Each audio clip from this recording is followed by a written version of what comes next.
everyone who's out there and who's supposed to be in to come and join us. Time is not on our side.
God is good and all the time.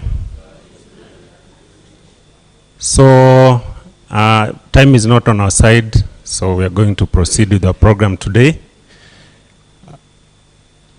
Before the national chair comes, it means that our function has not officially started, and so we are going to take just 1 minute to do some housekeeping. This is not okay, we are a political organization somehow, but this is today is a technical meeting. So I'd like to appoint a timekeeper because time is not on our side, and we would like to proceed with a lot of clarity. So is there any volunteer?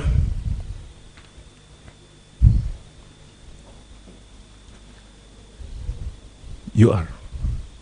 Okay, excellent. So I think we have a volunteer, and you have your tool here to help guide you. So you'll be given a program, and then so you'll see if the allocated time for each speaker. Yeah, if it is 5 minutes, make sure it's 5 minutes. Thank you so much, Madam, for volunteering. I just want to inform you that there's a password for Wi-Fi. It's at the back there.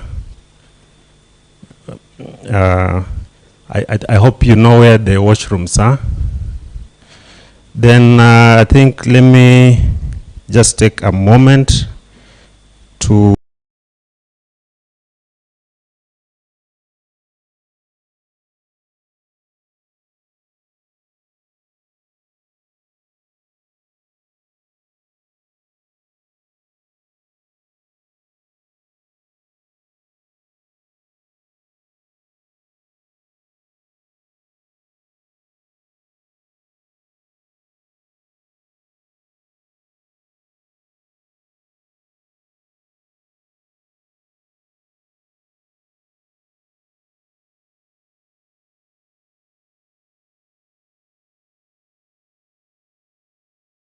nine of us cannot stay without their phones. That is why we are here today, because we want to see how technology can link to giving us solutions to the teaching fraternity. And now, without wasting a lot of time, as is a protocol for the Kenya Women Teachers Association, we're going to ask one of us to give us a word of prayer, and then now we're going to welcome the national chair, who's going to proceed with the rest of the program. Is Madam Margaret in from Thogoto?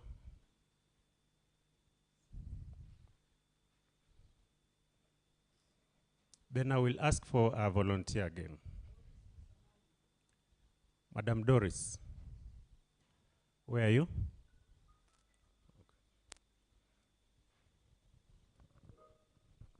Karibu. Shall we pray? Our mighty and everlasting Father, in the name of Jesus, we come before thee, Lord, with thanksgiving in our hearts. We thank you, Father, for the gift of life that you've given unto us. We thank you, God, for this particular moment, Jehovah God Almighty, that you saw it fit for us to be here, Lord. How we pray, Jehovah God Almighty, that your Holy Spirit may guide us even as we start this meeting, King Jesus, that whatever we learn here, my Father, will be able to practice, Jehovah God Almighty, for the benefit of us and our children, King Jesus. We thank you and we worship you, Lord. We remember those who are on the way. May you quicken their steps so that they may join us, so that we may be able to move together. Thank you, Father, even for the organizers, Kewota, Jehovah God Almighty. We pray, my Father, that you continue blessing them, oh God. We thank you and we worship you. This is our humble prayer. In Jesus' name I do pray and believe. Thank you so much, Madam Doris.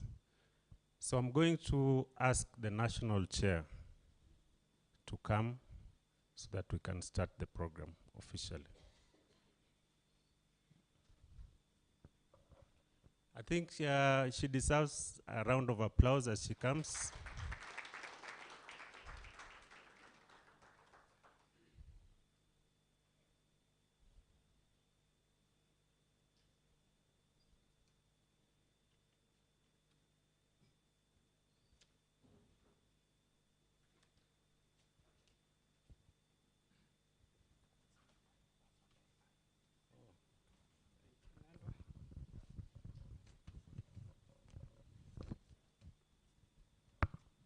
God is good, and all the time. You people are not looking very happy. Okay, now when I hear some laughs like that, you are. I know some of you are very tired from the long journey overnight. Poleni kwa safari, but tumefika. And we thank God that you are all here, and we thank him for the journey mercies. I want to take this opportunity to welcome you all here. Our esteemed guests, the remarkable team of Cloudpay, and from the UK, by the way, they're not Clouds of Kenya. Cloudpay is from the UK. Ladies and gentlemen, I extend my heartfelt gratitude to each one of you for accepting to be part of this financial wellness conference today here at Jacaranda Hotel. This conference, whose aim is to rid financial stress. Is there anybody who is not financially stressed here? Okay, so it is going to help us to financially relieve the stress from our teachers, and almost all of us, or many of us, are undergoing. This conference is a culmination of many days of planning and fine-tuning by our team, led by Nandwa, the guy who was here. He deserves an applause. That is Nandwa, who headed the team from our office and the Cloudpay. I would, however, like to begin by expressing our appreciation to our distinguished guests, who will be sharing invaluable insights and guidance with us today. Additionally, I want to thank Cloudpay team for their significant support in supporting this event of today. When I say that, munawapigia makofi. Okay, thank you. At Kewota, our primary objective is to provide substantial value to our members through various corporate social investment initiatives. However, we recognize that we can not achieve this alone. We take pride in our partnerships, such as the one with Cloudpay, who are instrumental in supporting our mission to enhance the financial well-being of our teachers through this innovative intervention, which I know we shall be hearing from them and in due course. Ladies and gentlemen, between financial challenges and mental health, they are intertwined together.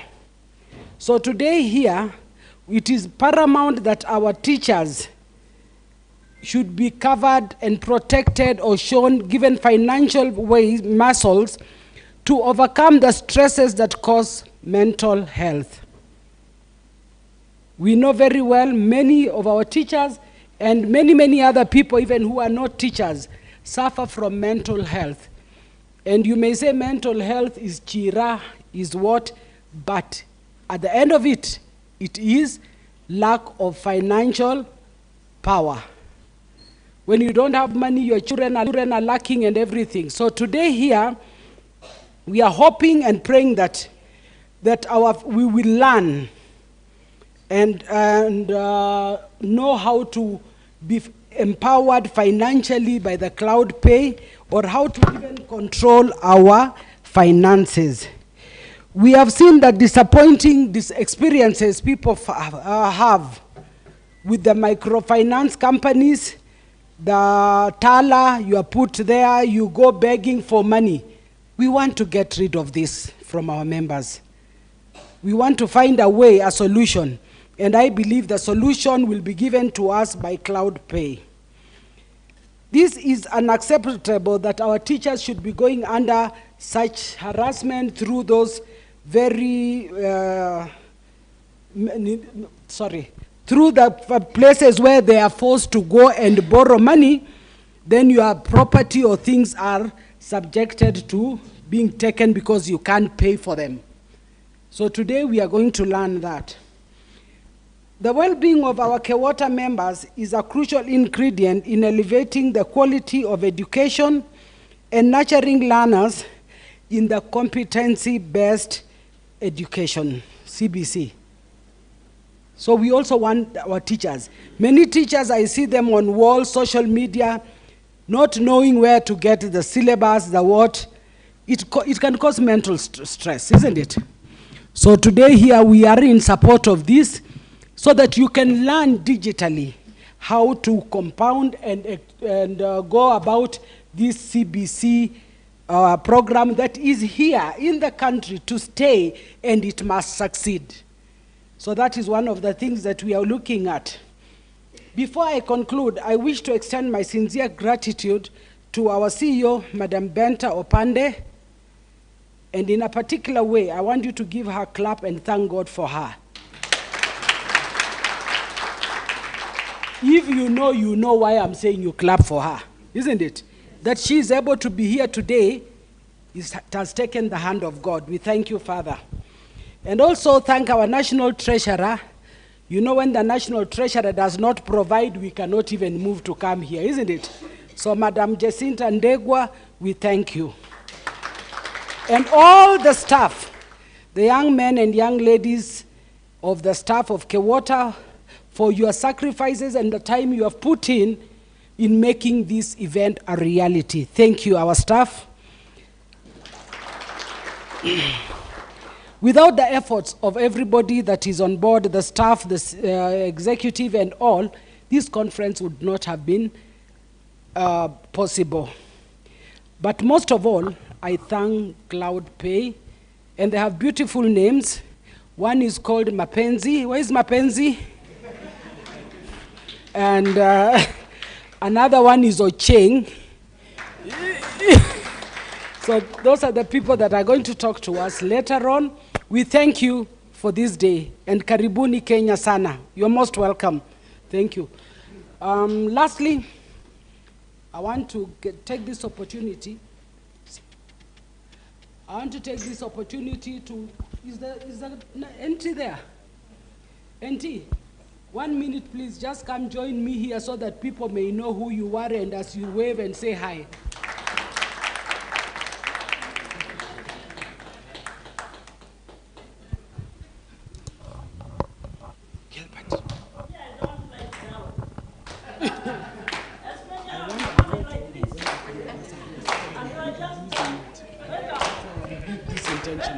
Hey. Yeah. What are we dancing to? I don't know. Okay. Good morning. God is good. Another time. Are you happy like me? Yes. That you have Akina Ocean? Yes. And Mapenzi? Admutiza, and Mosheshe. Yeah, we met them 3 days ago. They are good people. They have come with very good package. You know, a good teacher is one who is motivated, isn't it? And for us as Kewota, is to go out at the fish, at the hunt for the Kenyan women teacher. Karibuni. Thank you so much. As we wait for what awaits us from Akina Ocean. Welcome. Thank you. As the NT finishes, I want her to stand here so that we can welcome together our CEO, Madam Benta. Karibu sana.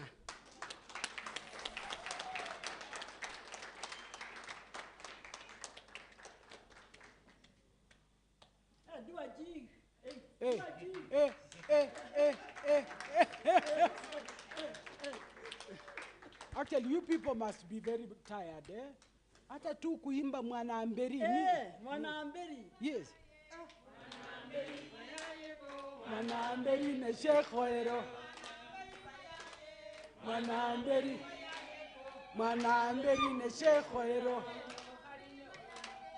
Mwana amberi. Mwana amberi ne shekhoero. Thank you. Karibu sana, Madam CEO. It's your time now. Run with it.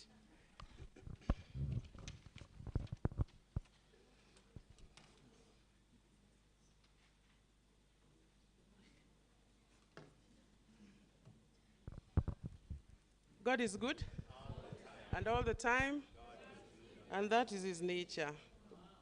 Good morning, everybody. How are you? Those who traveled at night, are you asleep or you are awake? Thank you very much.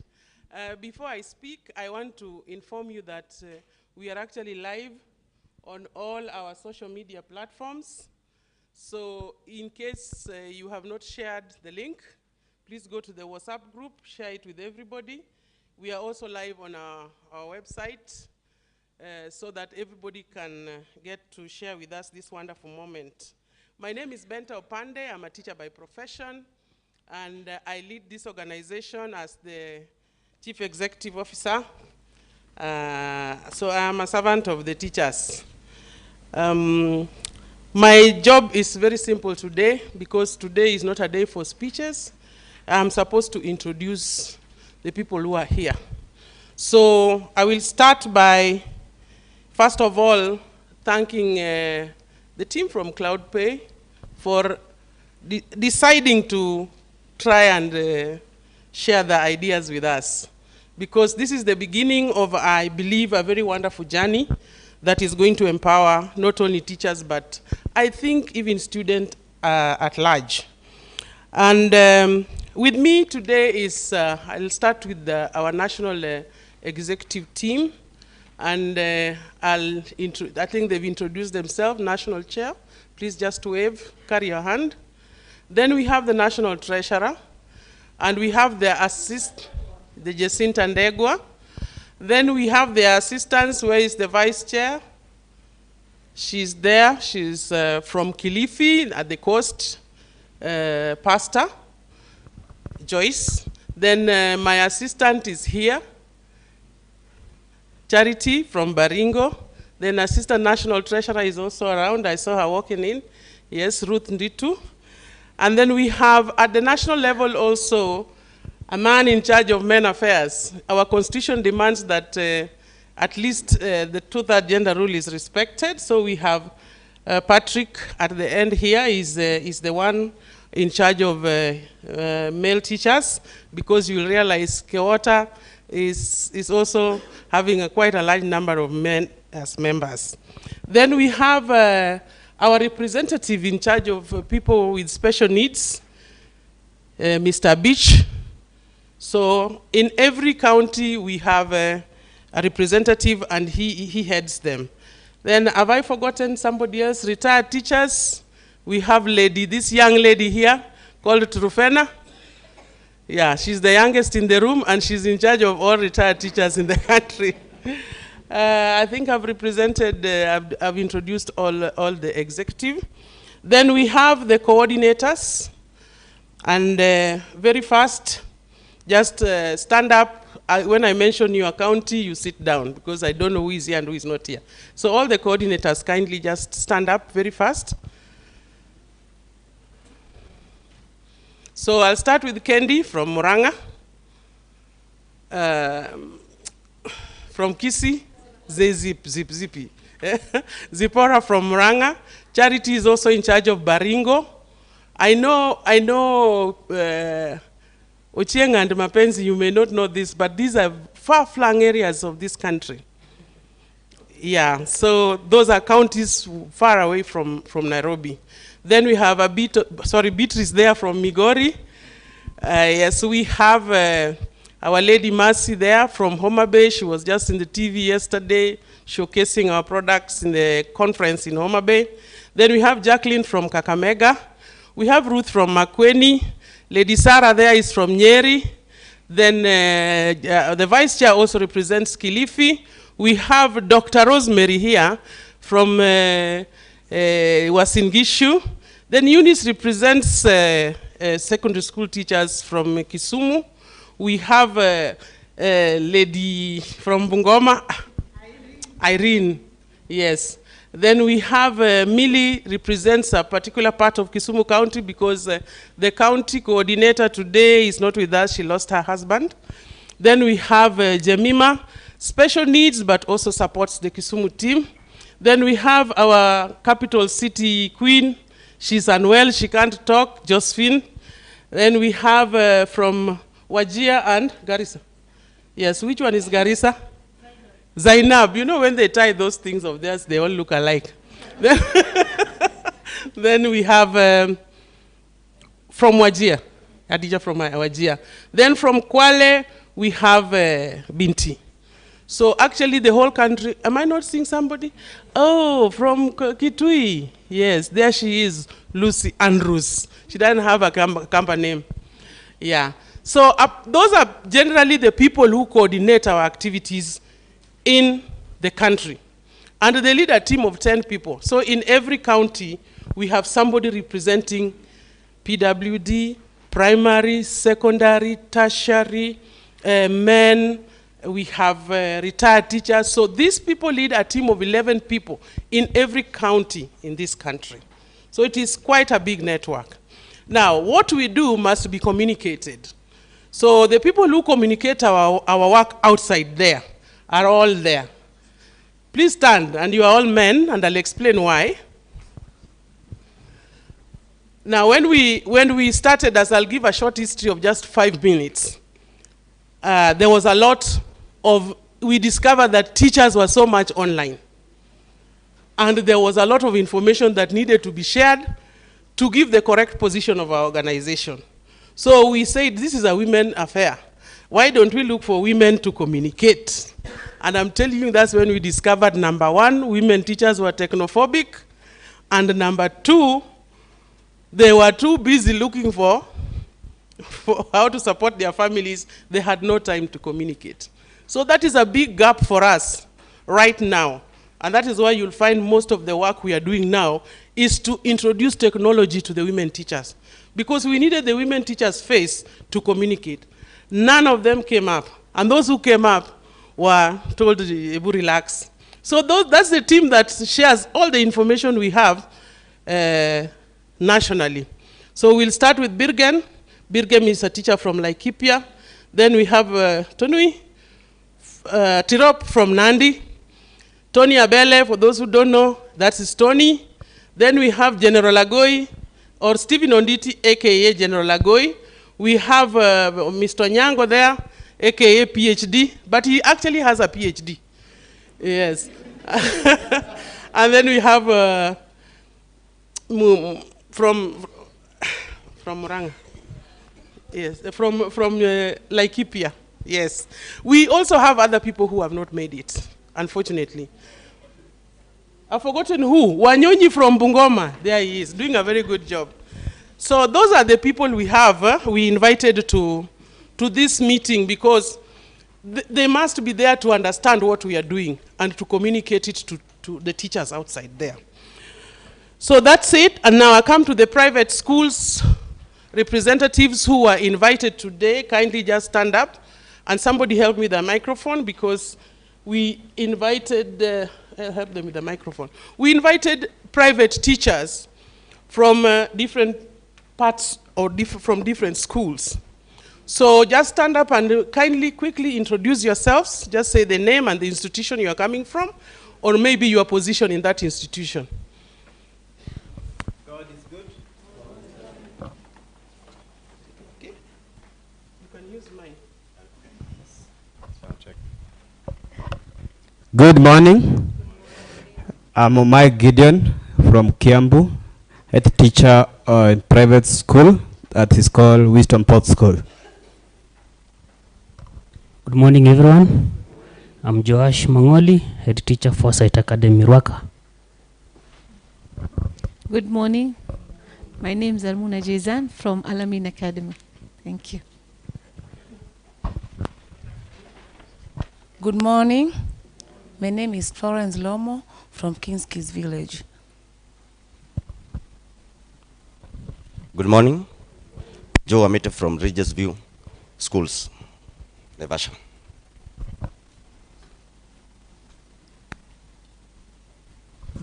Good morning. My name is Paulette Chunguli, standing in for the headmistress Margaret Kagasi, Mariakani Christian Center Academy.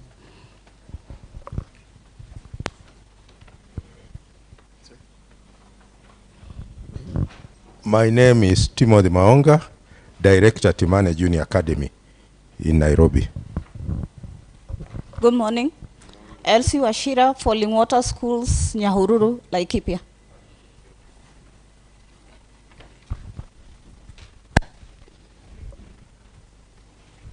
Good morning. Doris Msamali, Director, Godrich School, Kawangware, Nairobi.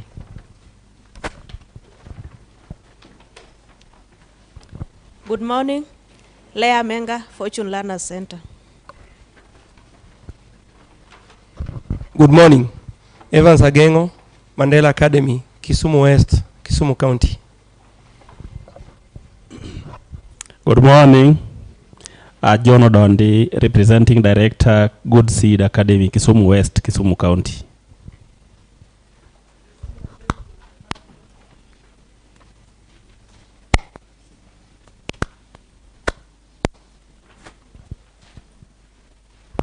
Good morning, everyone.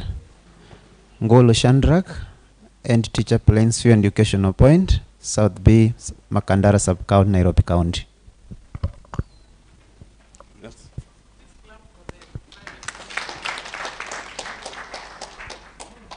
Yeah, thank you very much. I'm impressed that Bridge is represented. Ferdinand, Bridge is a group of schools. He's represented by this gentleman, just stand up. It's a group of schools across the country, and there are very many. How many are you? Almost 500, isn't it? Thank you for attending. Yes, I think I forgot to introduce some people from Kewota. If I have not introduced you from Kewota, please stand. Don't feel left out. Hey, Jaber, at the back there. Yes.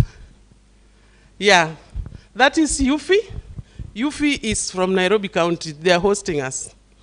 Yes, and then we have Evelyn. Evelyn is the Deputy Coordinator, Nairobi County. Karibu sana. So they are our hostesses or host. Oh, Beatrice. Oh, wonderful. It's because I have not met you. This lady here is called Beatrice. She's representing Madam Kainga, who is actually the principal of Thogoto Teachers College, and she's our national representative for tertiary institutions.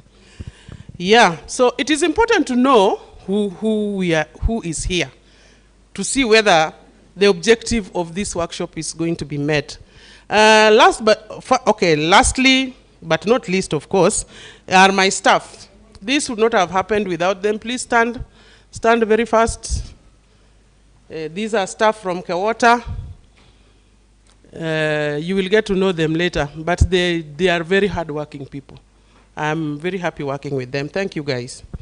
Then I have seen a guest. I don't know whether there are other guests. I've seen from Rodita. Huh? Intel. There is Rudito, there is Intel,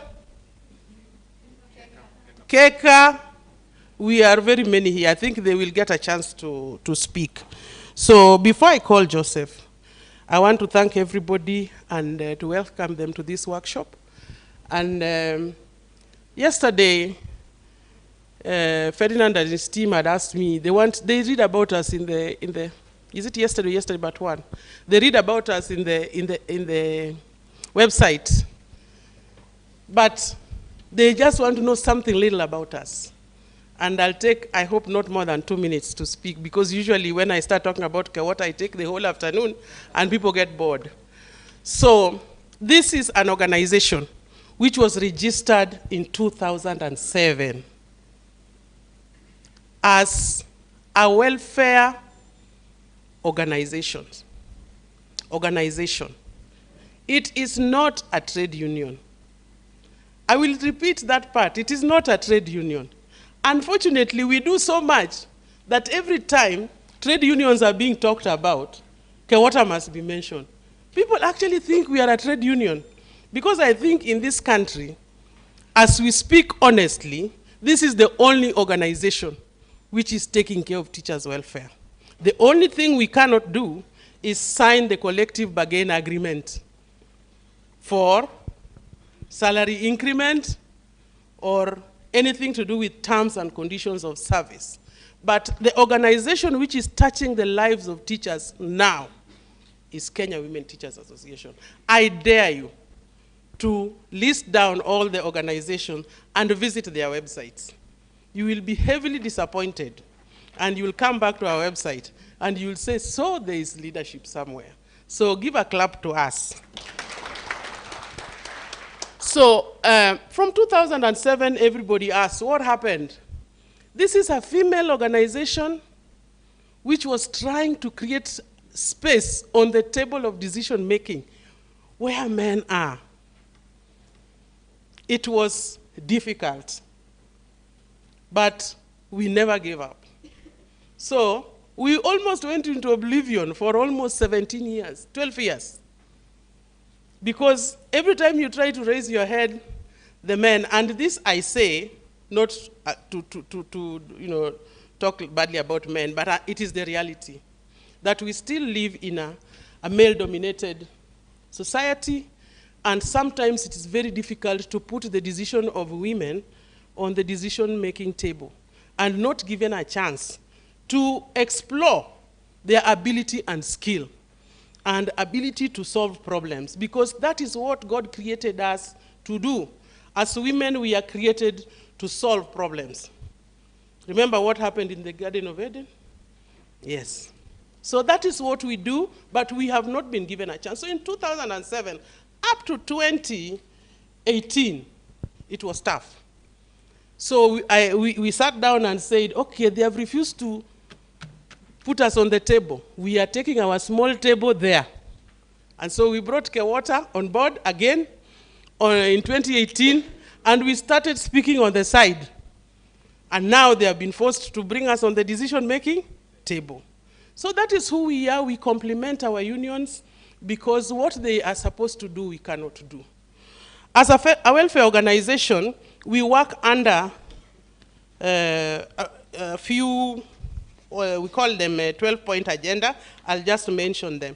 We are very concerned, and our key and point one is about decent retirement.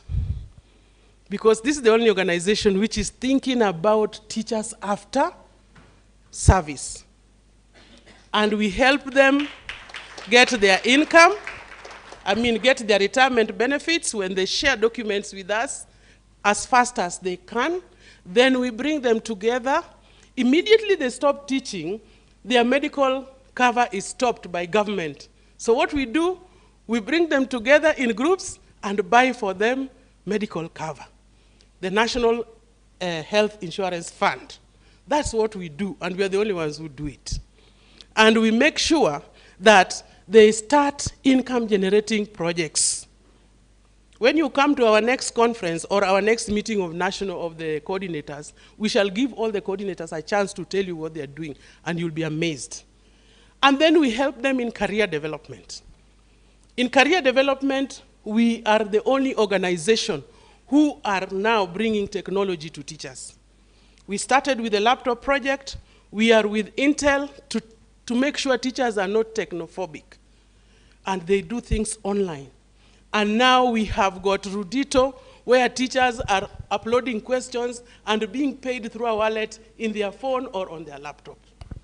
And then we have now Cloudpay coming on board. And we have so many other digital programs that, given time, we can share with you, but we'll be visiting you wherever you are. If you give us a chance, especially the private teachers, we can help your teachers make money online. We can help them learn how to use the laptop, and so on and so forth. You know, there are some teachers who don't know how to put on the laptop. You ask them, they don't know how to press. As in, how do you put the laptop on? I know if I tell you this, you don't believe it, but it is true. So the gap is still very big.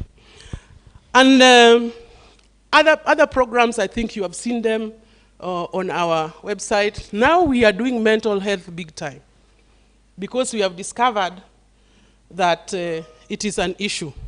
The Teacher Service Commission, in its 2021 and 2022 annual report, listed teachers' shortage and slow adoption of IT skills by teachers as some of the main challenges that they are faced with. It doesn't matter how much technology they are introducing, the Teacher Service Commission is so frustrated because teachers are not, embracing IT, and that is where we come in to help them. Now, in terms of mental health, according to Aon Minet, that is the medical scheme that is covering teachers, the number of teachers seeking mental health support rose steadily in recent years.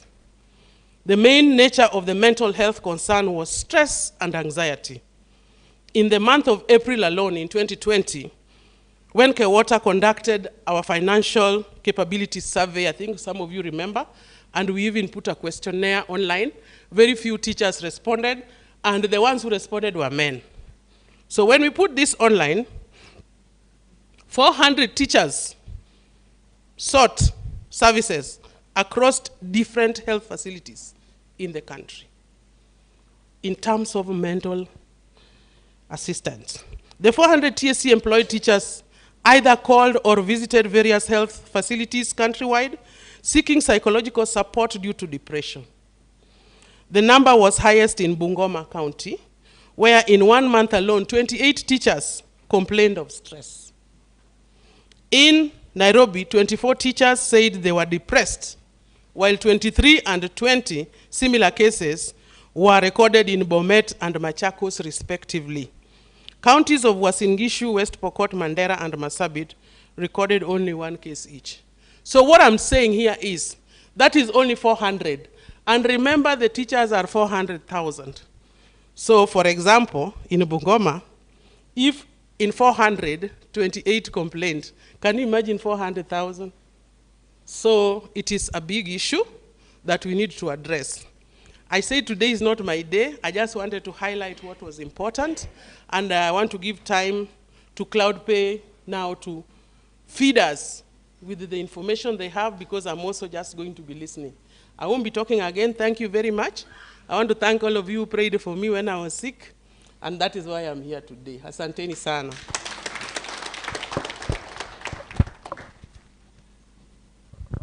Another round of applause for Madam CEO. I just want to reiterate what she said about the gap in ICT, that we have a lot of work to do to make sure that we bridge the gap in terms of how many women teachers are embracing technology today. And also the issue of mental health, that is why we are here, because it's something that we need to address, and we are sure that we are going to get a solution today. So without wasting a lot of time, I'm going to introduce Mr. Joseph from Cloudpay to come so that he can introduce his team as we roll out with the program. So kindly help me to appreciate Mr. Joseph as he comes. Thank you, Joseph. Thank Thank you very much, John. I learned a new way to start the meetings, which I love, by the way. Thank you for always teaching me something new every time we speak. So God is good, and all the time.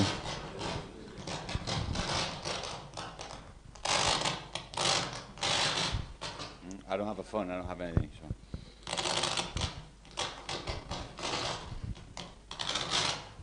Sound check. This is not working. Sound.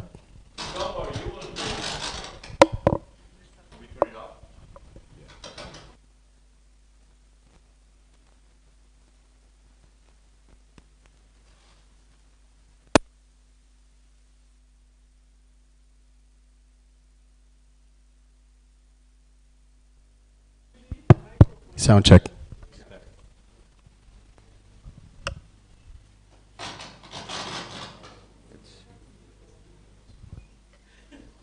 Okay, oh, now it's better, no? Okay, this is all stopped working, but it doesn't matter. Will not stop us from getting where we need to be. So let me introduce the team that we are here. So I'm Mapenzi Adigo from Kewale. Now it's where I learned that are my origins, although I happen that I was born in Spain, in Barcelona, and they give me the name of Josep down there. I'm a big FC Barcelona fan. I know you follow football here all the time. You can see it everywhere. And also I love cooking. It's one of my passions. I'm not a big chef, okay, but I do my kind of dishes at home, and I will be delighted one day. Hopefully we can do something around this. Okay, so very nice meeting you. It's a great honor for us to be here, and we feel very blessed. So next we have Ochain, okay, from Najakak, and it's also happened that he was born in the Netherlands and was given the name of Ferdinand there. He's a great tennis player and a big fan of tennis. Who's your favorite player? Well, from the old times, Andre Agassi. Andre Agassi. Oh, not too bad. Not too bad. Okay. And you will see that we have in common that we all have been in some sort of how in the education sector. So I started my professional career being a math teacher. He's been facilitating executive education programs as well in ESA Business School, which is probably number 2, number 3 in the world, if it's not number 1. To be honest, so very, very good. Thank you, Ochain. And next, we have Mutiso from Kitui that happened to be born in the Philippines and was given the name of Jai. Okay, he loves filmmaking. Any special director that you like? Scorsese. Scorsese. Oh, wow. Oh, wow. Okay, and he has been doing training, leadership training, for many, many years. Actually, this is how we met in the past. And I'm very happy also to work with him again here at Cloudpay. And we have Cheche from Bochari that was born in, in Galicia, in the north of Spain. Okay, was given the name of Nabia. And she's a lover of ballet. Can you do ballet? Yeah. No, which play you like? Giselle, very nice, a beautiful one, definitely a beautiful one. Okay, so we are very happy to be here with you, and let me get started by hopefully setting up what are we going to talk about and why is this so important. Can we go to the next slide? Let's see. Do you want me to try if this works again? Oh. Yes. It's working. Okay, so now, John, you want to give us some word about what we're going to talk about? And then I'll be here with you, so I'll take it. Thank you so much. I just want to pose this question. How does financial stress among teachers affect the overall quality of teaching? I think that there's a straight linkage between a teacher who is undergoing financial stress and how he's going to do his job in the classroom, his or her job in the classroom. I just want to give a very brief story about a teacher somewhere in Uasin Gishu. where when the pupils had gone to school break, I think the break usually occurs around 10 o'clock. There are a group of strangers who walked into the school compound, and they went straight to the staff room. And these strangers demanded to see a certain teacher. The reason why is that this teacher had taken a loan from this group. I think they were Shylocks. And you can imagine the sort of embarrassment that this teacher endured.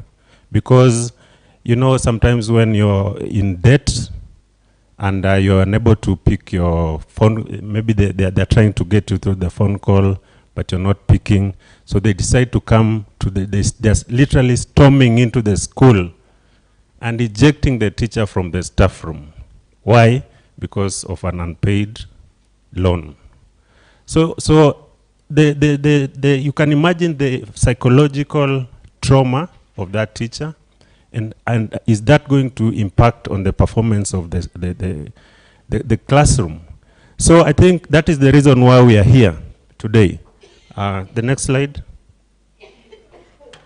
So why are we here today? The overview of the workshop is that we are trying to address the financial challenges among the teaching community. We are going to explore the insights from the 2020 survey. So in 2020, we undertook a financial capability survey. We sent out a questionnaire, and we wanted to find out what are some of the challenges that these teachers are encountering in schools. About 1,000 teachers responded. A ratio of about 60-40 in terms of female and male representation. But the thing that really stood out is that, first of all, about 80% of these teachers rely on their salary. So now, the next slide, please. So the background and the context is that about 85% were heavily reliant on their salary. Most of the respondents from that survey were drawn from primary school teachers, high school teachers, tertiary, special needs education, and the ECD.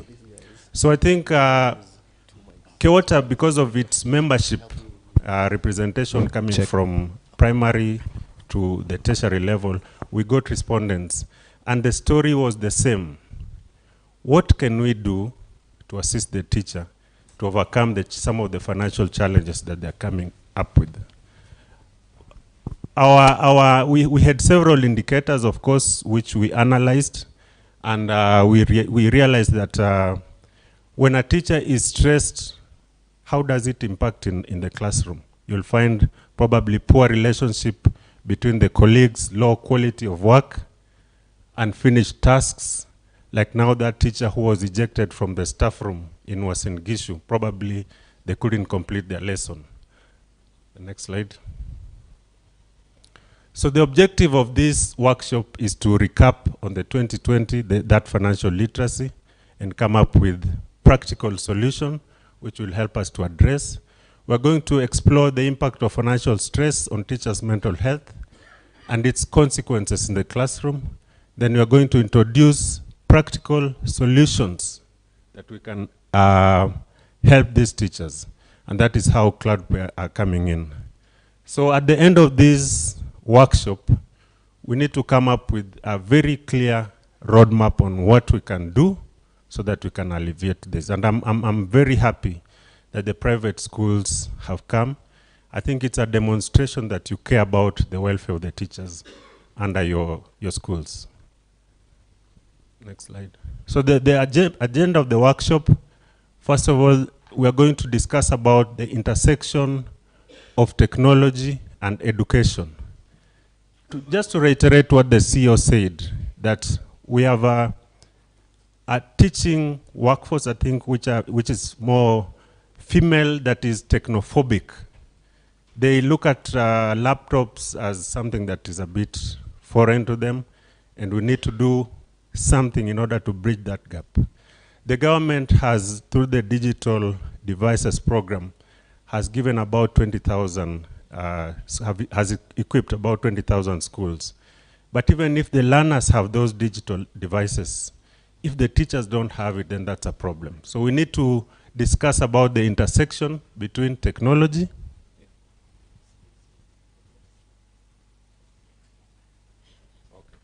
So the intersection of technology. Second agenda would be to do a demonstration of what Cloudpay is about and how that is going to help this institution to address some of the challenges that we've noticed.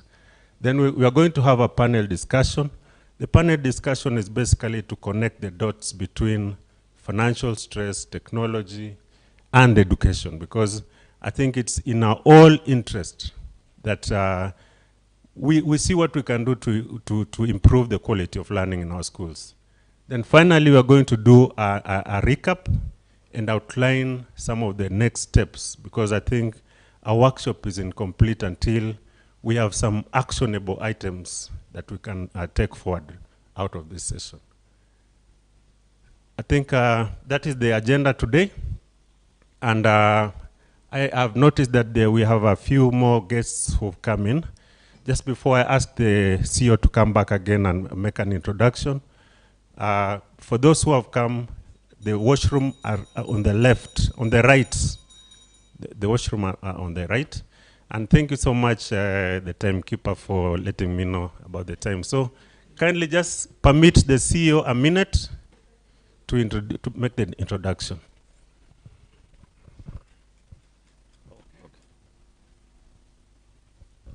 I think this is the last round that we will be doing so that we don't waste time.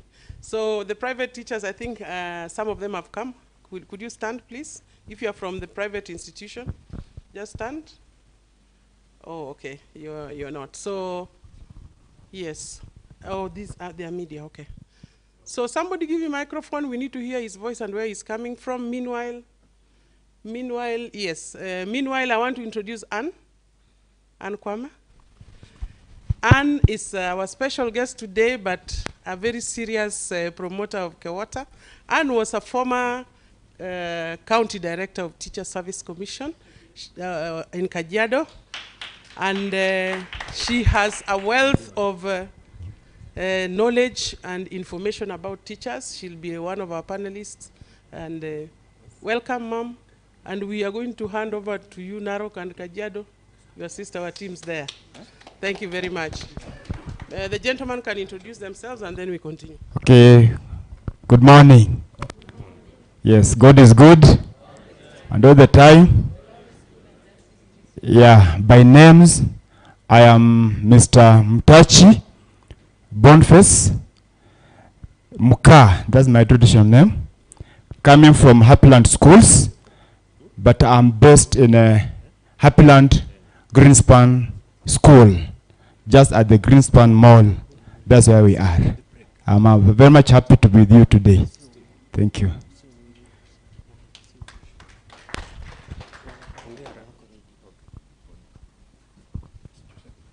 Okay. Thank you so much. So, one of the most important lessons that we have learned is that we cannot do without our phones. We cannot do without our digital devices. Today, if you have a problem, you're more inclined to go to Google to find out what the problem is about. A baby has a fever. Who do you ask? Before you go to the doctor, you're turning to Google to find out what it's about. So now, can we make those phones work to deliver a solution that is going to be a meaningful solution to our teachers? Because without a good education, then I think you're wasting an entire generation. So we are going to have a brief session. I think we're going to break for a tea break. And just before we do that, probably Ferdinand. Oh. Okay. Oh, yeah, yes. Just before we break, I think It's fine, it's fine. Yeah. Okay, so let's see. Seems technology is working back, Chan. You bring in good charma here on this. Okay, so I have only a few slides to walk you through what is not a Kenyan problem. It's a pandemic. Everybody, everywhere, is suffering from financial stress. Why is this happening? I mean, you know it better than I do. Cost of life is increasing, salaries are not increasing at the same level. Very simple. It's more difficult to live today than it was 10 years ago. It's more difficult 2024 than 2023. And that's not going to stop. Those are the bad news. But what if we try to understand why is this happening?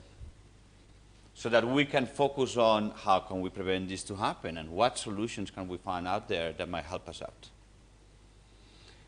Today, there is a paradigm that we at Cloudpay 3 years ago, we said we need to break. And it's the fact that payroll is paid at the end of the month because of tax compliance. So instead of looking at the problem of payroll, we look at the problem from the end. What is the goal? Pay the employees on time and accurately. So, do I need to do all what I do before that to achieve that goal? Maybe not. Okay, so let's see. I've been doing some research here in Kenya. Okay, you can find it is from Statista. And it's quite surprising to see that the first problem that we have is that by the time we receive our salary, almost 60% is gone. And we still have to go 28 days. Oh my Lord. And again, this is not a problem of you here. It's a problem in the UK, in Spain, in Italy, in the US. The US is adopting this technology already at a record times. They have a lot of payday loans, loan sharks, as well as we have from the Philippines to Chile to Canada to South Africa, if I take all the coordinates. I normally don't read the slides because I'm assuming everybody knows how to read, and I don't want to be redundant. But I think they speak by themselves. When you see in here, and that's a concern that I have, we spend 3% on healthcare compared to other goods. And this is probably because we don't have enough. So this is one problem. The other problem is, well, on day 8, I only have 19% of my salary. And I still need to go 22 days. And things happen. A flat tire, a broken tooth, I need new shoes. Those are the expenses that we cannot plan ahead and that we have no time or no way to manage financially and try to save money. So who can save money here? Almost no one. And in the planet, almost no one. We're all living day by day, and we struggle every single month to make it. We cannot make, and I know you guys like marathons here, but we cannot make out of our month a marathon. Life is much more precious than just living through day by day suffering. This is what we think. So, when we talk to teachers, and I know John is going to debrief you in detail on this later on, okay, well, it's 82% you said you need more financial education. And 95% almost are saying that I'll take it. If you give me the content, I'll take it. Well, we have already a good matrix on how to look at this. So, can we change this for good? Once for all. We believe we can. We believe technology is a great support to help us out live better, reducing the stress that we have onto the day-to-day. How are we going to do that? See, okay. 4 things. Instant access to money. I don't want to be paid when you can pay me. When tax are saying or when the government is stated, I want to have access to my money when I need it. Very shortly, because I know we're running out of time, but, so hopefully I'm not going to get punished for that. But you know how all this started 3 years ago? I was in a dentist consult. I was having a cleaning of my teeth. It was the 26th of the month, and there was a beautiful lady with 2 girls pulling out credit cards, wasn't able to pay. None of them was working. And I could see on her face the desperation and the frustration of, oh my God, how am I going to pay this now? I thought I was having money in any of my cards. And then I thought, I said, what, this, she looks like a normal person, like me, right? It's not someone that you pick up from the street and they say, well, you already know that you're going to be troubled to get the money from this person, right? And I started looking and paying attention, and I saw that this was something that was happening regularly to a lot of people in many places. We look studies, and this is where we start working on this problem. And the first way to solve it is, I need to have money. What do I want, or we would like people to use this money is to improve the well-being. How do you improve the well-being? Knowing more. Getting literacy, getting educated for all of us. No one is born with, I don't know how to call it, a memory chip, and how to do family accounting, and how to create saving plans. And actually, I don't know much about those, because I'm lucky enough that my wife manages all the money. I'm poor, but I'm happy. This is how I say it. Okay, I'm very lucky, by the way, on this. Okay, so those 2 factors is what we're going to see after the break on how technology can help us. What do they bring? And this is crucial in your program. Satisfaction. You face children. You are developing the future of your country. There is no more important, well, one more important job, probably a mother. But beyond that, a mother and a father educating the children, next one is teachers.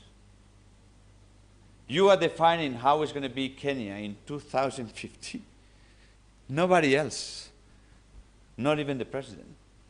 You have it in your hands. That's why this is so important. When we first talked with Kewota, it was a, that sounds bad now because I'm Malpensi, but it was a perfect love. Our values were, you know, absolutely linked. A company exists to bring wellness to the community. And this is also what Kewota is doing with the teaching community. Okay? So we are very honored, first of all, and secondly, very motivated on making this true. We have customers, we can talk about this on the breaks, reach to any of us, we can explain you stories of people, of companies that have been adopting the technology and how this is changing people's life. Okay? Now, I think we are on more or less on time, at least I didn't hear the bell, which is good news. And John, if I'm not mistaken, now we're breaking up for a coffee break. Okay? Thank you very much. We stay here all day long. Okay? So don't hesitate to reach out to us, to talk to us. I mean, and obviously we would be delighted to get to know you better. Okay? Asante. Another round of applause, please.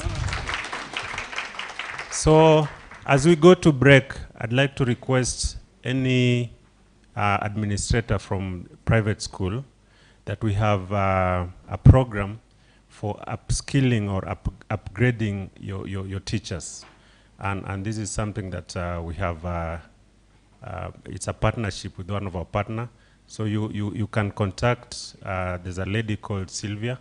You can provide the names of your teachers who can be enrolled immediately to that ICT upgrading program, and that it is absolutely free of charge.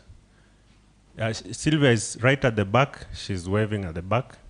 Secondly, we also have a program where we are going to sponsor students on an online assessment platform for the next 3 months. So you can also schedule an appointment with Sylvia on when they can come to onboard those pupils in your schools.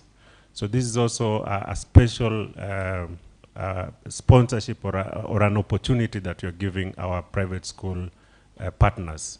So it's a journey that we are going to work together, and for Cloudpay and Kewota, this is just the beginning. This is just the beginning, and we are going to be providing a lot more solutions. Probably we are going to be visiting schools and explaining more so that you can get more clarity.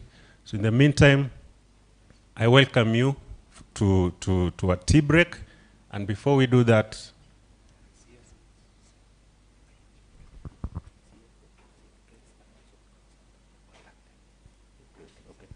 yeah, I will ask our prayer warrior to come and just pray for our tea break as we break out for tea. But also for the private schools, it's not just Sylvia, but you can also contact Grace so that you can get your teachers to enroll for this skill upgrading program. Thank you so much, my prayer warrior, please. And I think you're also doubling up as our energizer. I think you will energize us after the break so that we can be more focused. Thank you.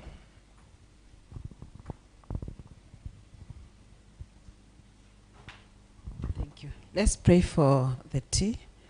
Father, we want to thank you and to worship you, King, because you are our God. Thank you, Master, even for the tea that is before us. We ask you, Father, to sanctify it before we take it.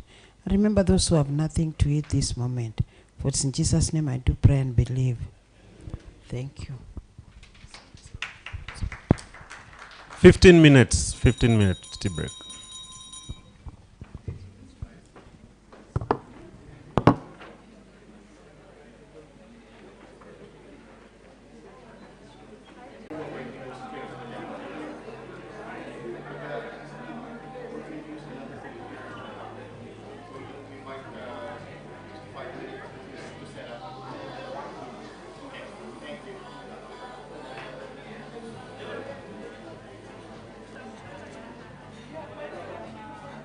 One another's burden, that's why.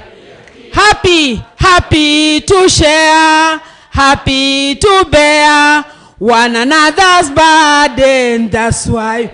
Turn around and greet your neighbor, that's why. Turn around and greet your neighbor, that's why. Turn around and hug your neighbor, don't hug her. Thank you.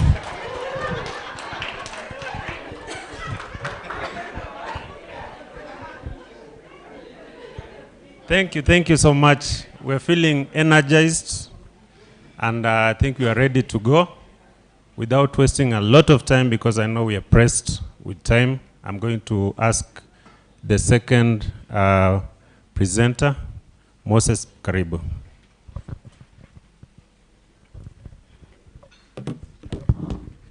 Okay, thank you, John. Okay, it's okay. Just a minute. Thank you, John. So the CEO, Kewota, the chairperson, the treasurer, and all the other officials from every county, the Cloudpay Now, the media, Keka Precision, Intel, teachers from the private sector and other teachers, good morning. Okay, this time around, I'd like to take you through the intersection of education and technology in the 21st century. The intersection of education in the current century, that is the 21st century. So it's something not that new. Majorly, most of the things that we do today in our schools is what we need to partake and work on it or improve on some aspects that we are doing in our schools at this particular time. We engage in many things. They are not new things. They are just things that we are doing and practicing as we tend to our students at every given time. So we shall discuss some of them, not all of them, but just some of them because of time factor. So allow me just go to the first one.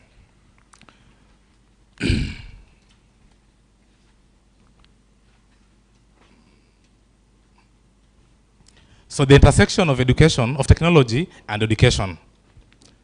So you realize that currently there are many trends which have come about, of which we do engage in them. In a day-to-day activity, in that classroom, right from the preschool, the primary section, the junior secondary schools, and the senior schools, we engage in doing some things that are very relevant or prevalent with us today. And we engage in them. You might not be knowing that you're doing the right thing, but imagine you're doing the right thing. I want to assure you that you're doing the right things in our schools. So, once we engage in the LMS, once we do the LMS, the learning management systems, for example, we have got Moodle, we have got the Google Classrooms, and the likes of that, you realize that they tend to increase the kind of engagement that we are doing with our students. They tend to increase the student-teacher interaction in a classroom setup. There is that kind of feedback that comes with immediate effect. Instant feedback is what we need. So once you engage in this kind of LMS, then definitely you are going to, you are doing the right thing. Number two, there is the integration of the AI. Today, most of the students in our schools, where I come from, there are students who use the chat GPT. Today, if you want to do a poem today, just get to a chat GPT.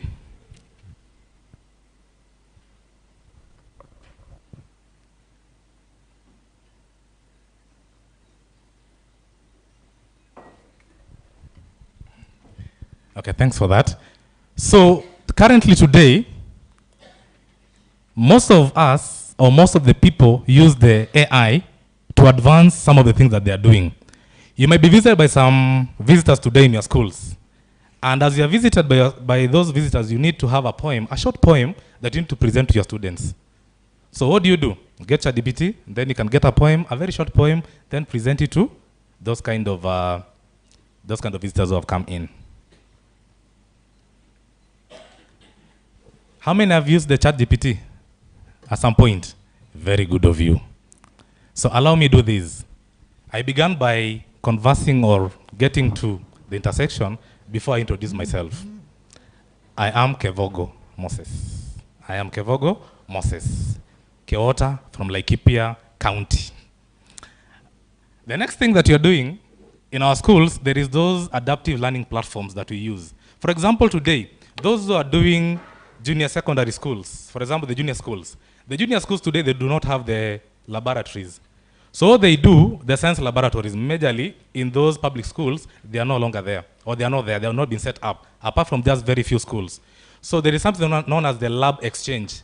You can get into the site, and then you engage in a lab exchange, and then you perform those kind of activities or the science projects within the lab exchange as an adaptive learning platform without having the physical classroom or physical laboratory that you might be having, so that you can conduct any kind of an activity. And then there are the remote learning methodologies. We have been learning these things all along. There is the video conferencing tools like, Kamagani, which one? There is Zoom, which other one? COVID taught us Zoom, is it so? COVID taught us Zoom, what else? There is Teams, what else? There are many cloud, many RLM tools that we are using. Any other? Teams, there is Teams, the major one is Teams and Zoom. But then there are some other things that you can engage in. Mostly today, we engage in cloud-based things, like if you want to converse to parents, majorly we do form a WhatsApp group, is it so? So that we can converse easily with our parents on either performances, either what else do you do in WhatsApp groups? That kind of a communication that is direct from you to the parents. You can also introduce such things into your classroom so that learning can be blended and you can make that learning more interesting. Then there is the VR and the AR, the virtual reality and the augmented reality. So the AR, a VR will make you now feel, it will make a feeling of the gamification that you are doing in a classroom. You introduce, you make the feeling that that student can feel whatever is happening in a reality way. And then you have got the augmented reality. This is a scenario whereby you introduce gamifications and the kind of coding in a classroom setup so that learners can learn ICT skills essentially, and then it makes your work easier as an educator to carry on or advance that kind of an objective that you have or you have set up for that day. There are things which are very much abstract, but when you introduce such kind of technology to your classroom, they become more easier. They try to make it so easy that you're able now to carry through, and then you reduce some stress of getting some other kind of, let's say, resource persons and the likes of that. And then there are some others. There is the interactive whiteboards and the smart classrooms. So majorly, there are schools which have adopted. There are those who are using the smart classrooms. There are those who are using the smart boards. The smart board has got everything. It has got the speakers. It is so smart in a way that you can control or you can manipulate any kind of a data at that point. Students can have the mouse at the back, and then they can engage with you interactively. While they are there, they can answer questions or give responses to some questions in a direct way. The feedback becomes so instant while you are giving instructions to learn, or you are facilitating that kind of a learning. And then on those Zoom and the Teams, in Zoom and Teams, within the Zoom and the team, we have got the whiteboards. As you engage, but it's a session for another time.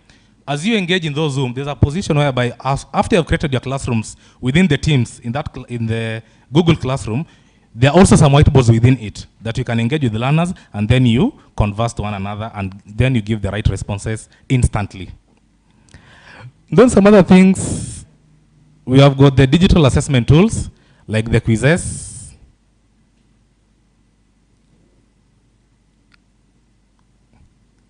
and many other kind of courses, like the Coursera courses that you can get on those platforms, and you engage learners to work and get responses as quick as possible. And then there is the coding and the STEM. Thank you, just a minute. The coding and the STEM. This one is measured with the CBC setup today. Those learners from grade 6 that they're transitioning to grade 7, when they transition now to the senior school, they're going to go in two phases. There are those who will go with the STEM, and there are those who will go for the social sciences. So there are two factions that will happen at that point. So as you engage in the science, technology, engineering, and mathematics skills, as you try to come up with the coding games, like in grade 4, they have been introduced with coding. Grade 5 also in coding. Grade 6, they have started the simple coding. I tend to think has gone to grade 7 and is also going to the senior schools. And then there is the gamifications and the educational games, whereby when you engage, you get a badge. Most of us have been doing online courses. After you are done with a certain kind of a session, you get a badge. So they motivate as you carry on. And then the mobile learning apps on our smartphones. And then there is the OER, the Open Educational Resources. That is, we have got digital textbooks, we have got the videos, the simulations, interactive contents, and the likes of that. Then this one is a major threat to us today. Cybersecurity is a major threat to the Kenyan, or I think it's a global thing, is a threat to everyone. You can be hacked, you can be done anything online, you can be threatened, and the likes of that. So this one, we just must get to learn and understand how secure can we be in the cyberspace. Having said so, for you to be upfront with what is happening today, you must be in a position now to be getting the recent kind of documentation, recent kind of articles that are up to the current trends in education.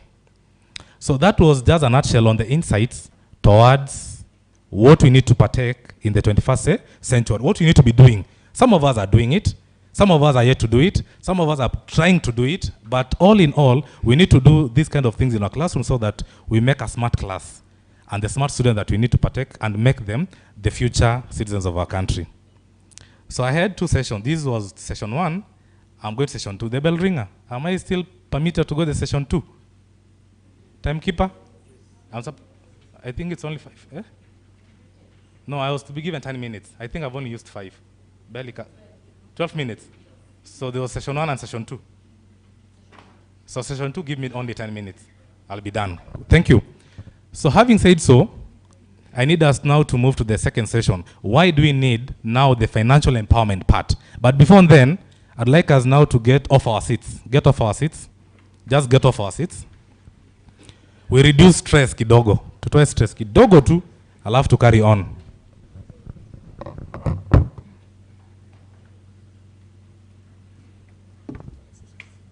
So we are going to do whatever happens.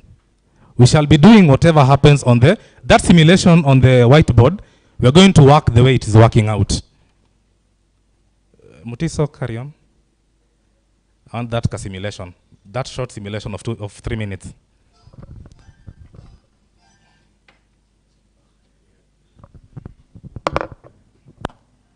So we shall do what that simulation works about. Is it so? If at all amebeba mkono juu beba. Akiteremuka, teremuka. Akiinama, akishika tumbo, shika. Akitembea, tembea. Ndio? Let's go.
Okay, so let's have a seat. Unamaliza hivyo.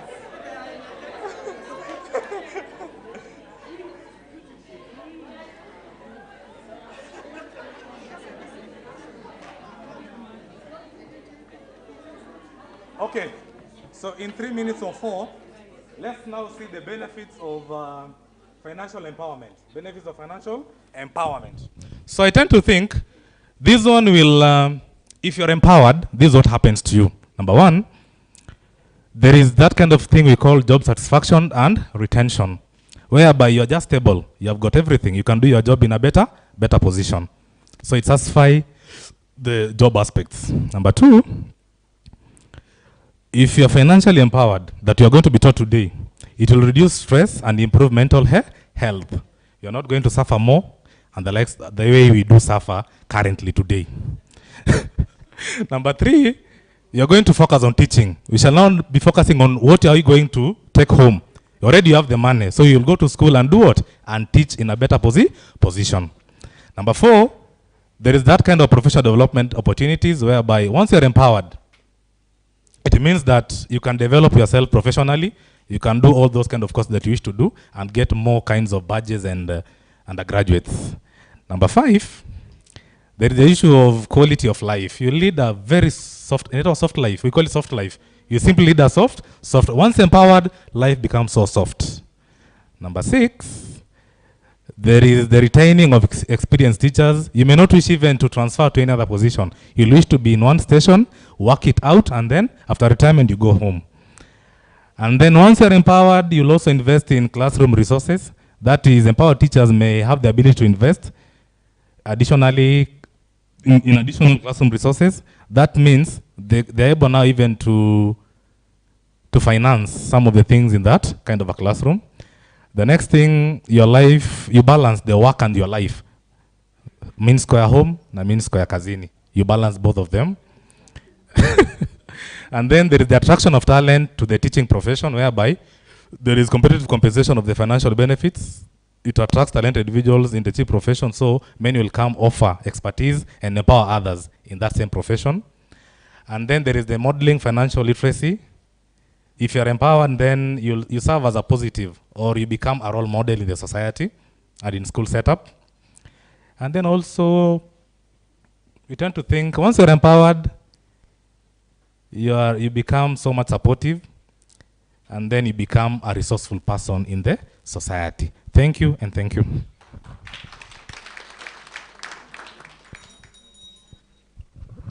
Thank you. Another round of applause for Moses. Thank you so much. As I welcome Ferdinand, let me just say that when it comes to the pace of digital technology, you're only going to be one of 3 people. Either the one who made things happen, or the one who watched as things happen, or you're going to be the one who always wondered what just happened. So I think for us, as Kewota, we have decided we're not going to wonder about what happened. We want to be among the forefront of the people who are making things happen. And so I'm inviting Ferdinand to come and conduct the session. Another round of applause for Ferdinand as he comes. So thank you very much. After all this talk about what this means and the introductions given around the survey we have seen, how important this is to everybody, all of our teachers, all of the schools, what you go through, and how this impacts ultimately also the children you work with on a day-to-day basis. During the coffee break or the tea break, I've heard some amazing stories about how dedicated you all are with how doing the best for these children, no? And how you notice that the impact in their families even, it's very far-reaching. So from this stage on, we are going to drill down a bit more into not having how this is on a national level and so on. We are now going to look into what this really means for the schools and for the teachers individually. How are we going to do this? Well, what I'm going to explain now is all leading up to a demo of the system. We have been talking a bit, you have maybe seen a bit already a little bit about Cloudpay, what we do in your gift bags. There's been a brochure, etc. So you see the application. My colleague Jay will do the demo in a bit, so we will go exactly through that. But I think it's very important to start here with the name of the program. The team of Kewota have come up with, I think, a beautiful name for this program. This program is going to be lasting and is, I think, crucial for our partnership, the partnership of Cloudpay and Kewota together. And this journey we are embarking on, starting today. We have been talking together already for some months to prepare for today, actually. But we really work towards a fruitful journey together, and we will see, we would like to see, we would love to see as many teachers as possible using this, the tool, the ICT tool we talked about, as much as possible, and to really see the impact. And we hope then maybe we can do a survey at a later stage again, and maybe we can see a change in numbers, a change in numbers for the positive way, where people really see how things have improved their direct situation. So, oh, I have a clicker here. I did not use that, so I'm assuming that. So these numbers are directly from the survey, so I'm assuming that some of you have seen that, or most of you have seen that.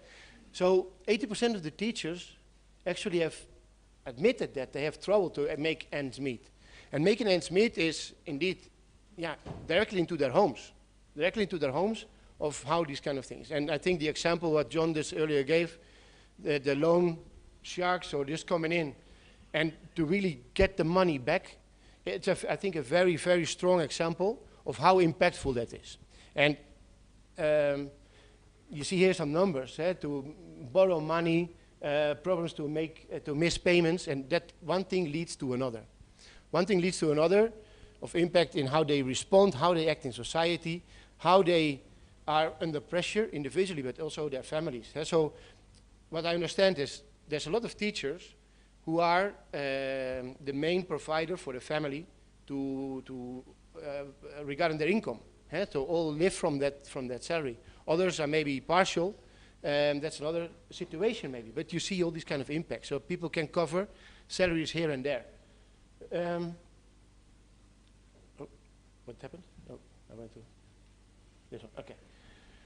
So if we see that debt is increasing, because 35% or over 35% of teachers have used some type of credit or loan product in the last year. And we all know, I think, types like M-Pesa, which is a very easy thing to do. Something is, oh, you don't have enough on your M-Pesa account, and you need to make the payment. Are you for Lisa it? But that leads into already a very high interest rate on whatever you do. And people don't really realize how these kind of numbers impact whatever they do, how it turns on and on and on about when they pay money back. Because the next time you put money in your M-Pesa account, Folisa takes it immediately, or a part of it. So people start to use maybe other accounts to avoid this kind of impact directly. And I mentioned Folisa here specifically because I think that is so much embedded into what I say all of us, because we are also now M-Pesa users. We use that also. So we see that so much going on that people it's so easy. You're in the checkout and you use it without noticing. And maybe it's also because you might not know what it means to take a loan, how impactful that is. How does an interest rate on a loan go on and on to get to an amount that you cannot really get out of anymore? So the application we are going to introduce, it's, I think, having it all, and we are also looking for your input to add more things into it. I think it's a very important thing that we will work with Kewota directly as the organization, obtaining your input, specific things, and we'll see that there will be some communication. We have some things as examples here. We are working on to make sure that the right information reaches you, your teachers, and ultimately maybe the families around. So we hope that that impact is spreading like a stain all over Kenya, and we hope to see that even going abroad with the hand-in-hand journey we do with Kewota. So, Hele Mawingu is the program we talk about. I hope that I pronounced that correctly. Hele Mawingu, I think, is a beautiful name here, and it's all about teachers being able to access their earned wages without waiting for payday in one single location. That is any time, any day, because as we know, and Joseph mentioned that, anything can happen. The tooth breaks, your car breaks down, your child falls and hurts himself or herself and needs medical attention. You need to pay immediate something. With this application, you can do that without going into debt, because you have already earned money throughout the month and you are able to access this. And that might not be as much as a loan, because loans are built around giving you as much as possible because that's in the interest of the borrower. The person who is getting the money is getting into trouble for that. Here we work towards a way that the first need, the emergency payments, those kind of payments are specifically aimed for being resolved by this. What does that mean for our teachers? I think these three things, they speak for itself, right? When you look at the surveys, what Bent has talked about, how important this is, we've seen the news articles. I've heard some very serious stories even about some suicides among our teachers. I think it's, painful to read that and to see what's going on. So, avoiding predatory lenders. We are battling against those. It's a facility with everybody, and it's not only here in Kenya, it's in other countries, in Europe, in other countries of Africa, in the US. Predatory lenders are everywhere, and it's a very difficult, dangerous tool we have. And we try to battle against that. At least line. The second one, we see that Kewota is doing a lot to promote that teachers have access to these laptops, online tutoring, doing all kinds of things with that. That gives people also the opportunity to earn extra, additional earnings, and we try to make those also available into the application, so people can earn. That's also accounted for in there, and people can access those earnings as well. And then the better financial well-being that becomes with it, with the information they have, understanding better what is going on, gives them mental peace about, yes, everything is under control. I might have a problem, but I can access. I have something to fall back on. Because if you don't have that, and you're really with the back against the wall already, because the predatory lenders are chasing you, they call you all the time, and you don't want to pick up the phone anymore, there is still a way out. And that's what we try to achieve here. So here you see a bit of an overview of how it looks like. And Jay will go in, Matuso will go into the, we'll go into the demo in a minute. Here you see the overview of how the application looks. I think on the left-hand side, or on the right-hand side, sorry, the M-Pesa part you are all familiar with. On the left-hand side, you will see the very simple ways around the application. And in the middle, you will see where you want to destine your money. On the left-hand side, you will see the amount you want to choose. You push the button, OK, and then you choose where you want to destine it. You can put that into your M-Pesa account or any of the mobile money accounts you might have. It's Airtel money, but we also used to talk about M-Pesa because M-Pesa is the main provider here. And then you have it there. And this all is instantly. So in the demonstration we will show, and it will work perfectly, how you can use this later on. So we all look forward for you to sign up. We'll make sure that we have the right information at your desk or in your mobiles or in your laptops. We are looking forward to connect with all of you and to make sure we will walk you through the program in detail and what this means. So having said that, we are going now into the demo. Huh? Yeah, it's one more slide, good. Health and well-being. We're not going to the demo yet. Health and well-being. As I mentioned, we are able to use this application also as a communication tool. So we will work closely with Kewota to understand what is important to you, what's important to your teachers, what is important in the country actually to explain to people about what does financial well-being mean. And we have in the application a whole set of documents, videos, also what it means about healthy living, because it all comes together, right, in our persons, and our personalities, in our lives, how we eat, how we live, everything comes together with the mental peace we have.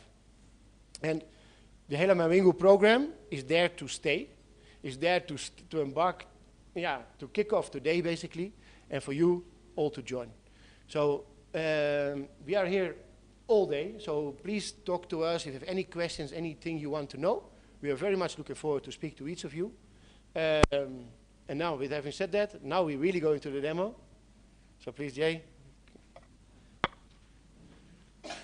Thank you. I give this to you. How do we do this? Very good. Thanks. So give us a few minutes while we set up the computer so we're able to manage the projection. But how is everybody? Are you still doing okay?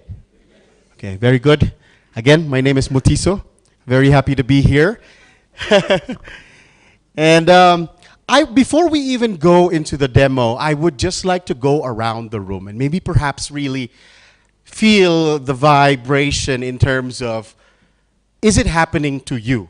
So give me a raise of hands in the crowd.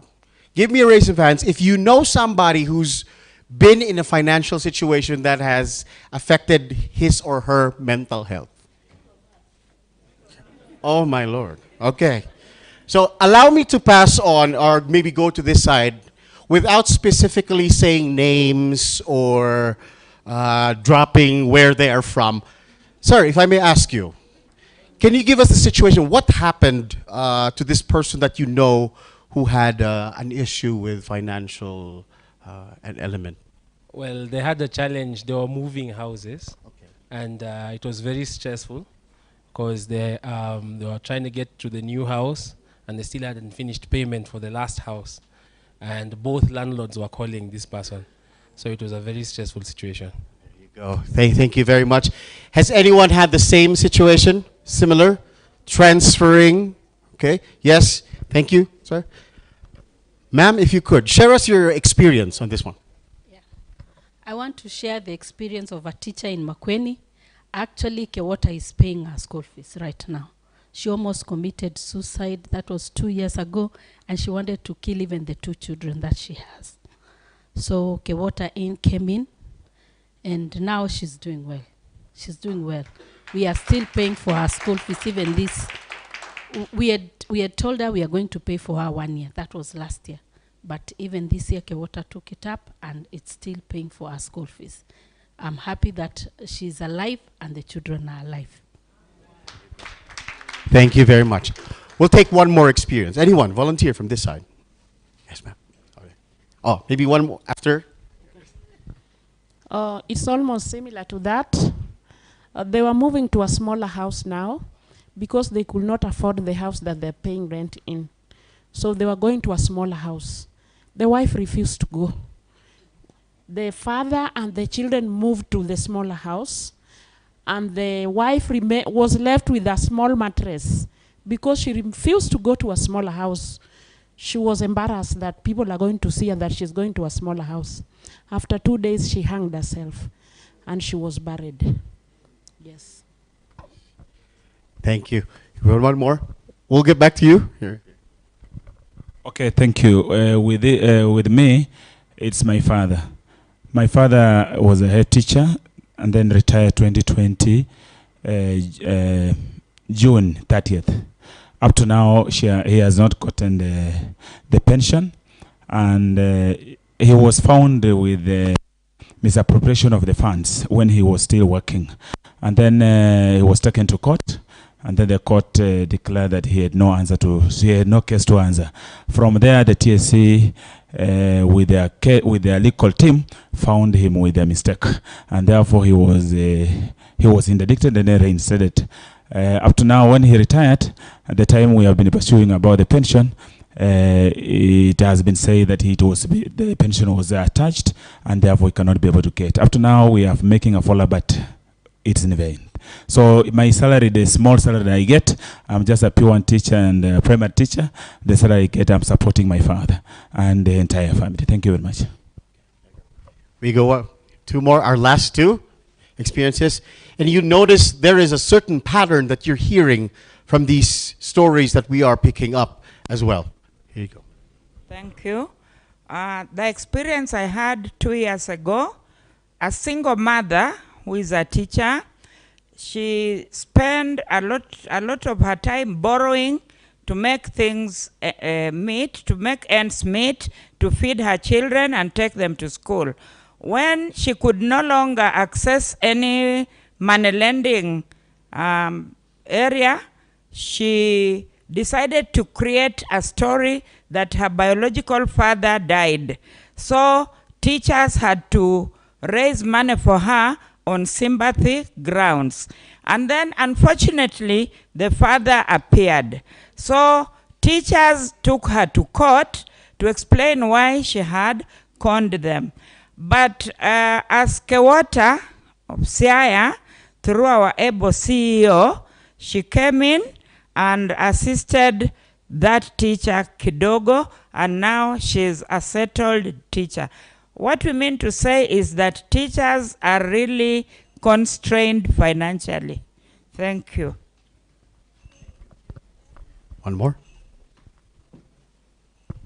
Thank you so much. I would like to share a case. It's not one, there are many, where we have had the employees of the Teacher Service Commission, and someone has a problem with the finances because they are doing 1 or 2 to help their families, our extended families, as you know.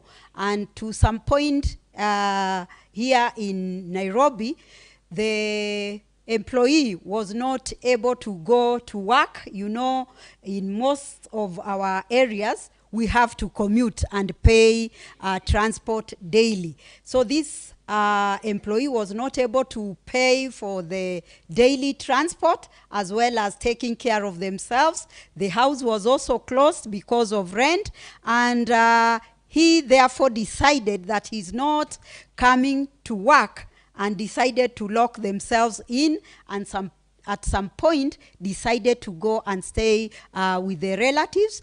And this led into interdiction for desertion.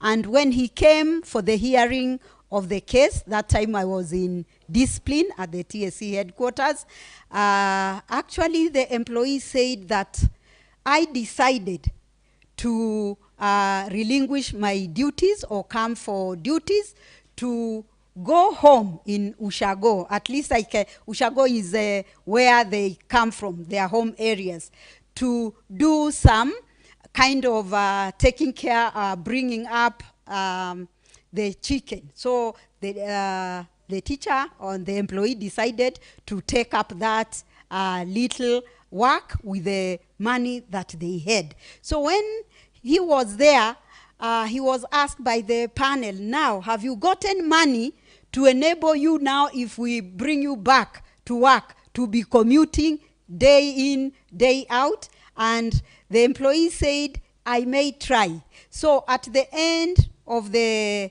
hearing, the verdict was, let us give him some time to go and finish up rearing the chicken, and probably he would get the money to come and continue with the work. So you can see that they are stressed, they can't do anything, and the finances are very important, and therefore financial management training is also crucial.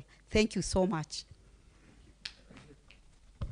Thank you for those who were very brave to share their story. Let's give them a big round of applause. Thank you. And as you picked up in these experiences, you'll notice that, again, it is stress that's bringing us to not think correctly, especially if it's financial stress. Question, I'm not very familiar with how things are done here. How often do you get paid? Is it once in a month? At what date? Around the latest of the 26th, the last week of the month, yes? Okay. And each of us, you have to wait until the end of the month before you get your money, right? Now, what we are proposing here is, what if we give you that tool that even on the 15th of the month that you've already worked for, you have the ability to get that money that you've worked for on those days and use it to finance whatever, or to finance if you move it to your M-Pesa, and to finance whatever you need, not waiting for your pay date. Meaning to say, this is not a loan, but you've already earned this money because you've worked for it. Would that be something that would be helpful for you? Yes? Okay. Now allow me to show you what that looks like. So we have the app right here in front of you. Ochieng was so glad to show us, and this is a live feed from Augustine also. So the app is very simple. The first thing that you need to do is, we need your schools to sign up for this program, because of course we want to take care of your privacy, your data. Your schools doesn't want that your data or your information to just go out anywhere. Once your school signs up, then it comes to us. We get all the information that we need in terms of how much you get paid and so on and so forth. But the most important part is, I'd just like to show you, once you already have the application, which is downloadable for free, ladies and gentlemen, you don't have to pay for anything, okay, to download this application. Once you get it, it authenticates and it will show you this interface. So what Augustine is doing is showing you what your available balance is, okay, how much money you can access, depending on, the numbers are fictitious for now, okay. But Augustine, can you please try to see, you can move around how much money you need. You can simply just scroll it. Do you see it? Do you see it moving? Depends on how much you need. Now, once you're done with how much shillings you like, say 925 shillings. Then you click on request the amount. After you request the amount, then you pay, then you choose whatever platform you'd like to go for, like Pay Fast. You can click on Pay Fast, and it will ask you which account you want it to fill into. You get it? Once that's done, it will give you a confirmation information, and at the same time, it will also give you a text, correct? An SMS that will inform you that your request is done. And then once you click on confirm, the fish will come out. It's processing. You choose which ones you want to, or what is the reason for it. We are not going to be very strict in terms of the reason, but at least you have a tracking in terms of how you used your funds. Then you click on next, and in less than 30 seconds, you already have your earned wage. So I'm going to pause there and let it sink in. What do you think? What's running through your head now? How? Yes, yes. You've said that it is a wage. I need to work for it. Yes. How will I work for it? Okay. So the question here, everybody, and I'm glad you asked that question. How will I work for this so that money will come in? Okay, that's your question, right? So in our partnerships with the schools, if we partner up with your schools, we link up with your pays in your school. Okay? So, no. Your salary. You have salaries in your school, right? You receive salary. Meaning to say, the partnership that we have with Kewota, okay, let me slow that down. We have a partnership that Kewota will pre-give the information or your how much you earn in a month. We would already know the information from them. So I'll give you, for instance, today is March 1st, right? March 1st. And the salary that you're going to get is on March 26th. As you move along the weeks, on March 15, you feel like you need money, but you somehow do not have access to money yet. Are you following me with the example? Then you say, okay, I'll go to the Cloudpay app because I've already worked from the 1st to the 15th. In those, every day of your work, there is an equivalent amount of a day of work that, or a salary that you do per day. That will be compounded from 1 to 15. And that is your amount that probably you can withdraw ahead without waiting for the 26th. Yeah, wait, just a moment. Just a moment, ma'am. Does that answer your question? It doesn't. I'm employed by Teacher Service Commission. Okay. Are you going to get that money or there is another money from elsewhere? Okay. So it's in terms of how who is paying for your fee for your yes for your wage? Who is paying for it? It's Teacher Service Commission. So from the Teacher Service Commission, we will be in contact with them, correct? If I'm not mistaken? Yes. Yes, yes. Wait a second, okay?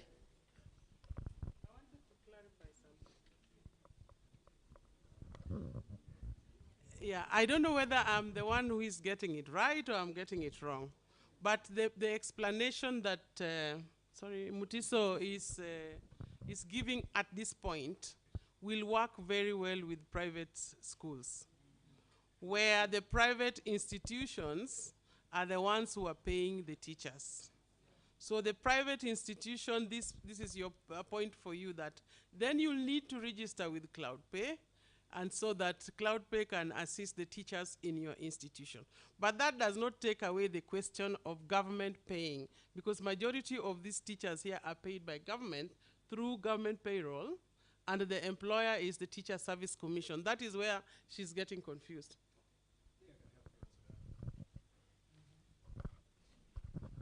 So just to clarify, so for anybody on the public schools which are paid by the TSC, so we will make an agreement the same way with the private schools with TSC.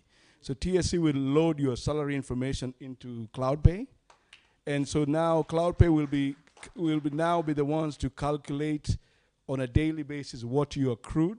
So if it's on the 15th and you've earned this amount of money, you have an emergency, you need to access it, you will access that. Then we will in turn provide that information back to TSC before payroll so that they can deduct it from your net pay, right? So it's the same thing for TSC, is the same thing for the private schools. So once your employer, whoever is paying you, signs up, then now we have the information to be able to calculate on a daily basis what you've accrued, what do they want you to access, when do they want you to access. When you access, then there is a reconciliation done at the end.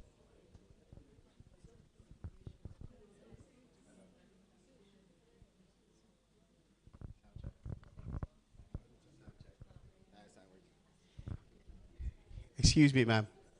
Does that help with context in the question that you have? Okay. All right. Thank you. I'll take another question. For now, maybe we can also have a conversation. Wait. Let's go there for a bit, and then we'll come back here. Is that okay? Okay, right here. Thank you so much for the opportunity. My name is Mercy Achieng. I'm the coordinator for Homa Bay County, and thank you so much for the explanation. We have another sector of a group of teachers that we have here, that are the retirees. Their payroll is on the pension. I'm going to handle it. And then number two, what kind of work are you talking about? Are we to the same kind of work that we are doing in class, or is it going to be an additional work that we are going to be paid by the Cloudpay? Thank you. So there are two questions here that anyone who would like to pick up, if you'd like. There's a question for the retirees in terms of who's going to deal with that. And the second time is, of course, if there is another kind of pay that we will be getting this from. Yeah, thanks. Those are actually good questions. So the first one for the retirees is the same thing. So however or whoever is paying them, if they sign up for the service, is the same thing. So whoever is paying the retirees, whatever the payroll provider is, will provide the information to Cloudpay. Cloudpay will do exactly what we're doing with the existing teachers, is calculate what they have accrued on a daily basis. If they have an emergency, they can access through the app just the same way. Now, in terms of the second question, which is great that you asked, this is not an additional work. This is what we are doing is, in a Kenyan terms, is giving you access to your advance without the elongated process that you do today, where you have to go and request, put a form, it goes through approvals, it goes through finance, then you get your money. So this one is where the employer pre-approves your advance. So you have the privacy of when you have a need, you can go and access the funds immediately, whether it's a Saturday or Sunday, because your employer, whether it's TSC, private school, the pension, has gone in and said, we allow our staff, our teachers, if they have an emergency, they can go into the app and access whatever amount they want, whatever they've approved. They will, of course, put limits and dates where they black out for the payments. But once it's all set up, you as a teacher or as a pensioner, you go on your app, it will show you what's available on that day or what you can access on that day, and you can withdraw it. So it's just, we are bringing in efficiencies in the process today where if you need an advance, you have to go through, approval, requesting and all that stuff. So that is being automated here. Does that put context to the question? Okay, we'll be right back. We'll come here to the front. Sir, your question. Thank you. My concern is, why would you volunteer to be a middleman between me and my employer when I can still go to my employer and ask for an advance? Right? Why would you volunteer to do that? Yeah. So the question here is, why does he need to get through your employer. So my question, I'll throw the question back to you. How fast can you do that? How fast can you get the money? Very fast. Very fast. My employer understands me. I need money for an emergency. You will have to sign up very fast. Is it right there? Yeah. Okay. But my question is, what if you're not in the premises of your employer and you need that money and you can't have, it's not everywhere in sight? My concern is, what are the merits of this kind of arrangement? So he's asking about the merits of this one, okay? So I'm not yet done actually showing you the full flow of it, but in general, the number one piece that we'd like to share is speed to proficiency that you can in terms of your access to your money that you've already earned. The second one is how Kewota can take advantage of the platform to use it as a tool to reach out to you in terms of getting information out. And at the same time, we also have that piece on the wellness that we want to make sure that you get access to information because we have it in the app to make sure that this information can be used and can be also recycled for you in your respective areas. Would that probably answer your question for now? But thank you. We can always have deeper conversations as we move forward. Okay, let's see. Let's go here. 1, 2, 3, 4. Okay. And I'm really glad you're asking the questions because this is the only way for us to really explain how things can go. Yes, ma'am. Thank you so much. My concern is we have other employees in institutions. For example, we have the watchmen, we have the matrons, we have the cooks. How can they benefit from this kind of arrangement? I'm told to introduce myself by CEO. Sorry, my name is Irene Yaile.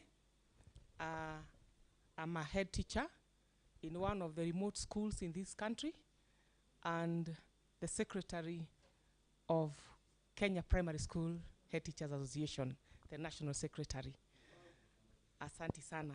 I was invited to come and be with you. We've met in other forums. I'm always attracted to the Kewota activities, and I normally don't like missings. Even when the invitation is given to my chairman, I'll always request him to allow me to represent him so that I get to know more about Kewota. That is who I am. And I'm saying that we have other employees, other than the teachers. We have other employees in the institutions, like the ones that I've mentioned. And mostly we pay them cash in the institutions. How are they going to benefit from this kind of arrangement? Thank you. Thank you so much for another very good question. So the process is very much the same. So TSC is a paymaster for public teachers. Private schools, they pay the private teachers. The same way with your employees, right? So the employees in a school who you normally pay. So as a school, you can sign up, and we set up these employees on the system the same way, and they will have access to it just the same way. It's just the same process. So those employees you have, as you enroll as a school into the Cloudpay system, they have access now to the application, and on the 15th, if they need money, or in your case, if they get paid daily, this is actually a great tool for that. Because at the end of the day, they've accrued whatever they accrued on that day. If you allow them to pick it up on a daily basis, because as an employer, you choose how often you want someone to access the funds. So they can go ahead and just withdraw the money into M-Pesa, into the bank account, whatever way they want to. And then you have a record as well, because everything in the app will be shared with you at the end of the month, so that if there's any net pay, you have to make that payment, you'll make that payment. It depends on the circumstance. My concern is that some of these employees, because of the where we are, we give them cash money. Because sending them to the bank means that they'll have to use the same money to go and withdraw their money, or maybe whichever way. Number two, the kind of pay that we give them depends on the parents. That is the payment from the children, which does not come at once. So how are you going to get your money from us? How are we going to how are you going to get the money from, say, my institution, if I'm paying them cash? Yeah, another good question. So for your case, you have to fund any of these circumstances. The employer funds it. So you put the money in an account that you have access to. So you will provision an amount that you know you want to go out. That's why you will decide how much. You know what I'm saying? Everything is on the employer. Employer is the one making the choice of how much, what can be accessed. So you will dictate that. You will say, I've put this amount of money for these employees to be able to get. And if it's a month where maybe your cash flow is low, you can definitely pause those withdrawals. So you have access to do all that stuff. So at the end of the day, you're the one who's funding that. And the question that was asked about why are we coming in between whatever employer, right?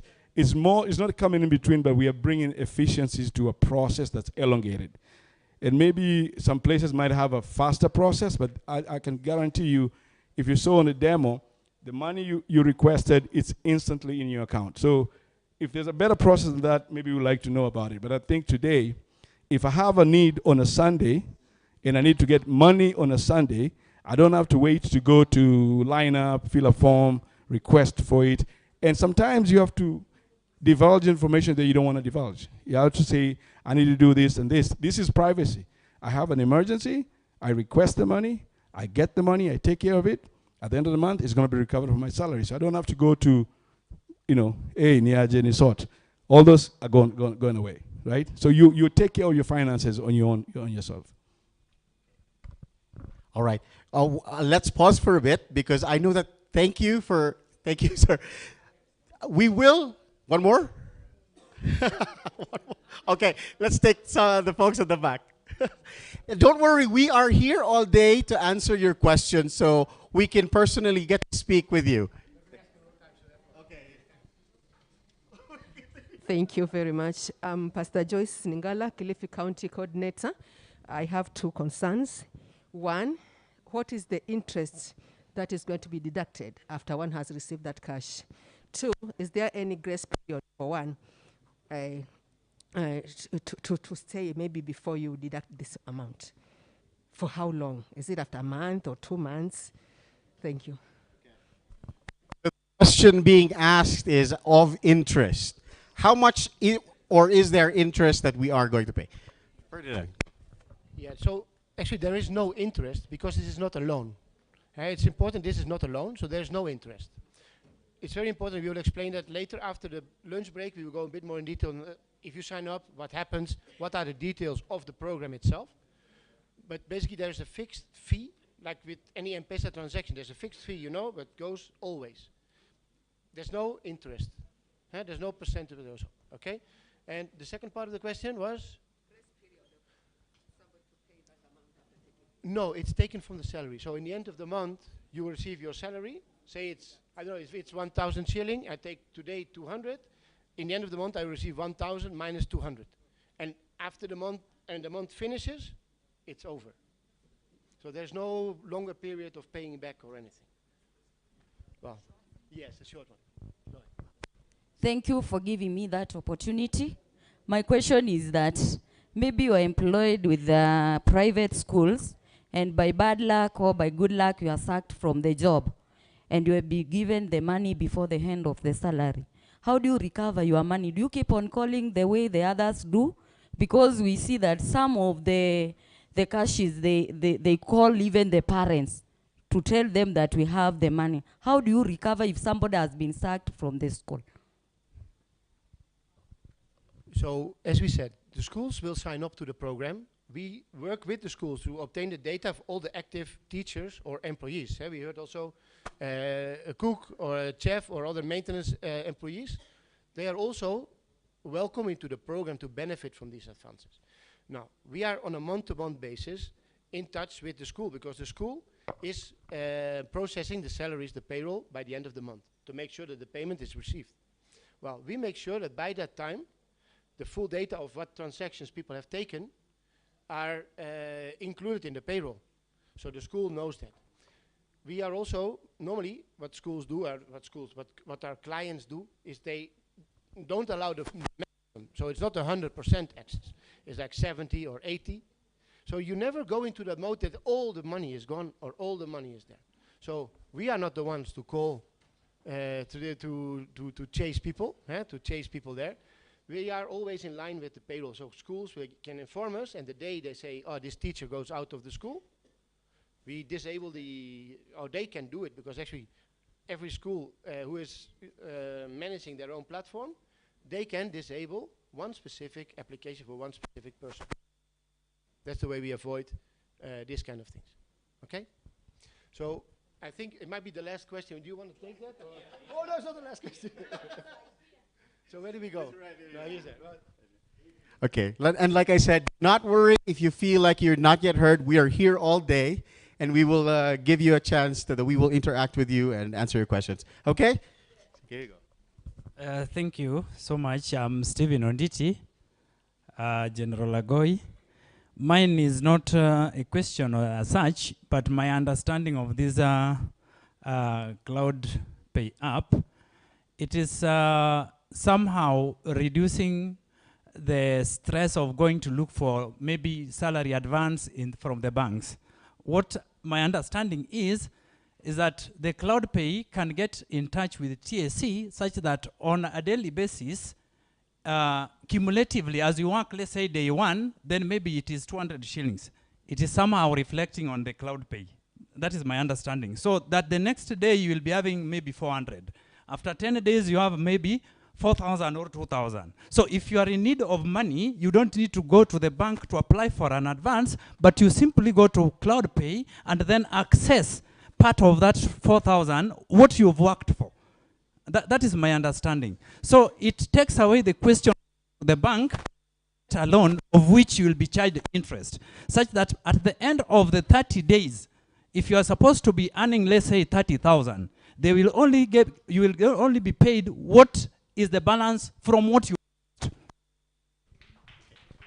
Thank you, sir. That was very helpful, and I hope that was something that helped you understand how this works and how it will help things become better. Now, let me just go back for a bit to what we were presenting a little earlier.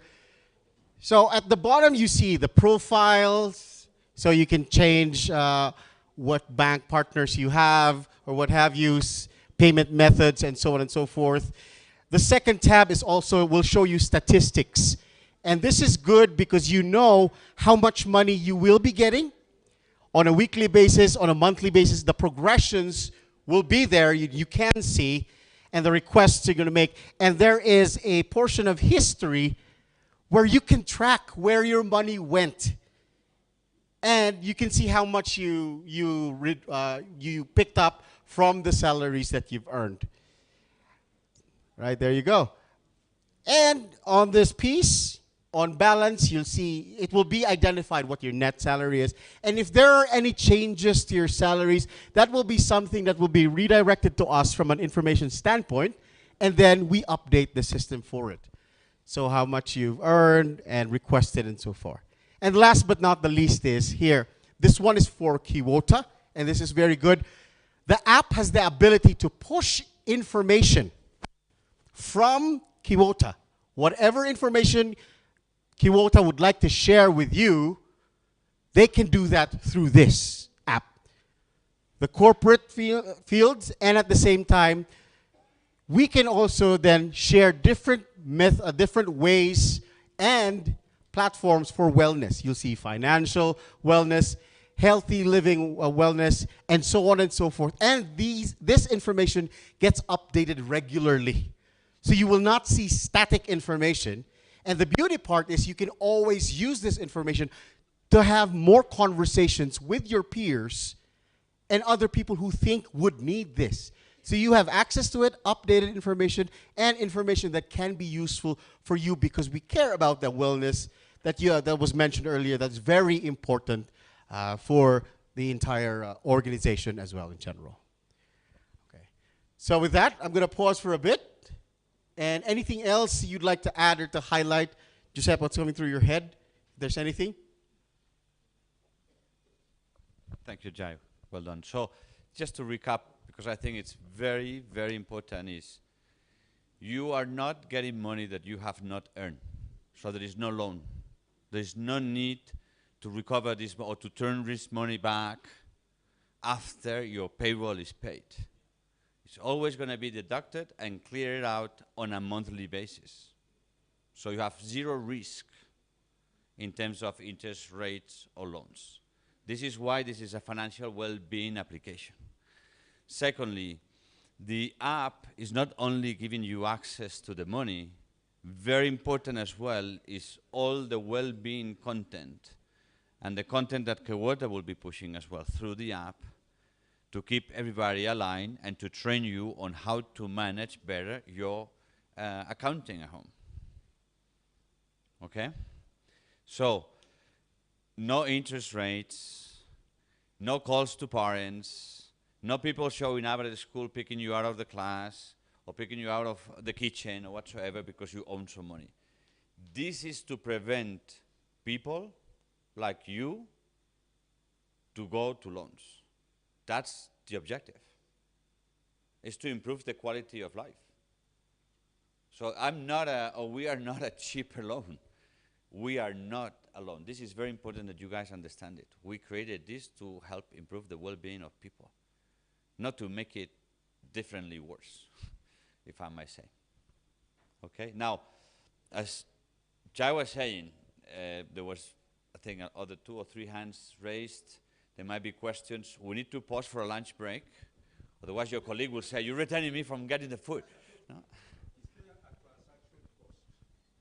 Yes, as Ferdinand was explaining, and we're going to give you details later on after lunch, for every transaction that you do, there is a cost. And the application also is educating you to minimize the amount of transactions that you need to do. This is not an app where you need to take money on a daily basis. This is not what you want. That's not a good financial behavior. This is to take money when you need it. Okay? Then what we are seeing how people is using the app is normally on the 2nd week or the 3rd week of the month, they are withdrawing money to pay an insurance, to pay a medical receipt, to pay, different things, a precise amount of money, or they are putting money aside as a saving, which also is very important. Okay? Yeah, but unfortunately, yes, all the payment institutions that we need to connect with to move the money around, they charge you fees for moving the money. Like they charge you to withdraw money or they charge you to deposit money. We all live in this unfortunate world, my friend. But yes, this is there is this charge, and then what we have been seeing, and with the assessment as well of Kewota, is that it's infimum compared to what is the interest rate that you pay, for instance, with Fusiela or with M-Pesa or those guys. No? I think now it's lunchtime. Hmm? Not yet. Okay, sorry. We have questions. Hold on. May I go there because you already have a question? I'll go back to you. And you're not. Sorry, you want to say something? I wanted to say it is early to go for lunch break. We go at 1. Thank you.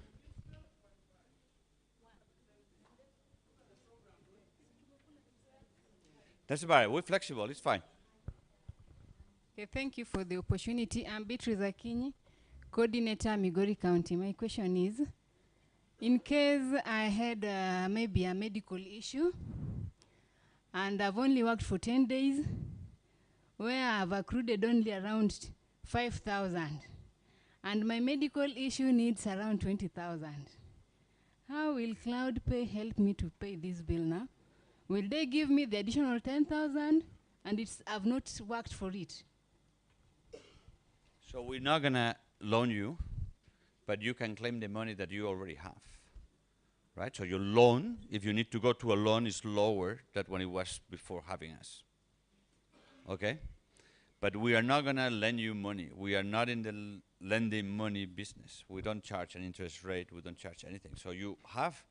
So the first principle, and I think it was explained very well by our friend at the end of the room, is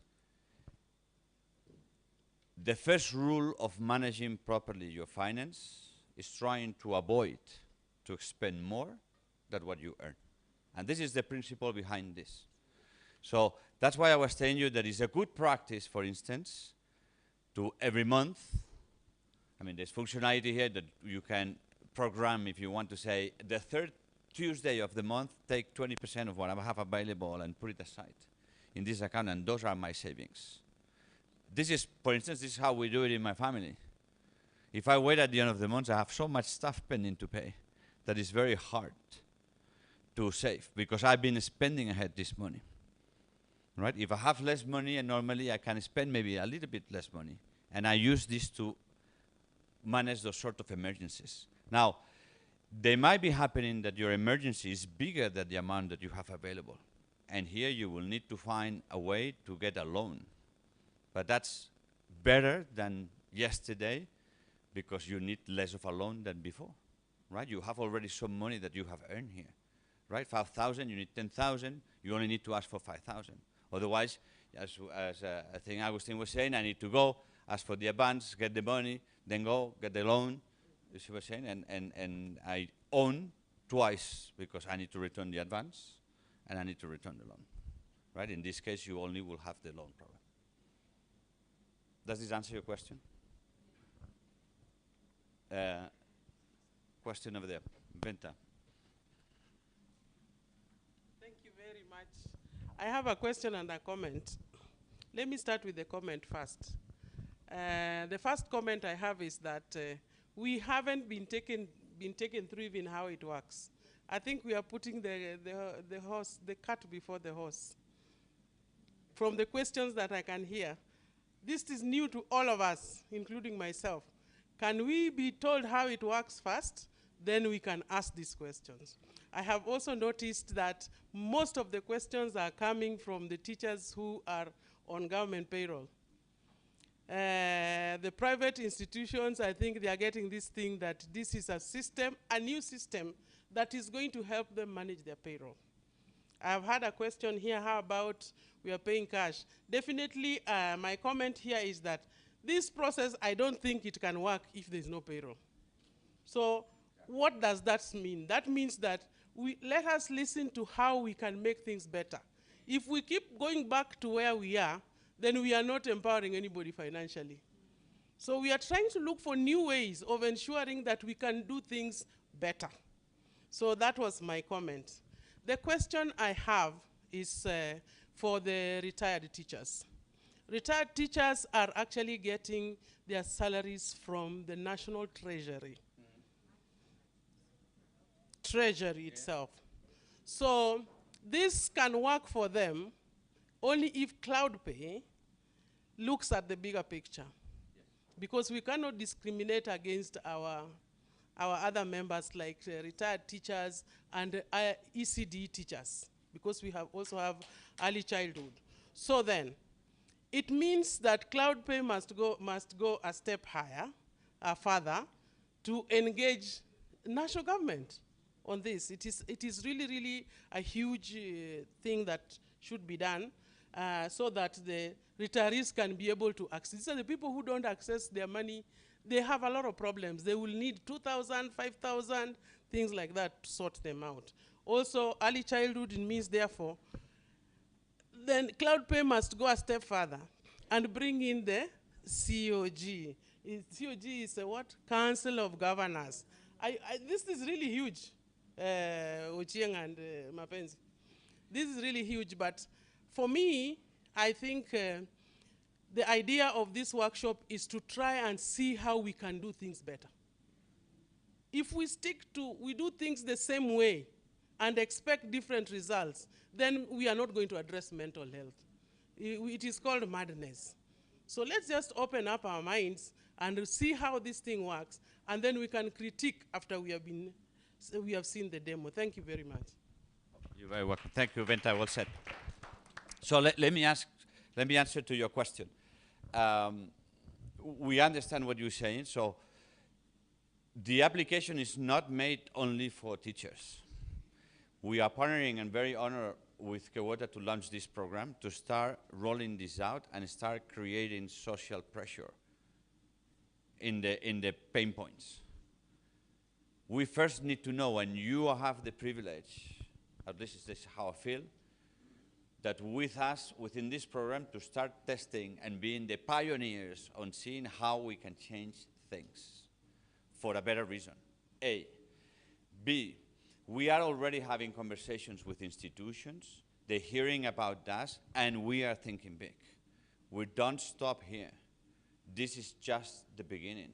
And for those in the public schools, we want to talk with the National Treasury. We do have a program as well that we want to present there to tell them that we can do the same, alleviate also the pain that they are having to get the money on time to you. Because it's not only that you have this problem with them, it's also we know that they pay normally quite late. I mean, on delays, okay? And then with the pensioners, it's the same. You have someone that is calculating how much do they need to pay you on a regular basis. It's the same principle. They just need to tell us this information. I don't only need the net salary of to calculate this. I mean, I need payroll for sure. But you can send us hours, deliverables. I mean, that's what we call bonuses, allowances. So the application does much more. We explained to you today more of what is the employee view of the application and basically how you get access to the money.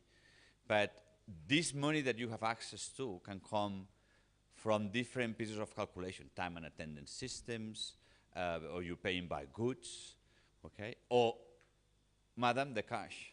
This is a great way to get rid of the cash, which is a problem. Because the person gets the cash, loses on its way home, and what happened? We have a problem, a deep problem. So this is a way where basically also you are securing the money that you are earning, because you have it in a way where it's more difficult to be stolen, let me put it this way. No? So on those things, and thank you very much for the segue, Ms. Benta, it is very important that you fight against the worst enemy, which is yourself. That's why I start talking on saying we need to change the status quo. You don't make an omelette without breaking eggs. You don't change things if you don't change. My recommendation, I mean, we have thousands and thousands of employees. We have been launching this in Europe. We have very reputable institutions using this. That's why I was telling you it's not just a problem in Kenya or in Africa.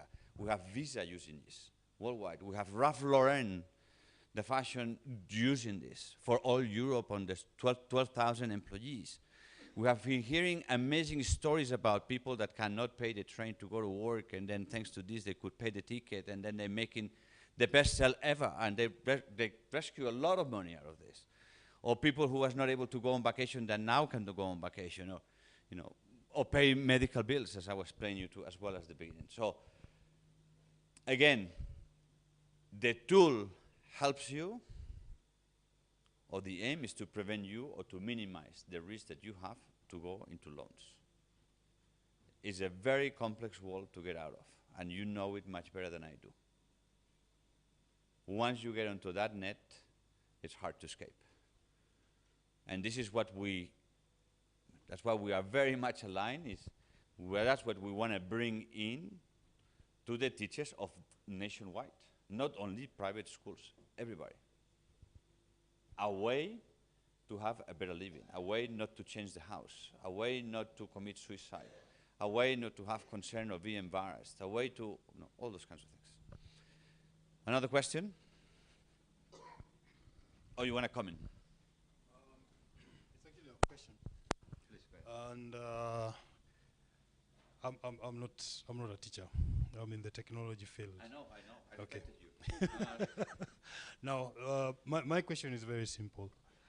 Agility. Mm-hmm. We've got a very flexible government.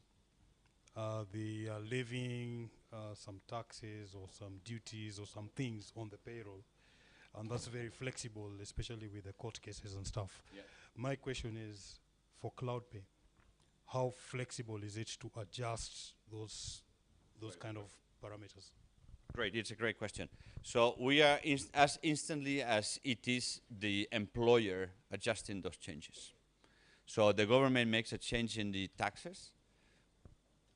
That needs to be applied into the payroll, right? As soon as it's applying on the payroll, it's instantly applied here because I only receive from the payroll your nets. So we have a magic recipe, or several, which is how do we calculate or how do we know your nets, right? Before payroll is being calculated, okay? So this is something that we have worked. There's artificial intelligence as well behind, and we count on so we have multiple methods. So if you have been more than 6 months, we apply a formula. If you have been for less than 6 months, we apply a different formula. If you've been less than 3 months, apply a different formula. If you've been just higher, we apply a different formula. So the system is smart enough to know that you have been just employed. We get the gross, and we're able to make a first simulation of your net, and we're going to be limiting the amount of money that you can withdraw at 50%. And as you build up this story, this gets increased, and you have more access to your money. Okay, so then the beauty of that is that also, I mean, I don't think there's anyone here working on the payroll department of any institution, but if there is, that's very important, is this has zero impact, zero. It's hassle-free on the payroll department or the payroll calculation. Zero, because we're going to be doing nets, and they only need to deduct nets. So there's no problem on the gross to net process. Okay, so it's, let's say, from your employer perspective, being a school or being an organization or being a public institution, this has no impact on the current process that you are having. So we're not creating a problem. We're taking the problem from one side and putting it on the other side. No. This is absolutely hassle-free. And what you get reflected here is always accurate.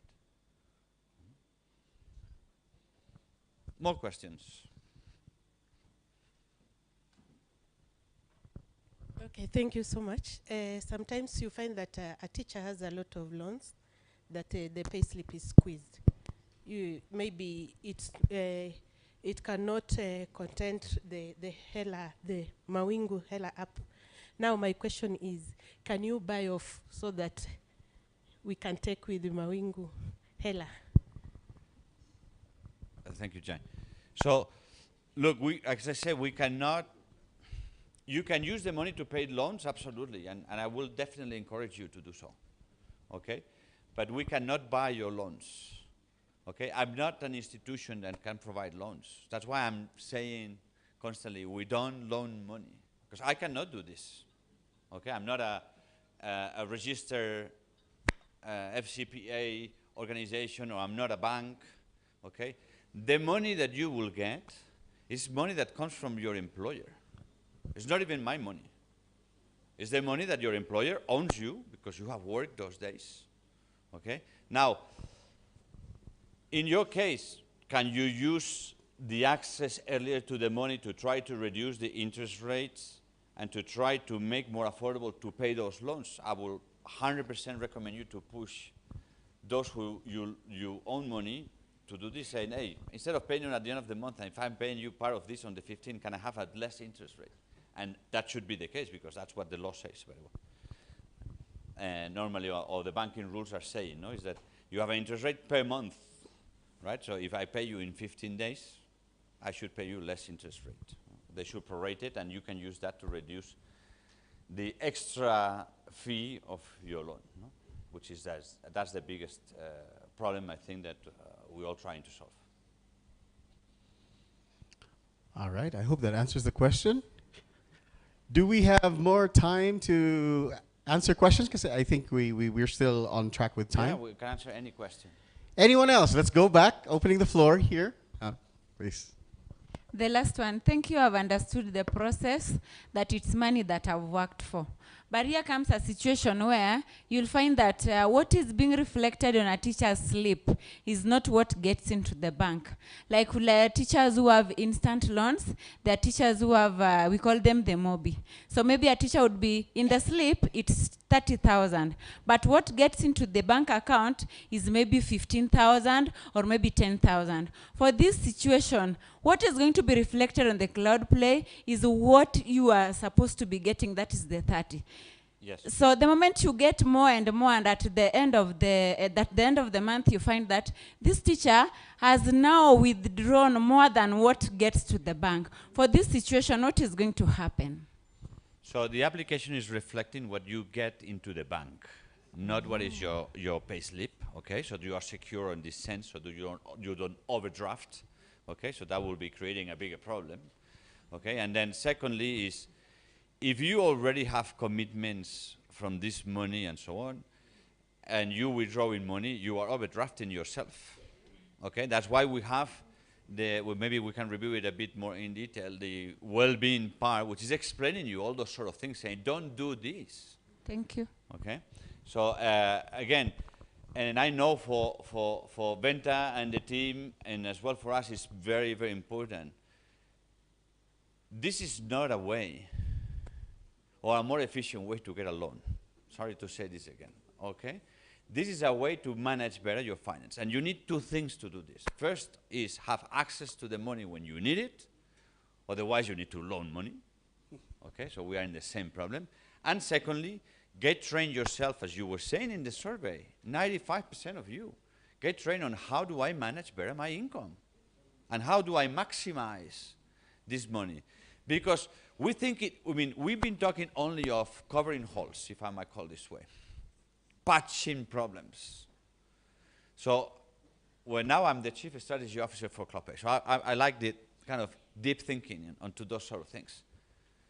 The first thing, if you want to get out of the hole, is try to put some money aside to invest it to generate additional income. That's the best way. That's the fastest way. And that additional income is what is going to give you the money to pay the loans, and you still have your natural income to live. If not, you're always going to be squeezed. Anyone, not only you, anyone. I do have also a mortgage, by the way, pretty big, because I took it on the wrong time, and the interest rates are all the way to the roof. I live in a situation that is very similar. It is true that maybe my situation is not because there's no food on the table. But I can get out of my home any day if I don't pay. And I got to make sure that I pay. So that's why part of my salary, I know is locked for this and reserved. And I have the other part of the salary for the cost that I know I have, because I will need to food, insurances, health cares, okay, all those kind of, well, education, right? I mean, for those who need to pay education for our children. And then you have an allocated amount of money, which is, say, well, if I have 20% left, I'm going to leave 10% for extras, and I'll try to keep 10% at least for savings. Then there is a month where my extras are 2%, but there's a month my extras are 25%, right? The roller coaster doesn't disappear, but at least you have a tool. No, as I think Agustin was explaining very well, is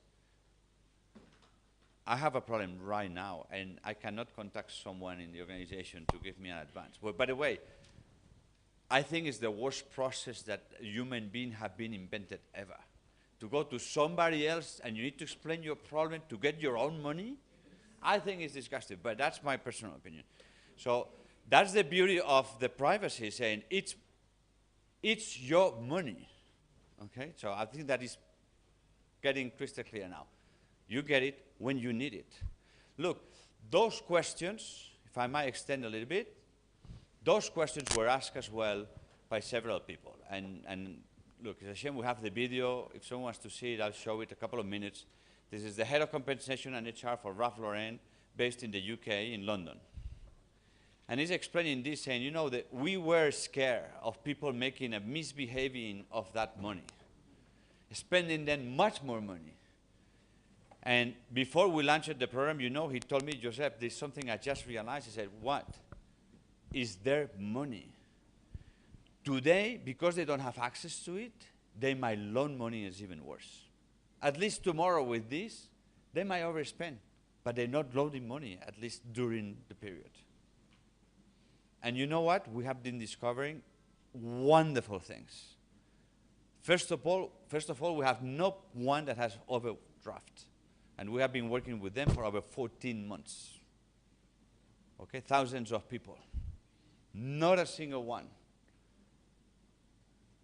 The text messages, where there's a chat, where you get the support, I mean, there's a lot of things in the app that you haven't seen, but the amount of messages that we are receiving, because we are behind the scenes answering, but people think it's Ralph Lauren answering because they see the Ralph Lauren logo and all those kinds of things. No, but you see here people saying, this has been saving my life, this is the best company I work ever, this is such a great benefit, and so on. There is a YouTube video if you want to see it, from a large supermarket in the US, okay, who launched this program 2 years ago. In 3 months, only in the US, in 3 months, it turned out to be the 3rd most demanded benefit in the entire company. So this we know it's working. We're not experimenting with you. But we just want to know how, in your context, in your culture, in your current situation, how does this apply and how we can make it better. The world is going to change. It's unsustainable that we all wait to get paid to pay our duties. It's unsustainable. You go to the supermarket, you got to pay. You go to work, you should be paid. Right? You're financing the organizations. And it's not because they want to be financed. It's because this is how the system, the status quo is, and I think that's referring back to Ms. Venta, that is, we got to change it. And the change starts with each of you. Otherwise, we cannot make it any further. And we are here to help as well to go on this change. All right, I think we still have a little more time. Any more questions or thoughts that you'd like to share with everyone? You just raise your hand, I can approach you. Anyone else? Going once? Going twice? No. Don't be scared. Don't be shy to if you have a question or a comment. We're happy to be challenged. So, and that will only help us to make things more clear. Raise your hand so I can approach you, and maybe perhaps. Oh, there you go. We have a question here in the back, Giuseppe. Yeah, I wanted to ask. Sometimes payrolls delay. There are those employers who will pay after 30th, after 1st, after 10th. Is there a penalty for not having your payroll on time? So the question here is around, is there a penalty for not getting the payrolls on time? No, zero penalty, because you are always accessing to what is available. So thank you for the question, so I can remind it, this has no risk. You have zero risk of overdrafting and getting into a penalty interest rate or anything similar to that. Does that answer your question? Thank you. We have somebody here in front. Go ahead, please. Thank you. Mine is for the government employees, they close the payroll on 15th. That's when they close our payroll. Suppose I have a problem maybe on 20th, 21st, and I want to get the money. Will I be able to get the money from Cloudpay? Yes. Okay. So let me explain you how. Because, so the payroll calendar, and it's, thank you, not only your government, many companies is 15th, 16th, 17th maybe. And so then what we do is the application is available until 1 day before your pay date. Okay, so if you pay on the 28th, the application will be available for you until the 27th. On the 28th, you have access to the application, but the withdraw button is deactivated until the 1st of the month, okay? So that you have no risk of overdraft. How does this work is we know your net. I know the net you're going to be paid. So what I'm doing in the case of the Treasury will be sending them a file that says all these people has been withdrawing all this money. So on the net payment, please just deduct this money. So it's 2,000 minus 500, 1,500. It's as easy as this, okay? They can do it in an Excel. We can do it with integrations. There's many ways that we can work with them, or we can do this on their behalf as well, for instance. So there is no problem. We thought a lot about this, and we thought, and we worked very hard to solve that sort of issue, because it would be useless to have an application that only works 12 days or 13 days of the month, especially only at the beginning. So, yes. All right. Ma'am, does that answer your question? All right, thank you. Anyone else? Anyone else? Do we still have some time?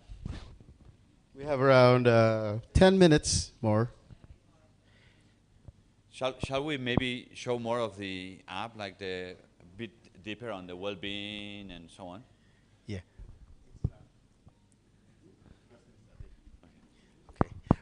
Before we get into that, I would just like to state this for those of you who are already here.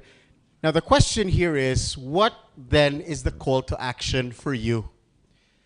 What we need now is, since we are yet to pilot this with you, for those schools, for those representatives of the schools who would like to hear more about this and to somehow try to pilot it in your respective schools, we have a sign-up sheet that I think we will be distributing outside.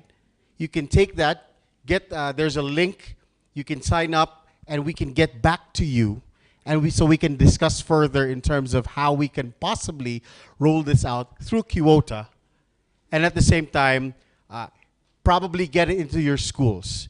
Now, in terms of how we could do it, do we really have to do it all at once? 100%, we're not sure yet of how it's going to work. We can always work a way around piloting maybe a small group first for now, prior to it being released to the bigger audience. So if you feel like if you want to be sure that what you're getting into would work for you, we can always do that.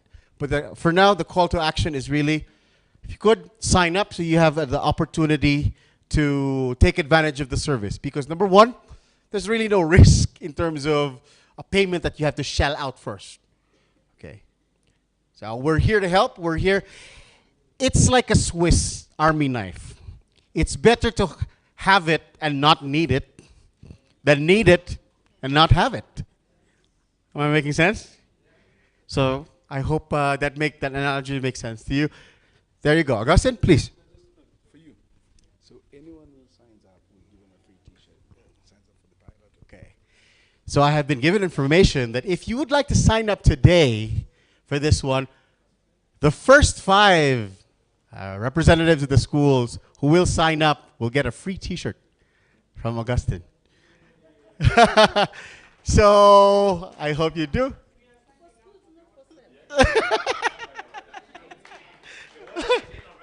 Oh, there you go. I'm sorry. For schools themselves. We'll see what they think.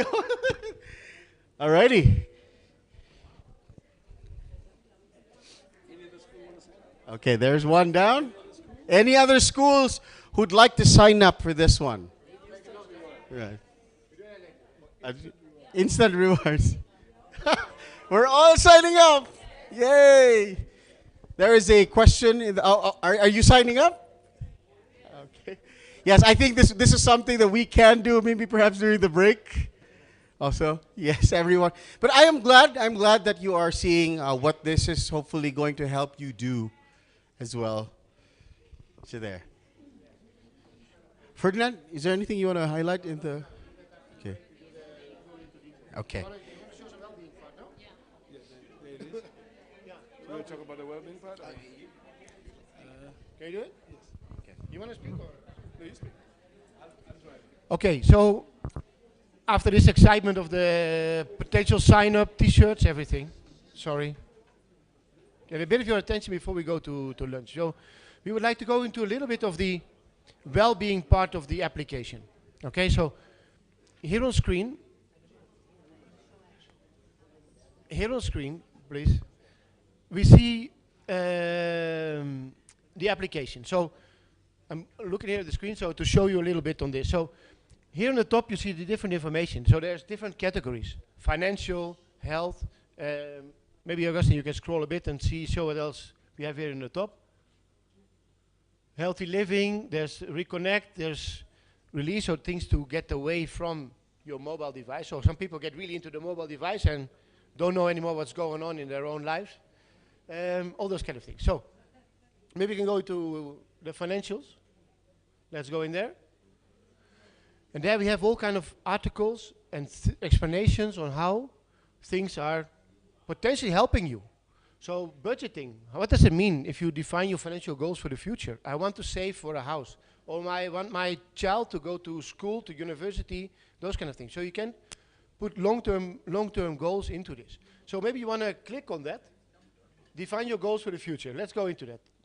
If you click on it, it's important because it shows you a little bit. And some of these things are not, as Joseph was saying, this is not specifically for Kenya.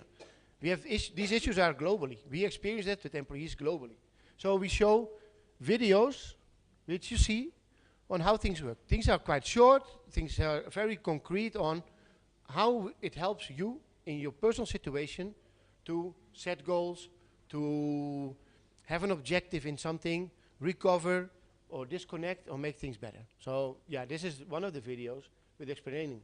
What does that mean? What does it mean to have a loan? How to get out of a loan? Yeah, we had the loans were mentioned a lot of times. So let's get out of that. So for example, maybe you can go to another one. It all has sound as well. We hear it here, but there's all sound behind. Let's see. Don't know what this one is? Okay, why do you invest? Let's see what's going on. It's the same thing, Agustin, I think. No? Ah. Okay.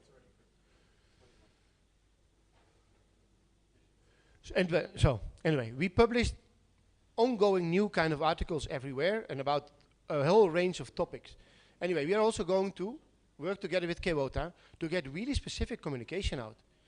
Do you, from the teachers' communities, for your schools, are there specific topics which are really burning here? There's a corporate channel in there in which Kewota can publish all kind of messages which are then far-reaching throughout the school. So US schools, representatives, anybody who is working in the educational sector, you get a lot of information of what's going on. Or for example, communication about the survey. Very important news, and I think details for everybody to have. Kewota might want to publish those. I don't know where we are at the moment. Because while I was talking, the things. Okay, some of the articles, okay. First day at the gym, so there's healthy living. We did already some exercise here together this morning, so I think we are all energized for that. Maybe you can go, there's in the bottom here, there's another one called the corporate channel. Can we see that? Is there corporate as well? Can we see it or not? Ah, yeah, here. So, at the moment we have here published, and this is the demo version we have here. It's called the release notes. But this can be perfectly an article of Kewota, for example, or a newsletter, or something you want to publish as a community to a wide-ranging audience. And since everybody, that's what we hope and what we look forward to, everybody, and not only the private school teachers, also the other employees in the schools, and we look with that to pressure on the public sector, the people who are paid by the government, the teachers paid by the government, to also being able to have this. We can have this far-reaching messaging community in which we can reach out to all of the teachers what is important to them. Okay, so this is for information not important. I don't know, are there any questions regarding this communication channel? Anything? Yes, go ahead. Okay, you go.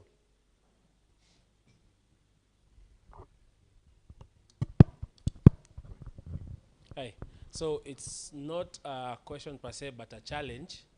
I can see on the different pages of the different modules, there are more of articles and videos.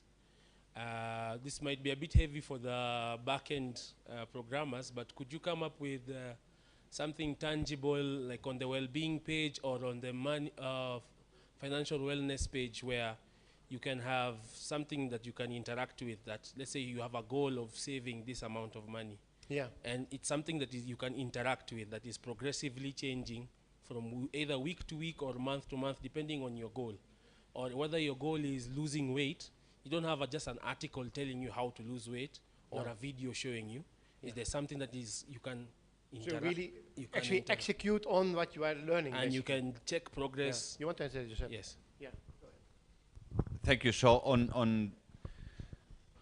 so we have new releases on a quarterly basis, and this is going very fast. So what is coming next is what we call interactive coaching. So not only you will have the articles, but you can reach out to people, expert on the subject, to ask questions and for you to get answers. Okay? And then there is another thing, which is set up your goals, which I think is what you are referring to.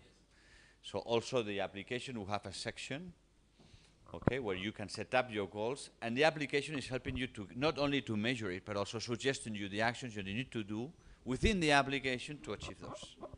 Okay? So we call it my dreams more than my goals in this sense, because we want to have a positive mindset, but yes, this is also is planned in the roadmap of the application.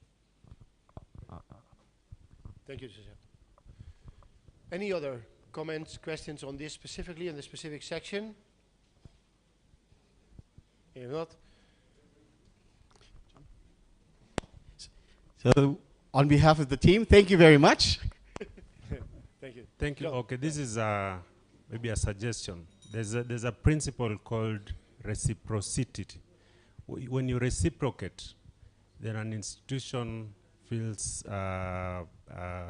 they feel the need to support the program. So I just wanted to know if there's a possibility for Cloudpay to solve a financial gap that could be in these schools. For example, if the schools have cash flow issues that they are unable to sort out their bills in time, if the institution can come in and probably have an arrangement and solve some of the problems for the institution so that they are able to onboard the staff in it.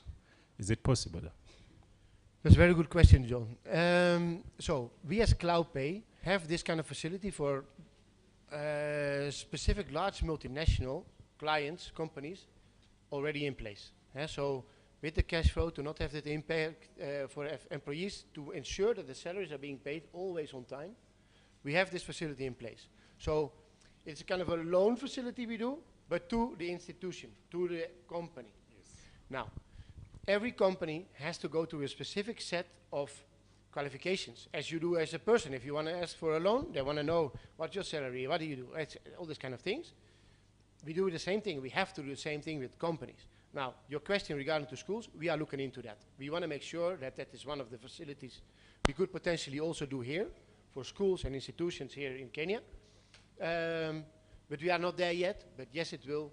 It is our ideas and in the pipeline to do that. So we are really settling here in the country, and part of that is also important to have this kind of facilities in place to overcome this kind of challenges with the institutions specifically. Okay?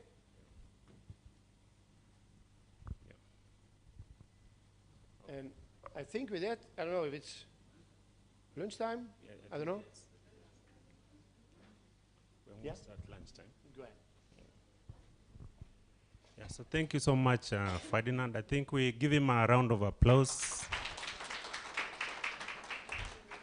So I can see that the vision is coming to, we are getting there in terms of learning on how this partnership can help us, because I think the broader objective here is how can we as an association contribute to the quality of learning, because this is key, not just for the government, but for all the stakeholders in the education sector.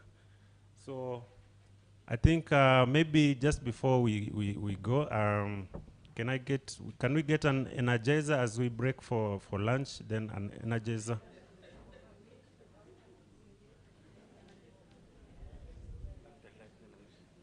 You're full. Oh, you get it after lunch. Okay. Okay. So yeah, I'm going to ask for somebody to come and lead us for prayer for lunch. But I just want to remind our private school administrators again that we have two ladies at the back. One is called Sylvia, the other is called Grace, and they are ready to enroll your teachers for the upgrading of skills. And this is done absolutely free of charge, courtesy of the partners for Kewota. And typically, if a teacher has to go through that training on their own, they'll pay more than 200,000 for it. But this is something that the association is giving free. Sylvia, maybe Sylvia and Grace, just come.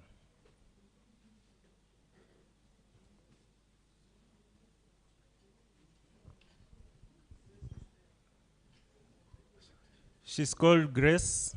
She'll be taking your details. Please, at least if there's one major takeaway that a private school can come out of this session with, is to get us as many teachers as possible onboarded on that platform, so that we can see some testimonies of teachers who have benefited from this program.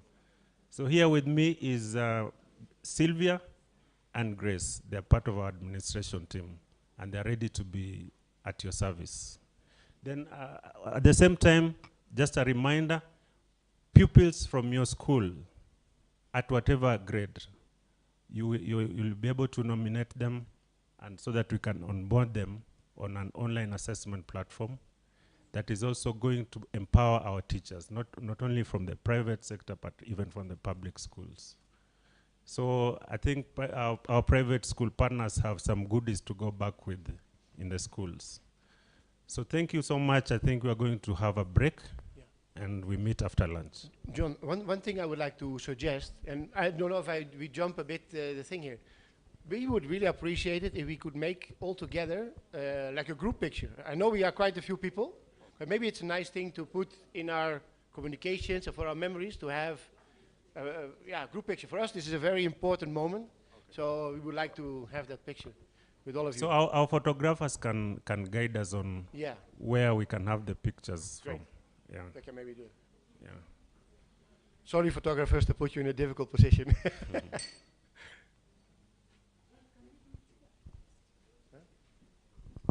Can we arrange it here in front? Okay.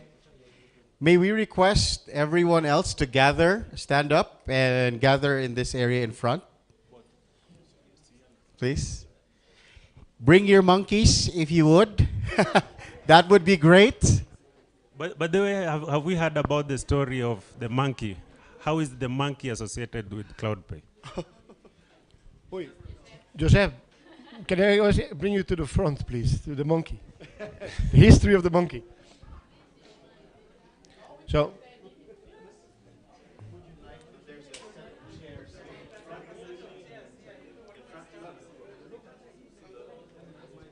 you wanna explain maybe on the fly what was the monkey about? Why we get the monkey?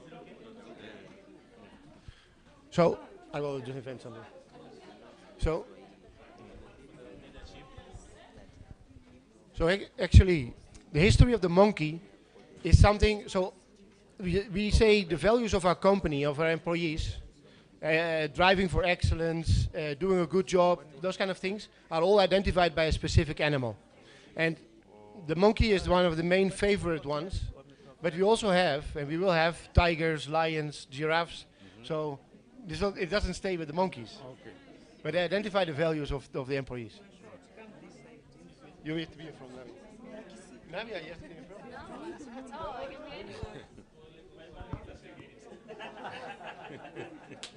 Let's see if it works.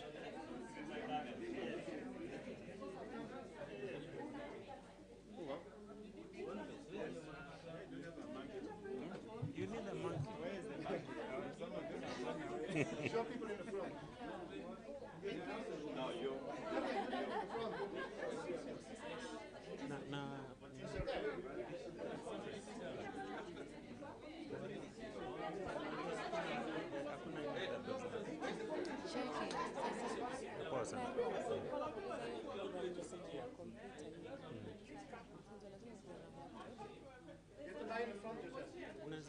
Yani better, much better ukiwa na laptop, but hata kuna wengine naonanga coordinator wa Machakos akitumia simu yake.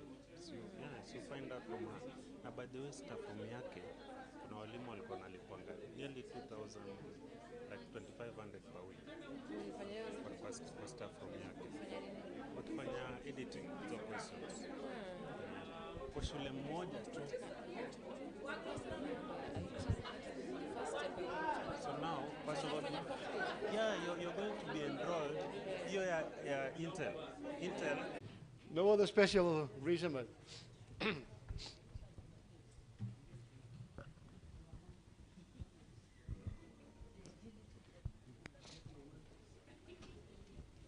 keep it there for the panel. very good. Okay, so I believe we have everybody. Maybe you want to do a little introduction of everybody, present themselves, just in a short thing. You want to go start here on the left? Very good. The CEO Kewota, our partners Cloudpay, the participants. Good afternoon. My name is Dr. Ann Nkwama. I've been a teacher for many years, as a principal for 18 years, in charge of discipline at the TSC, Teacher Service Commission, in charge of HRD, county director, and and also in charge of teachers assessment, standards assessment in quality assurance, but exiting very soon. That's why I'm active in Kewota.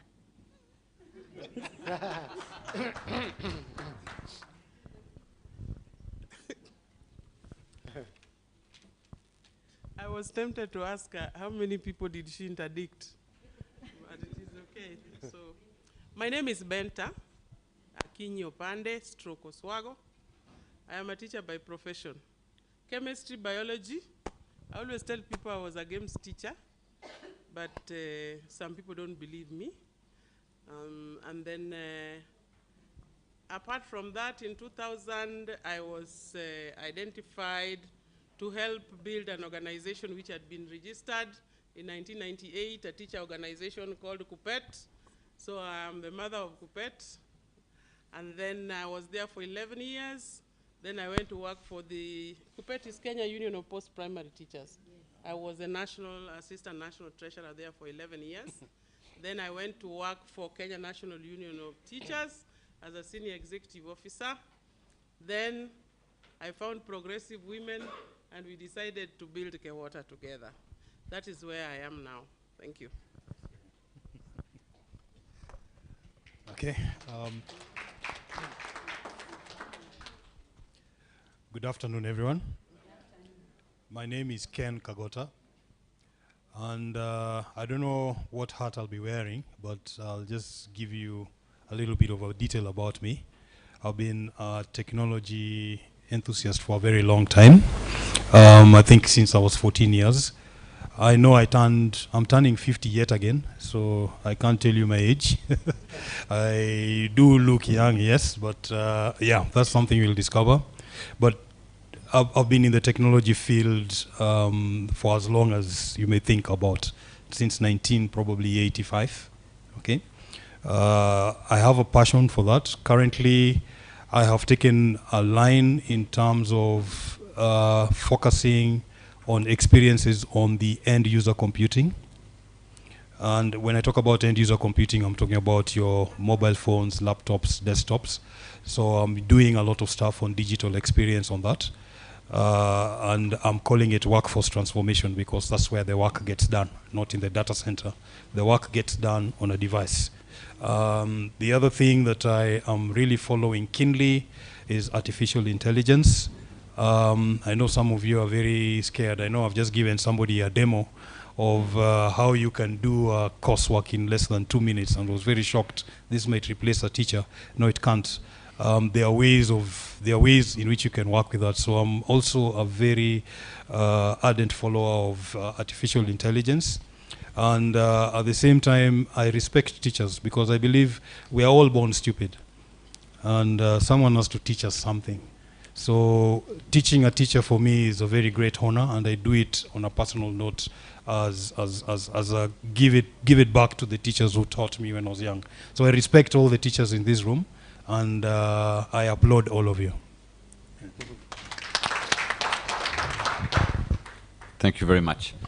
So I'm Mapenzi, as you all know now, also known as Josep. I've been, just to explain you a bit more of my background, we've been talking a lot about Kewota-Cloudpay now, and why are we where we are, and where the future of the world is going, and so on. I've been, I cannot remember anymore, but many, many years in the payroll industry, especially focused on managing global payroll. I've been I'm married. I have 2 daughters, 21 and 12. We've been living in 3 continents. Maybe that will be the 4th one day. Really love it so far. My first week in Africa, but specifically here in Nairobi. And it's been an honor so far, all the work that we have been doing with Kewota Association and the team, which is very easy to work with, very committed, and as well hearing to all of you during the morning. And I hope to hear more about you as well in this afternoon. Very good. Thank you so much, everybody, for the introductions. So we dive straight into the questions we have for the team here, for the panelists here. So I would like to ask the first question, and it's actually directed maybe to Josep and Ken. Maybe you can both elaborate a bit on this. So can you give your perspective of how technology can play a key role in the context of financial inclusion and empowerment? Who wants to go first? Ken? Yeah, I think I'll go first because he's been talking all morning. And before I answer that question, allow me to give just give a personal story. Good. Go ahead. All right. And for all those in this room, I know we are live. Those guys who are also watching me, don't judge me. But there's one thing that I have found out in my interaction with teachers is you fear technology. The challenge is you're using technology on a daily basis. You're using technology on a daily basis. You have your phone, which in most cases will be more expensive than a laptop because it's a smartphone. And on your phone, you're using it for Facebook, which is a cloud-based. So when you're talking about cloud technology, you're already using cloud technology. So the little story that I'm going to give you is something that is going to be related to financial inclusion. So as I said, I've stopped service, so I'm serving myself right now. I've started 2 companies which I'm running. One is called Keka, the other one is called Ken's Virtual Workspace. I'll explain in detail what they do. And I'm also representing Intel because everything that I do, the base of it is Intel, including my Apple MacBook. For those guys who've seen me with an Apple Macintosh, it actually has Intel technology under it. So there's a lot of stuff that I've been doing in the past years about that. Now, the story that I'm going to give you is very simple. Once upon a time, I was rich, young, and famous. And in this particular area, there's a place called the Pizza Garden. And you'd come here and you meet your friends, and the DJ is playing music, and you're buying alcohol. And you come with a budget, and you say, I'm going to spend not more than 5,000 shillings tonight. But as soon as you buy the last drink, another friend pops in, and so you have to add another drink. Now, the kind of payment that you were using at that time was easy because you don't want to leave this place, walk outside there, and you're mugged. So what you were using was M-Pesa. Now, the M-Pesa PIN has 4 digits. So every time you ordered for a drink, you'd actually pay the bill using M-Pesa. But at the end of the day, you'll wake up in the morning and you'll find that you overspent. And if you had some little bit of budget for the children at home, you'll find that you've already overstretched onto it, and so you have extra stress to go to get that money. So how do you employ technology on this? People, it's very simple. The M-Pesa app allows for face recognition. After 5 beers, your face changes. So it will not authorize payment. So that is another way. 2-form factor authentication. Okay, so it changes. So it reduces your expense because now it cannot be approved. And essentially, it also it also helps. It also helps in the sense that you get disciplined. For every round you buy, you pay because you know it will stop working at some point in time. So that's one way of using technology. And just to answer a little bit of the question now, I just put some few notes. It's identifying myself, which means I'm sober. So there are quite a number of tools that you can actually you employ, which are technology based. So they are financial literacy tools. you have a mobile phone or a laptop or a computer, whatever, as long as you can connect to the internet, there are financial tools which you don't have to pay for. Right now, most of the things that are available are actually free.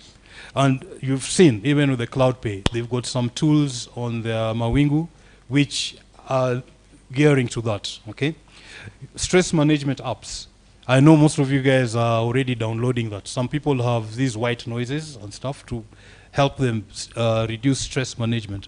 These things used to be bought, but now you can actually, every phone has it, whether it's an Android or an iOS, it actually has. So you can actually, use some of those apps, actually activities or sounds or whatever, whatever you fancy. There are peer-to-peer networks, very, very important things. We've seen that on the Cloudpay as well, as an example. And I liked, before I go, there was a question from him where he was mentioning that why don't you have something that is interactive, that will actually set goals and then show me I'm going towards that goal. By the way, I don't know whether you realized, but that is another way of you making passive income, because you have the idea. Don't push it to them to build it. Build it yourself and sell it to them. They will include it. If they like it, they'll include it in their system. And at the end of the day, you're not at this point in time in our age right now, you don't really have to be a computer expert. There are so many tools. There are things called no-code tools, which means you just drag your idea on the screen as long as you know how to use it, and it will write the code for you. So you don't need a programmer, and you'll actually create that program. And they have something we call APIs. Let's not go too much into details. You'll attach into it, and you have an application, and you'll earn, let's say, 20, 30 million from them, because they're selling it globally. Is that dollars? Is that dollars or Kenyan shilling you're talking about? Dollars. We're talking dollars. Kenya shillings is too flexible. Anyway, workload management. Why do tasks that are repetitive? I've just been talking to someone who was saying, I want to take a pen and paper and add my marks and do all those kind of things. It's adding stress because it's taking time. Automate such kind of things. Whatever is repeated and is always the same and will always have the same result, automate it. Just automate it. That way you are freed to have extra time for yourself. And your mental wellness is very important. Financial planning tools, professional development, all those things that are there, and I know Kewota is doing a lot of that stuff. So most of the stuff that I'll talk about or that I've mentioned are actually in play. The challenge that we have is we do not know they're there. We just need to take advantage of that. So if you're using your mobile phone for WhatsApp, Facebook, and TikTok, try and upgrade it. I mean, it's more expensive than a laptop. So use it for something more practical. I think just as a basis of answering that question, I think that will be enough for now. Then we can discuss more. Thank you. Giuseppe, you want to add something to that? There's not much to be added to what has been saying, to be honest. I just want to maybe make a point to make sure we don't get misunderstood here. I think also applications like M-Pesa or Arte Wallet are also very important in inclusion financially, because these people who have no access to banking. And that allows them to live also in the same world and manage as well their income. So they're not the enemy. Well, I don't see them as the enemy, but the opposite. They're great allies, and we just need to manage them and make good use of them as also of the technology. Yeah, so thank you, Josep. Then, Benta, I would like to see a bit your perspective on that from an educational perspective. So how, in the educational world, can you give your light on that and how the inclusion... Okay, thank you very much, Ferdinand. Actually, overall, technology has the potential of causing a revolution in the education sector, as far as my research and studies have shown. Because one, using technology, we can increase access to education. What do I mean by that? The technology can help us bridge the gap in access to education by providing what this gentleman was telling us all along. If you listen to him keenly, we can have online courses, we can have new learning opportunities just by using technology. He talked about virtual learning, isn't it? he talked about teaching in the remote areas. I mean, there are places like now in the what do you call where there was, what do they call them, like Baringo, wherever. These kids are always not in schools, so learning doesn't have to be in a classroom or in a physical place. Using technology, these children can be kept at par with all the other advantaged kids in the country. So that is increased access to education. And number 2, improvement in teaching and learning. So technology can enhance teaching methods through interactive tools, which he also talked about. I'll give examples like multimedia resources and online assessment programs. We already are trying to bring this on board using Rudito, the assessment program through Rudito.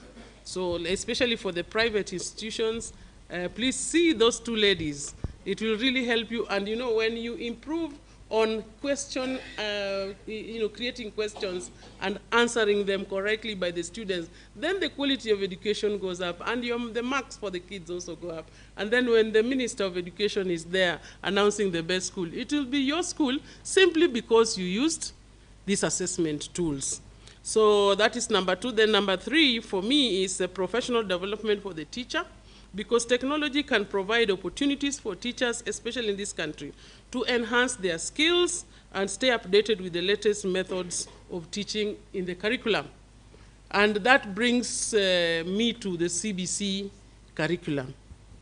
Do you know, I think most of the teachers who are teaching this program are halfway in understanding what is really going on. For example, you are told to teach Kabaddi. And when you are looking at that textbook, after you teach the theory, then you are told open the link. And you don't have that technological tool. You don't have the phone, you don't have the laptop. What do? You jump, isn't it, to the next topic. And yet this is going to be examined at the end of the course. So we must embrace technology in this era for our own professional development. And I'm asking teachers to go online and do courses. Right now, you will go to the university, get your master's, get your PhD, and if you don't have an added qualification, especially related to artificial intelligence, in the next 2 years, you're going to be obsolete. Nobody will be interested in your PhD. So you must go out there and improve your profile by going online and doing courses that will be advantageous. For example, if you're an English teacher and you go ahead and do an online course on climate change, don't you think your opportunities will increase? Just don't just stay there and in the corner there and of the staff room waiting to retire. These are not the days when teachers are waiting for retirement. I'm encouraging you to do that. I'm just about to finish on my ideas on this. Then I think number 4 is in making data-driven decisions. Because if you do not get the correct data, you make wrong decisions. And this goes to policymakers and even you as leaders. Remember, in this room, there are decision makers here. You are living with information here to go and tell the teachers on the ground what you have learned. If you do not have the correct data in whatever you do, you will not make the correct decision. So I think technology can help education policy makers and institutions gather and analyze data to make informed decisions, and this makes implementation of targets very easy. Lastly, we are very, very impressed by the way women teachers are now starting to embrace technology, because if you embrace technology, you are going to be promoting your own digital literacy. Pana ogopa simu. Do you know when we call you guys online, how many people have ever attended our Zoom meeting? Just carry up your hand. Yeah, look at the rest. So many people are not even able to download the Zoom app. and you are calling yourself a coordinator, then how are you going to transmit information to your members? So we must embrace technology because it is going to increase your digital literacy. I think that's my idea. Thank you so much, Benta. Thank you very much. Great answer. So, on a panelist from the TCS, I would like to ask the following. So we have seen the results of the Kewota survey, very important results, and speaking to all of us, I think, and we heard some examples as well this morning. But on top of this, we have seen very serious cases, right, in which teachers have experienced real-life challenges. I mean, we went throughout the room. We have seen, and thank you for that, for sharing some of those experiences we have in there. So I would like to ask here, how do you see this application, this one, but also maybe how Ken has explained some of those things, support people to eliminate the impact of financial challenges on the health of teachers? Thank you very much for that question. Actually, this morning we learned that the teachers are having challenges, and these challenges have that have been posed because of everyday to-day life. The teachers are teachers in school. The teachers are also parents. The teachers are also taking care of the extended families.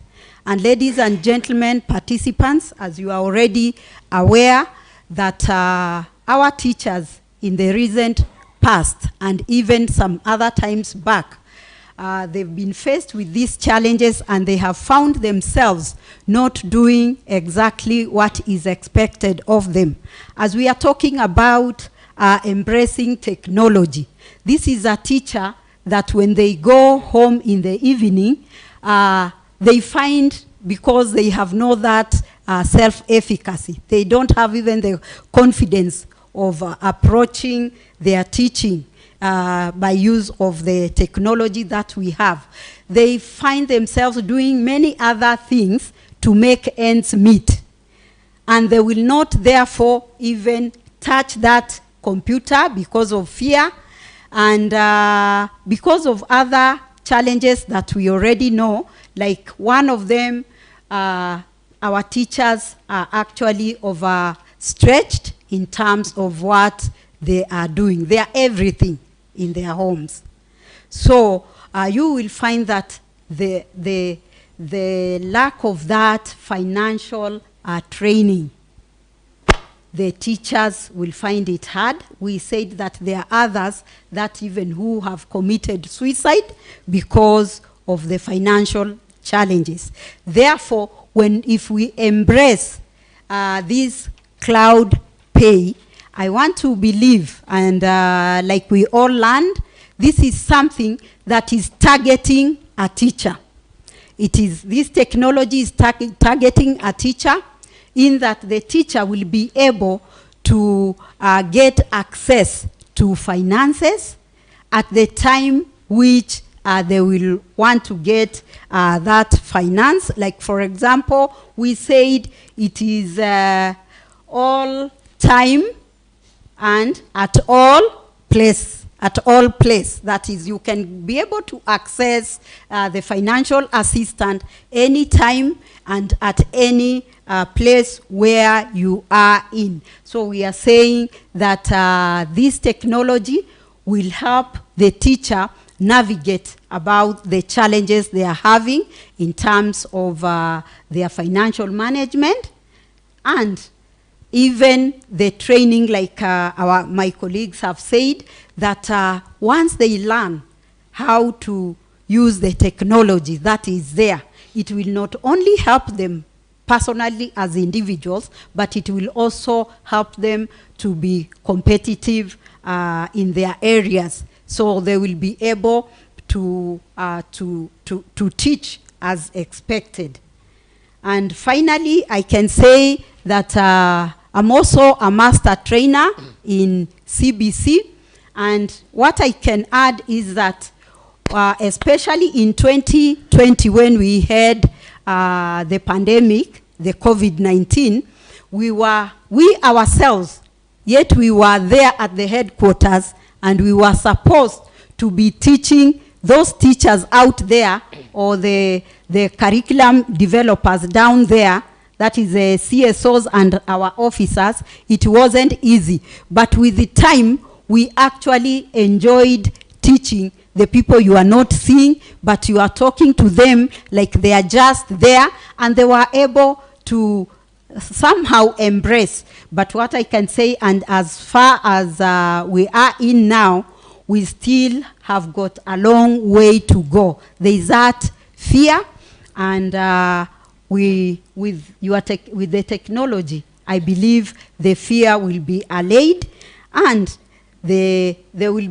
learners will be able to even learn. We have one of the core competencies, learning to learn.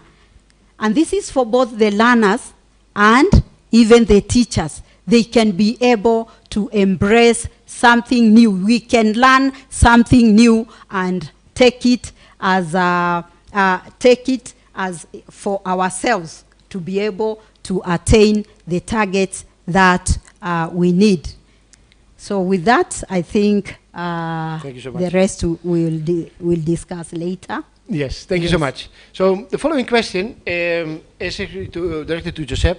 Maybe you can elaborate a bit more on, because now we have addressed a bit the application, how it helps in the wellness, etc. But I think a very important aspect is also the values of Kewota, and maybe you can explain a bit on why it is important for Cloudpay to collaborate with Kewota on a program like this. Sure. Thank you, Ochain, for the question. When I was having the opportunity to study an executive program on one of the best business schools in the world, and I never will forget my first lesson there, which was, what does a company exist for? And we went to the dictionary to look for the definition, and the definition is that it's an association that develops services and products to improve the well-being of the community. I'll never will forget that.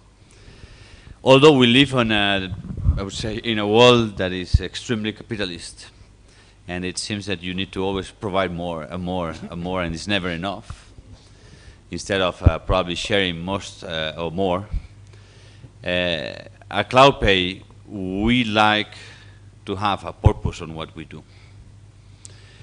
We started this program that we call it Cash Cash at the time, 3.5 years ago, with nothing. It was an idea. What if we could? That's how we started. And most of this we have been discovering how much this was needed around the world.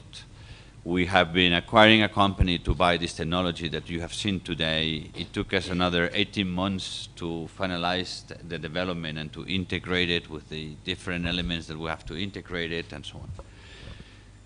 I'm explaining you this because of the monkey with the tenacity and the commitment, first of all. So we live our values, and this is what we found as well with Kewota. We have something in common that is very important. We both wake up every day thinking that we can make a difference for a better world. Every day. So, and I was a teacher at the beginning of my career, and I have a lot of respect for this profession because I think it's a vocation. It's not something that you can work on, it's something you're born for, I think. That's why I'm not a teacher anymore, unfortunately. So we're finding that those values and what we're striving is fitting perfectly with what we want to do. This is nothing against doing business and trying to do the right thing and improving processes and bringing efficiencies, and of course all this is important and relevant. But what it matters is not where you end up. It's the journey that brought you there.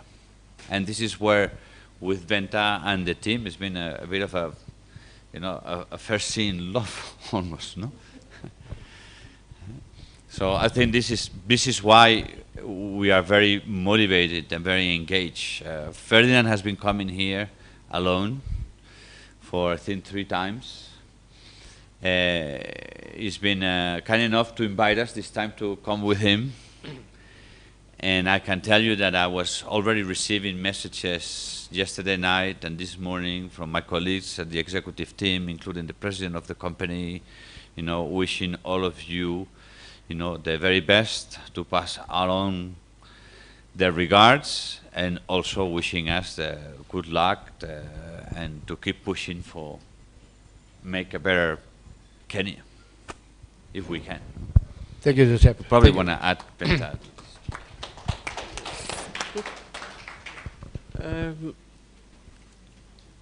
Okay, I've not been asked a question. I just want to add to what Mapenzi has said, Joseph.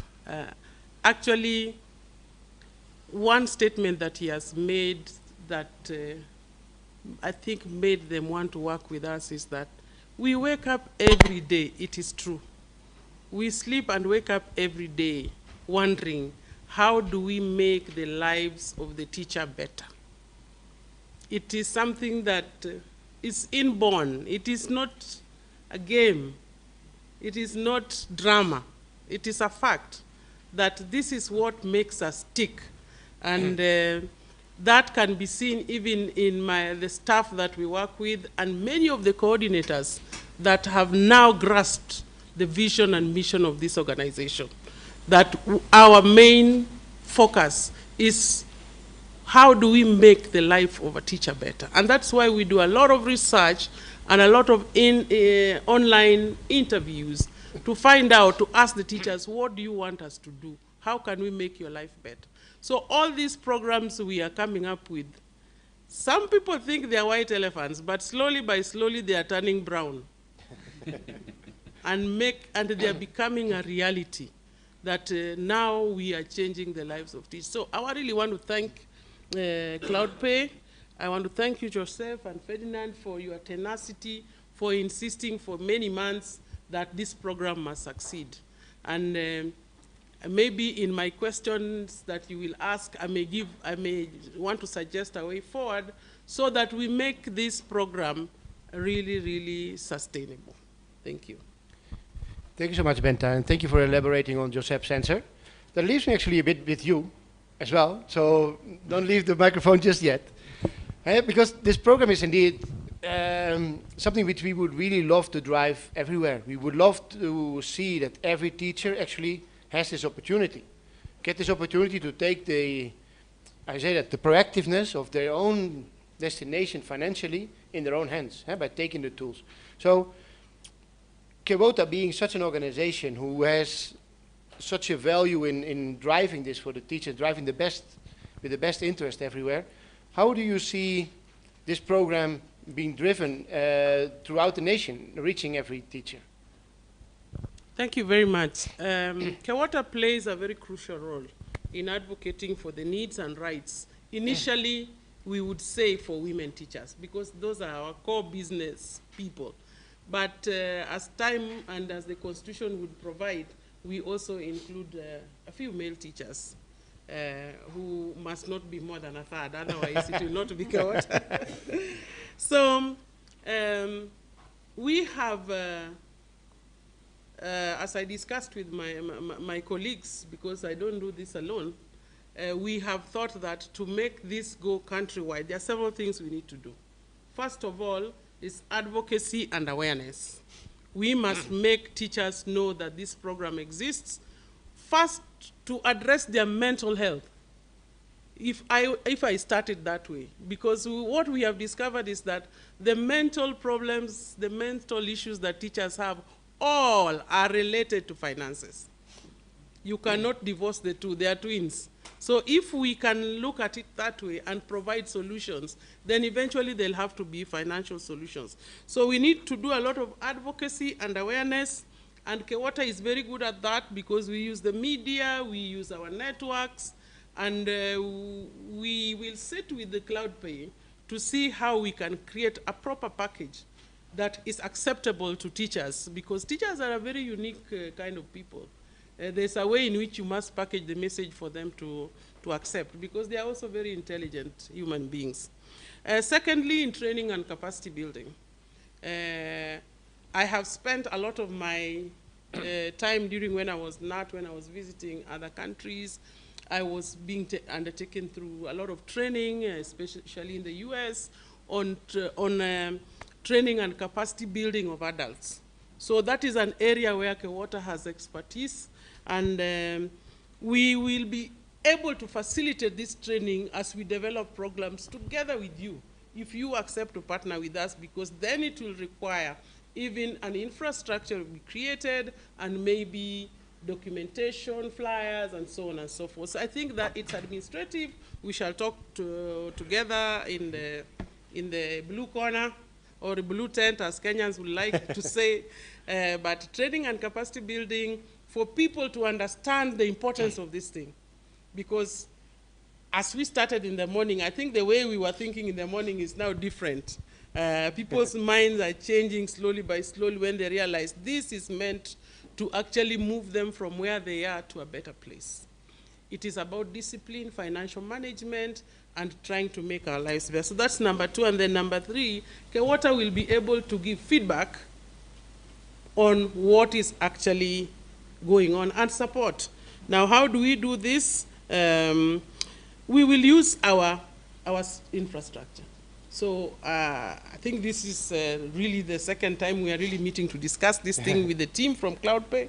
But I think creating a team is very important. That's how we work most of the time, especially in our office. When we have something we are doing, we create a team that gives feedback, gives all these things that I've talked about. But we are ready, because we have the infrastructure, we are present in 47 counties, and we have the ability and the people to do it.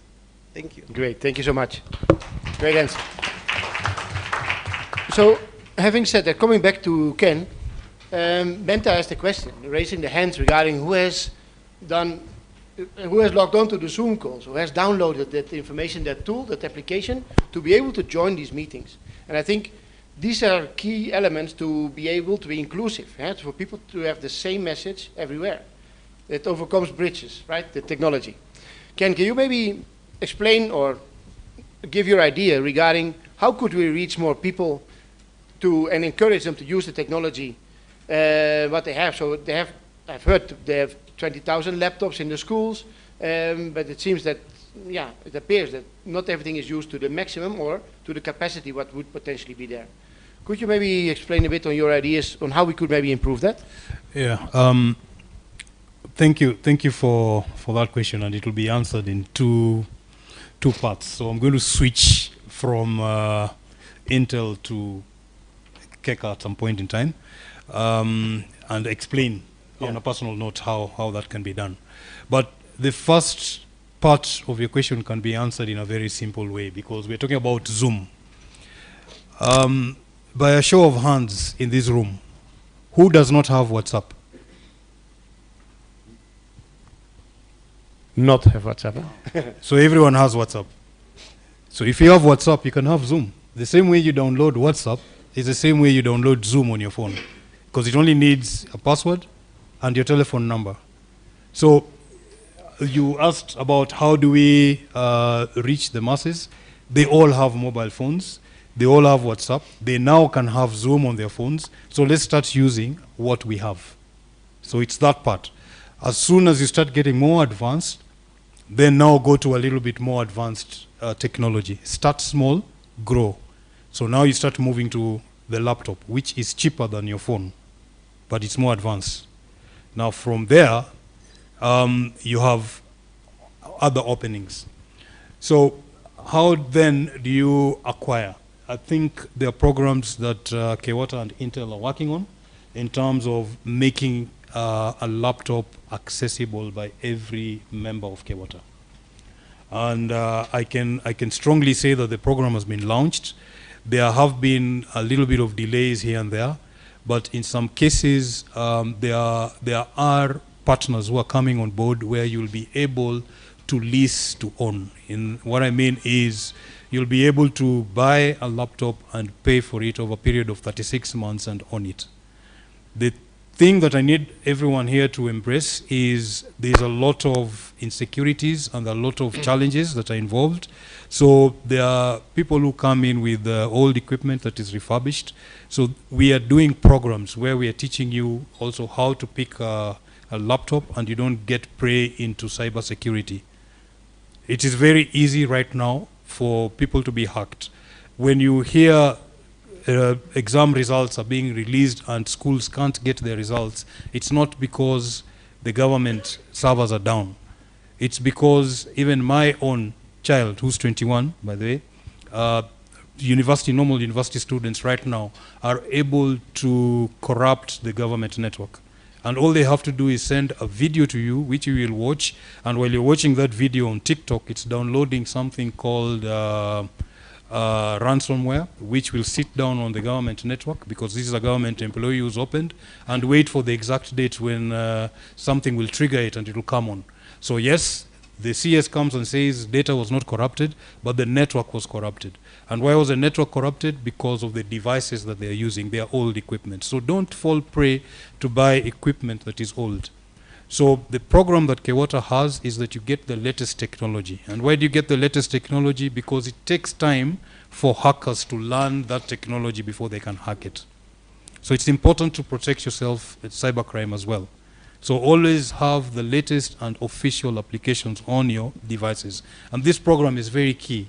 So it's available, it's rolling out. I know it's been launched, it's rolling out, and you will have choices of products to choose from. So it doesn't matter whether it's a Dell, whether it's a HP, whether it's a Lenovo, whether it's an Acer, these products will be available to you.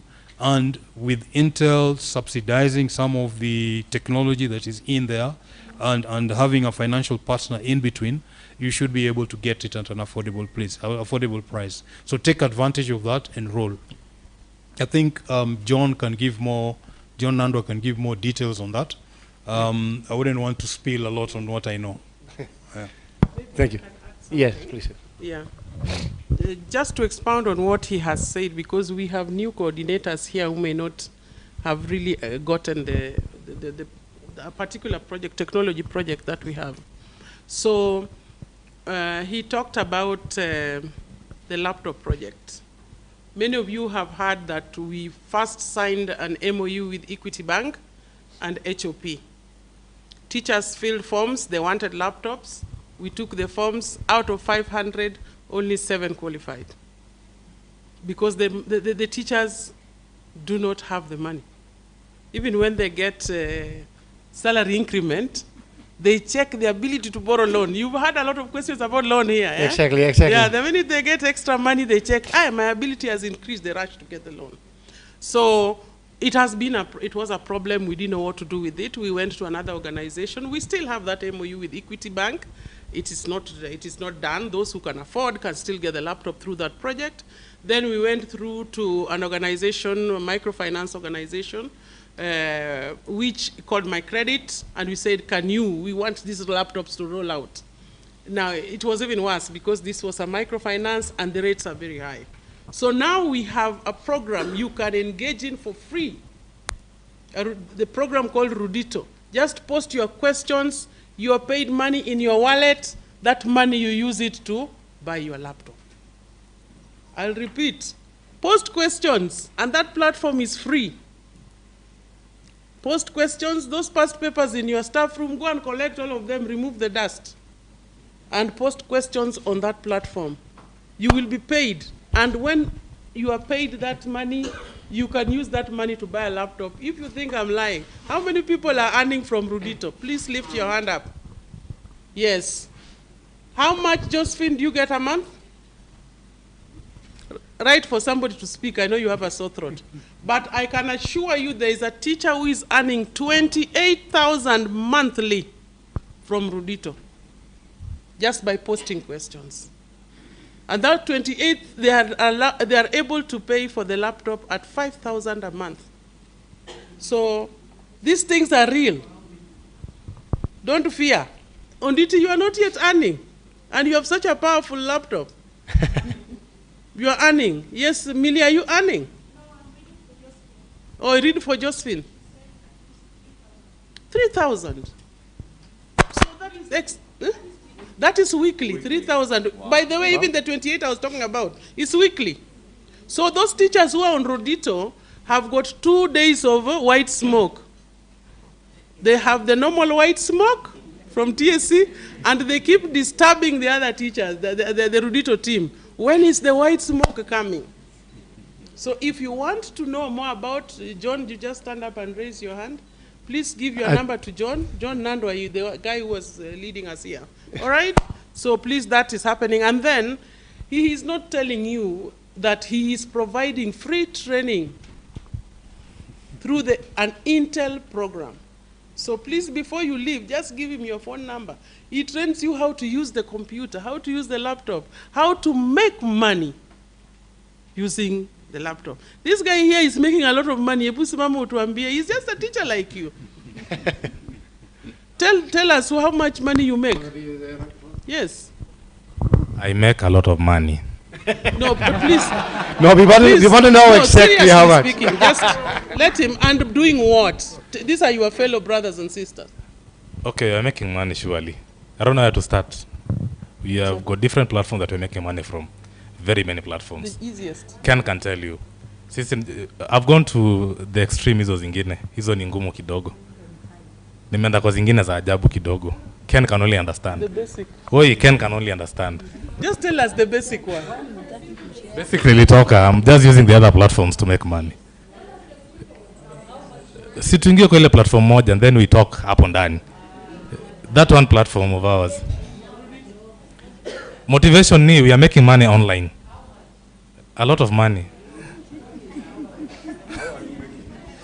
Okay. Moderator, just give me about... Go ahead, Ken.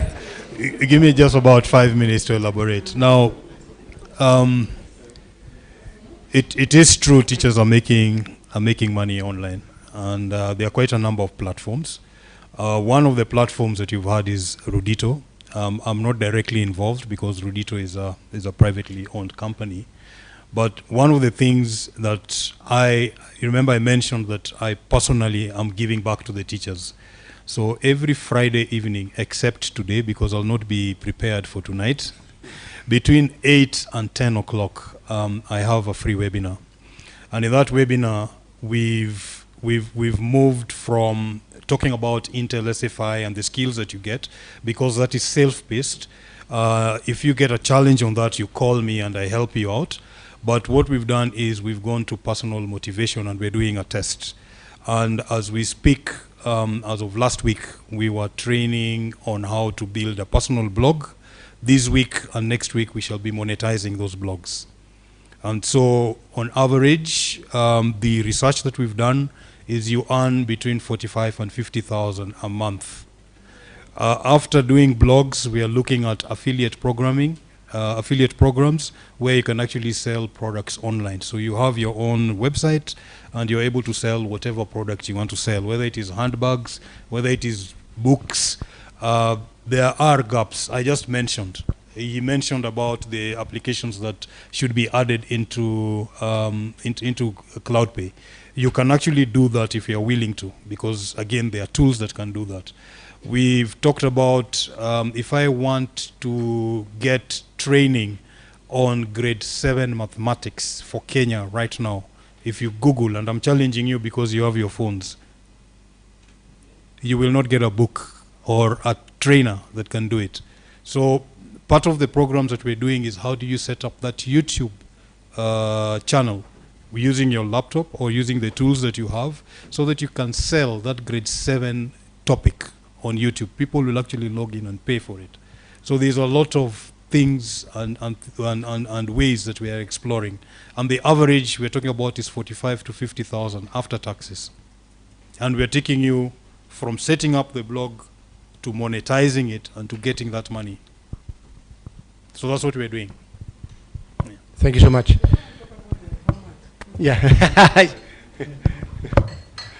Good. Thank you so much for clarifying and thank you for answering that. I appreciate it. So, Joseph, maybe you can explain a bit. So, we're talking here about money and having access to this. I think we heard some stories about the challenging facts about not having the money, but maybe you can explain or tell us maybe some user stories about using Cloudpay now, where it has worked out in a very positive way to people. Yeah, what changed the difficult challenge around, basically.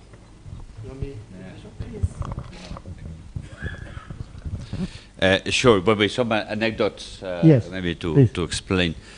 One of our customers that is using CloudPay now was audited by Visa, and due to retention and reducing the absenteeism in the company, they were saving more than $8 million a year just by checking how much absenteeism was I having the same date last year, how much retention I have today versus the same date last year. So this is changing life of people, as I was saying, and this is reverting back into the organizations. When we try to apply this into our world, that means we have a better teacher that is educating better, and we're building up a better society. That's why I think it's very important for us that we start solving this problem from the root. And this is as well, once more, why Kewota is so important for us. Another anecdote, I think I explained a bit, but maybe I can elaborate a bit more, is this is, I will explain you more details on this one. So this is a lady that lives in the suburbs of London. I don't know if you are aware, but taking the train to get into London costs a fortune nowadays. Very expensive. It can cost £25 per day. And she needs to go back and forth every day for work. Okay, this is at month, every month is more than £1,500. Okay, which I don't know how to translate, but it will be like 250,000. Exactly, more or less, yes. Just on transportation. Well, this lady wakes up one day and calls her manager. She works on New Bond Street, which is probably the most expensive street in London for Ralph Lauren. And that is the flagship store of Ralph Lauren worldwide. So it will be the best store. And you get in, I mean, obviously they will charge you a lot for anything you want to buy, but they will invite you a coffee and everything. And says, look, I cannot make it in today. I don't have enough money to buy my train ticket.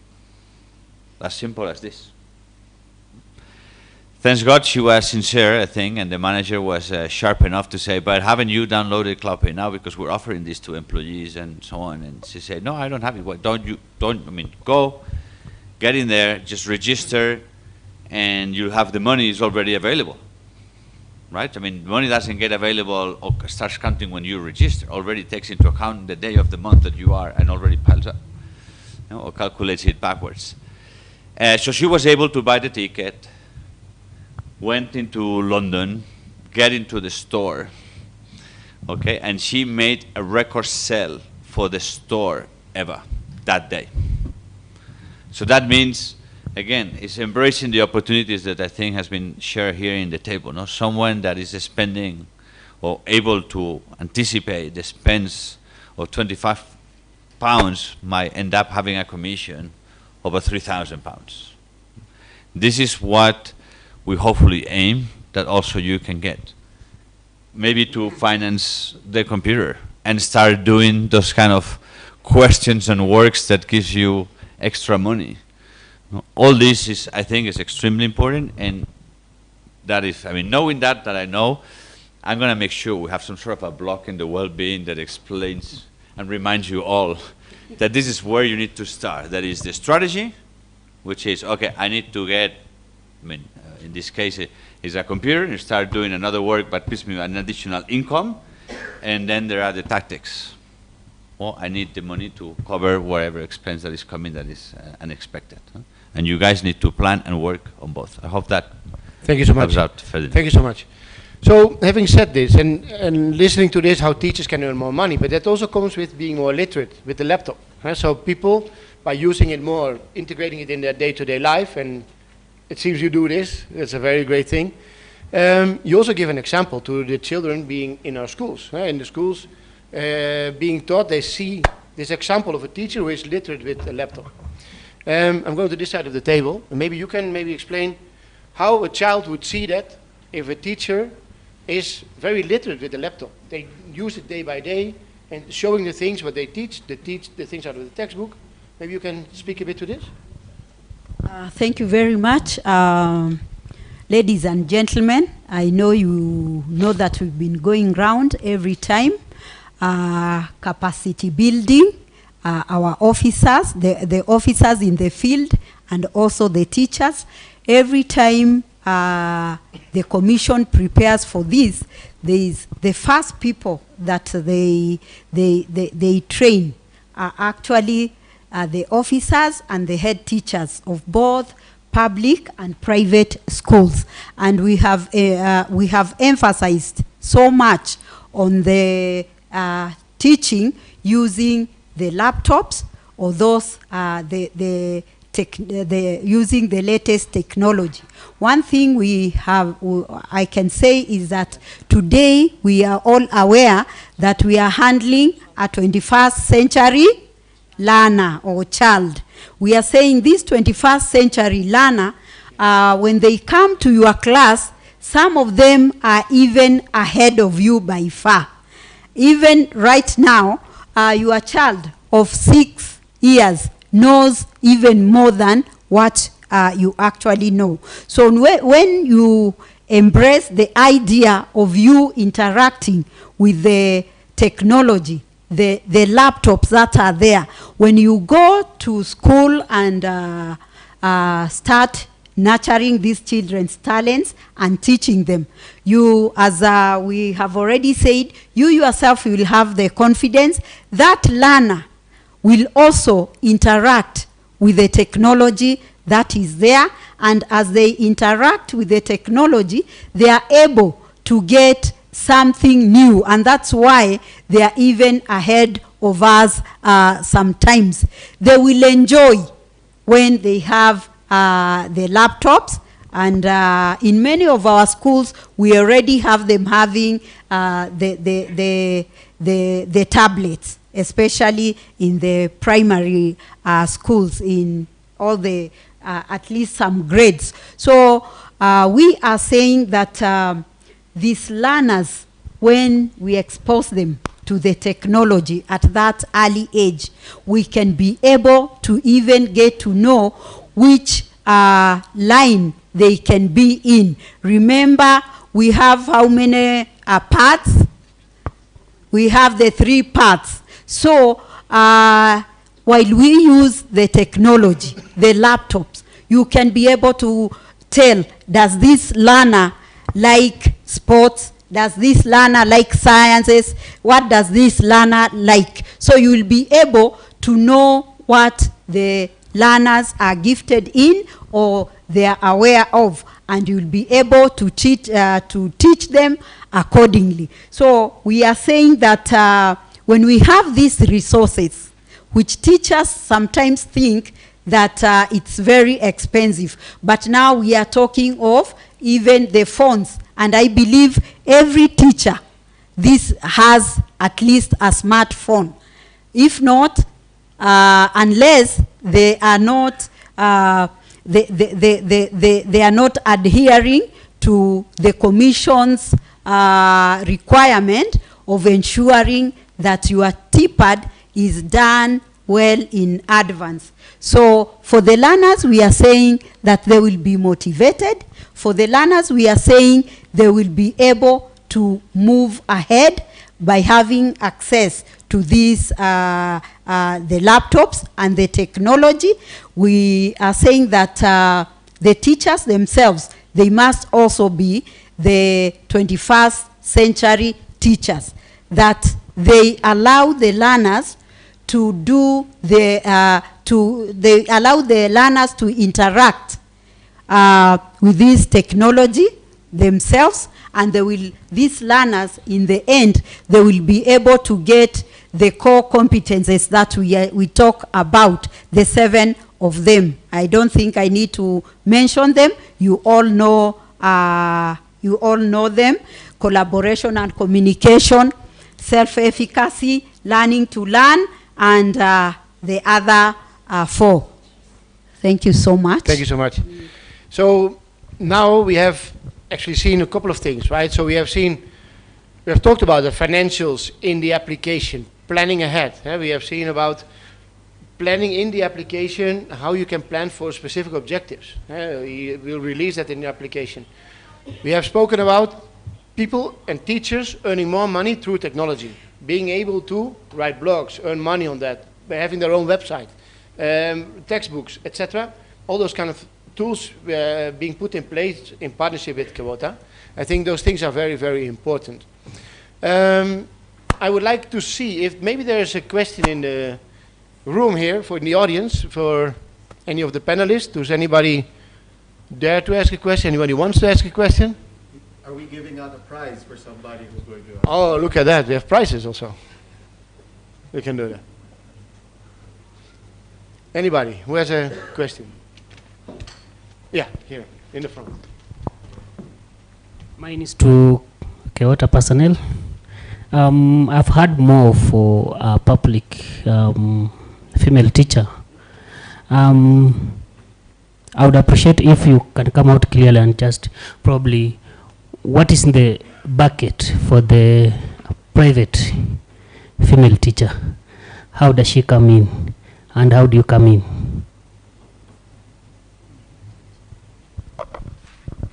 Should I answer? Okay. Yes, please. Thank you very much for that question, and it gives me an opportunity to explain that Kewota has in every county something called chapter leadership, headed by the coordinator, assistant coordinator. Then that team includes a primary representative, secondary representative, tertiary, people with disability, male, and private teachers. In Nairobi, we have a private teacher representative. Evelyn, where are you? You can tell us the name of the person who represents private institutions? Private institutions. Do you have a representative? Margaret, yes. Oh, she is here. Look at it. She's there. So, Margaret, over to you. You know you have to now to tell us what you are doing with the private teachers in a few seconds, maybe. Hello. Yes. In fact, the reason why we are here today, it is because Orido talked to me to get directors plus some other people from the private schools to come here. We coordinate. Maybe we shall make more meetings so that you feel our presence. Although it is not very easy in a private school to just walk in and start having meetings to recruit members to Kewota. But word is out there that Kewota embraces private school teachers, both male and female. Thank you. So, my brother, we are going to reach out to all the representatives of private institutions. We bring them together and work with them a plan and a budget so that they can reach you. But everything you will enjoy, everything the other members are enjoying. Yes. Thank you so much for the question. As we said, there's a little prize for the questions being asked. Maybe you can... This is a... No, it's a little... It's a secret prize. Other questions. My question also go to Mapenzi. Now we have learned more about Cloudpay. And now, since now it come to Africa and now it's in Kenya, what are some of the strategies that have employed here in Kenya so that we can reach more people, more teachers, so that they can employ this? Or you will be the only people will be going from one point to another? Is there any African, is there any Kenyan that you have identified who will now go to those teachers and inform them about this Cloudpay?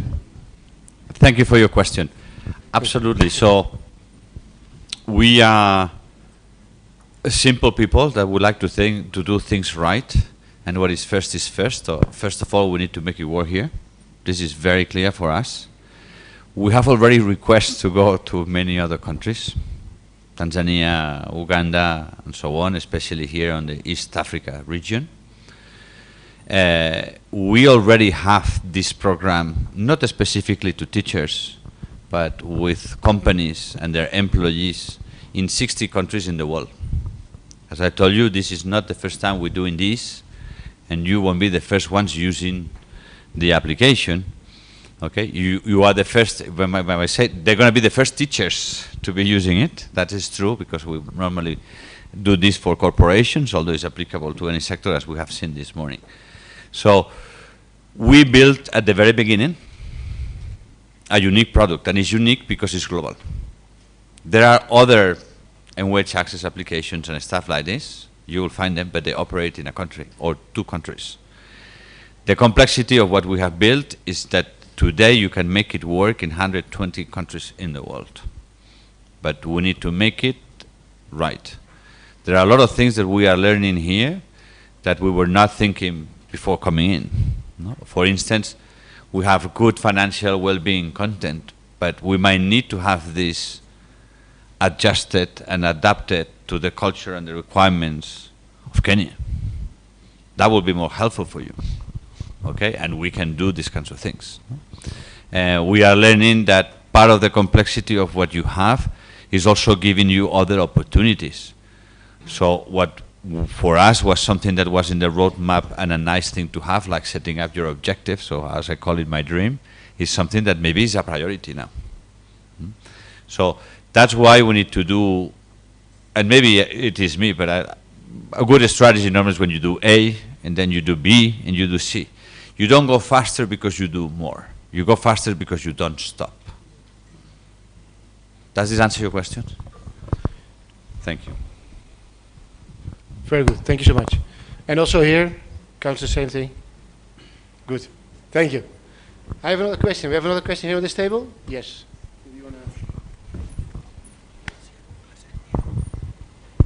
Thank you so much for the opportunity. Like I said, my name is Mercy Achieng, Coordinator, Homa Bay County.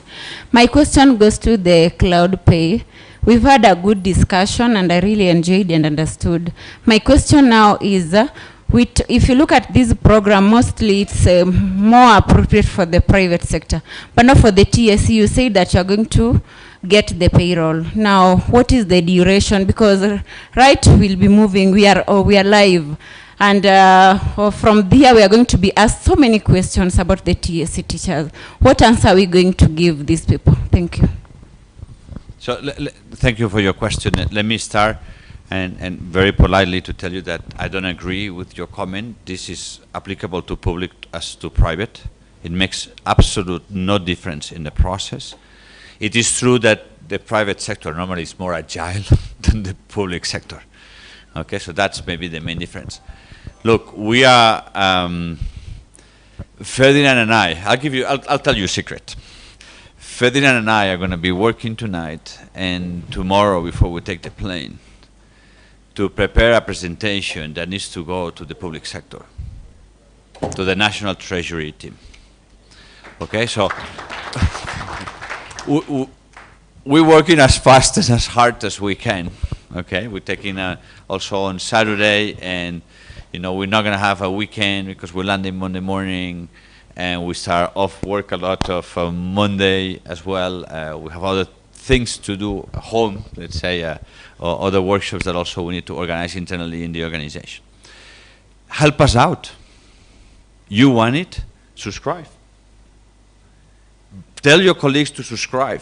Because if I go to the National Treasury and say I have 20,000 teachers from the public sector saying that they want this, it's much different if I go saying, I think this is a good idea for you. So we need to team up. You need to help us out. You don't need to enroll or pay anything. I mean, you can enroll, but you don't need to pay anything. Just let us know you are interested and explain about this to your colleagues and help us out to be stronger in front of the public sector. They have heard about this and they have interest. This I can tell you. But from having interest to get into action, we know can be a long desert to cross. And in order to do it fast, we need your help. It's the same from my friend here has been doing the question. This has a cost for us. That obviously we need to pass it to the users. The more we are, the cheaper it will be. So that is also part of the benefit. We are in all of this together. We cannot look at this in isolation, private and public, or a set of schools in one region versus the other. And you know, we only do it for Mombasa, which is my region, versus doing it in another region. So you see, do you understand what I'm trying to tell you? This is something, sorry, I'm very passionate about this, but this is something that is called to change the world. I mean, I bet you 5 years from now, you will not be paid on a monthly basis. I'm betting with anyone about this. I'll take anything. This is coming. And this is what we're trying to bring the consciousness to the organizations that, you know, as very well said, and Kewota is practicing, we want to be the ones driving the change rather than seeing the change happening around us. Okay, and we all need to help out Kewota and Cloudpay. Cloudpay is not relevant here. We are just a tech provider of a great idea that Kewota is having, which is to make a national program out of this. The relevant people is you. You need to drive the change. We're giving you the technology. We are enabling the change, but the complexity is making the world to change, and this is on your backpack. Thank you for your question. Thank you so much. I think this is important. I think, well, I'm not in the panel, but I'm stepping on the side of the panel. But linking a bit to your question, how do we reach everybody? This is very important that we will be co-presenting with Kewota in country. We're working together with Agustin. He's here with us. You've heard him earlier. Here we are representing us. Well, we are not physically here, but he will be representing us. So he will be making sure that we in the region will be available as well to speak with and so on. So I see another hand raised in the corner. Oh, yeah. You want to go, Jim?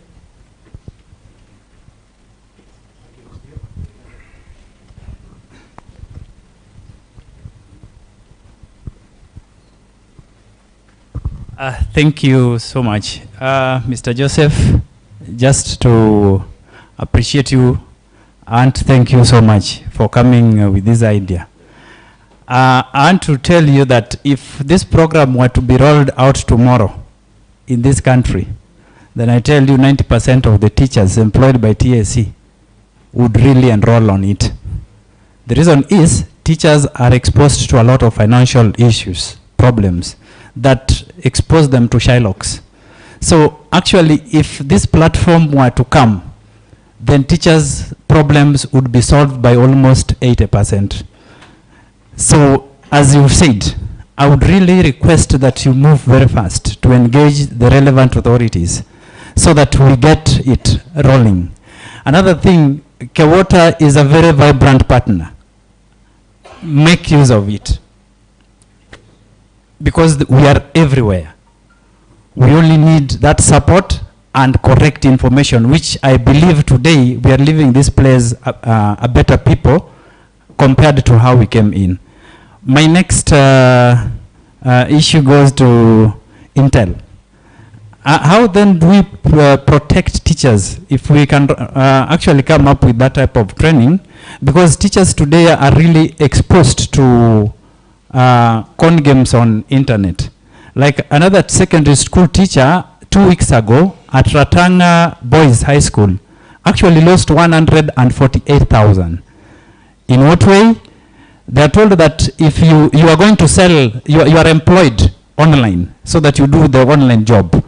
So these teachers get, you are given certain videos of which you click, you like them. The first time he was sent 6,500. The next time he was sent another 6,500, that was a total of 13,000. The next minute, he was told to deposit 10,000. When he deposited, he was told to deposit another 20. He went to an M-Pesa guy. So at the end of the day, he had actually asked the M-Pesa people to deposit for him a total of 148,000, and that money went like that way. So the Intel, are there ways in which you can come up and then train these teachers on very legit platforms? Okay. Thank you very much for that question. So, the first thing, you remember what I've been saying all along. Technology is just empowering us to do things a little bit better and more efficiently. It is not replacing the way we do things.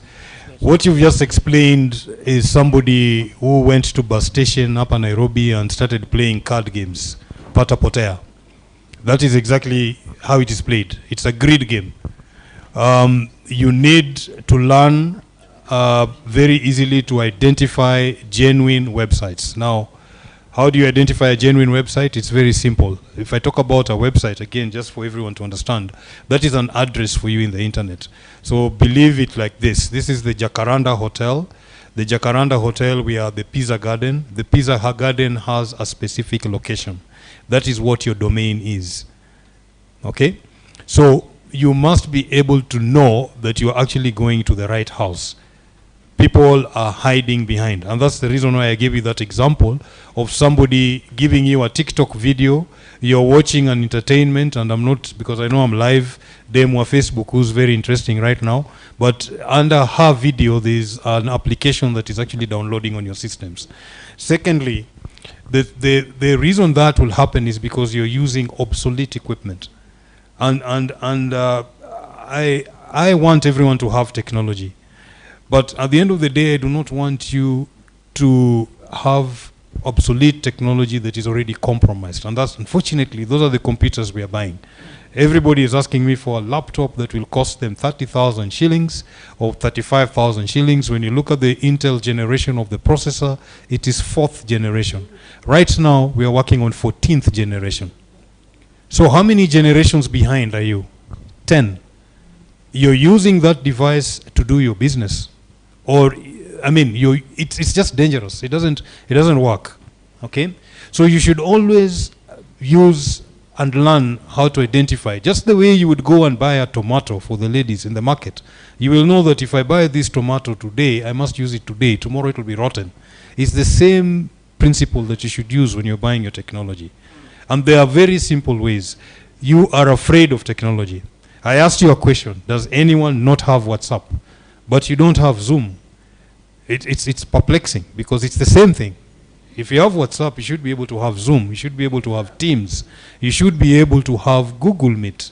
So you should be able to call people. And if you have Facebook and Facebook Messenger and you can communicate with those, there's no difference. It's just that it's a different name. So it's a tomato, whatever you call it. But it's doing the same thing in a different way. So what we're showing here are exhibits of phobia of technology. You're using it, but you're denying, you're in self-denial that you're not using it, it's too difficult. It's not. And that's why people like us are here, so that we can demystify it for you for free. So I'll explain to you step by step what everything means so that you're not conned, you're not cheated, and on your platform. So it's very important that you exercise due diligence. And the protection, as I've mentioned, is one, their tools. One, the first step is have the latest technology with you. The second part is make sure that you have tools that protect you and your things like your passwords and things like that. There are tools that are available. Some of them are free. You just have to look for them and get one that is comfortable for you. So there's no excuse that you've been hacked or you've been cheated. And again, that M-Pesa should be able to be tracked back. So you should also know when you're getting into a transaction, how can I roll back this transaction? These are important things. It's just like the way you'll go to a shop, buy something wrong, you need to take that product back for a refund and get your money. So it's the same thing that you should actually learn, even on that platform that is digital, how to roll back a bad transaction. Thank you. Thank you so much. I think we do one.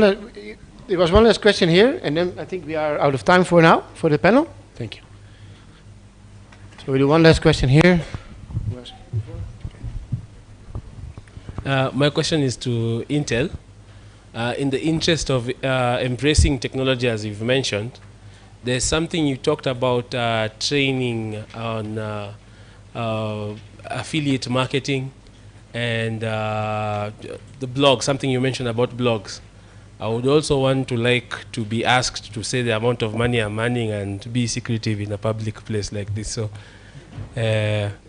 you can tell me or tell whoever is interested what would be the next steps so that we can also learn how to make this massive amounts of money kando. And also train me on how to talk to Cloudplay and set up what I mentioned.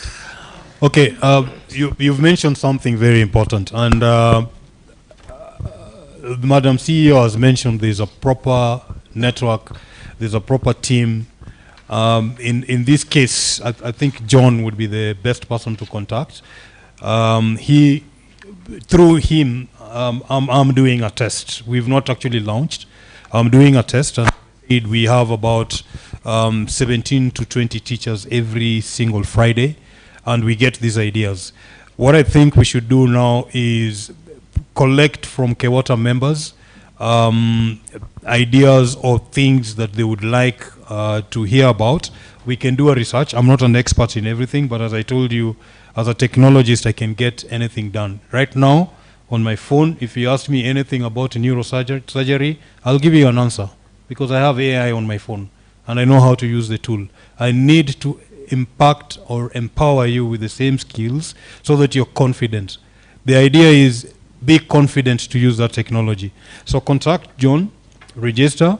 Every Friday we have a session between 8 and 10. It will be a very good idea as we formalize that engagement, that we now have content and a structure that we're actually following. So right now I mentioned we're just doing a blog because that's what they asked, and that blog can turn into anything. It can be a mathematics blog, it can be a science blog, it can be a cookery blog, it can be anything. Anything on CBC is a big game. Teachers are complaining. We need to involve parents of the children. So there's a lot of, by the way, I'm also engaging them with the AI, as I mentioned, so that you can get, CBC is not new. It's new in this country, but there are variations of it all over the world. And so from using AI, we are able to get best practices and combine them with what we are being asked to do and definitely put that in practice. So there's a lot of things that we can actually do on that platform. Just ask John to register you on that platform. Great. Thank you so much. I know there are some more questions still, but a short one. Let's do one short one. Intel. Technology is very good, but the speed at which it is changing creates a problem for some of us. Now you have talked about generations of technology. How long does it take from one generation to another? Let me tell you, that's a very genuine question, and I don't want to lie to you. Even it even overtakes me. And there is no specific time between a generation to another generation. Previously, Intel used to have a planned release of products that they would take about 1 or 2 years or 3 years, okay? But right now it depends on circumstances because the world is changing. There's a lot of different, we used to hear about viruses, so you buy an antivirus. Right now if you buy an antivirus, you're being conned. Because we are no longer dealing with antiviruses, we are dealing with different kind of cyber attacks, okay? So we need things like artificial intelligence to monitor your computer. And so it is very important that you understand change is a constant in technology. Even cars, whoever thought that Toyotas will adapt their cars to have complete computers, they do now. So when we used to say Mercedes-Benz, you can't buy a Mercedes-Benz because everything is a computer, it has a sensor. Right now, even the smallest Toyota has a sensor. So technology is changing. And as we continue looking at it, it's because of the environment. And so we have to keep on changing and adapting with it. So at the end of the day, we cannot stop. We have to continue. If you talk to the ladies, there used to be a hot comb they used to put on a jiko. But now, you can't wash a jiko because it is, it's not carbon, it's not green at all. It's got charcoal and carbon, it's not carbon friendly. So they can't use that. Now they use electricity, hair dryers and stuff. So things are changing, including health, cancer, all that stuff. So at the end of the day, change is a constant now. Thank you so much. There's a lot of media interest And what we are doing here tonight, today, is going to be captured tonight in our newsrooms. So that's why we are going to quickly interrupt so that media interviews happen. But before that happens, I just want to give the CEO and Dr. Ann 30 seconds to do final remarks. 30 seconds is short, but thank you very much, John. This has been a wonderful meeting. I'll just say in a nutshell what I had written down to finalize this momentous, I want to use some very heavy English because you know where I come from. But the point I'm trying to make is this. Kenya women teachers believe that the partnership between Cloudpay Financial Solutions and Kewota represents a significant step towards financial empowerment and stability of our members.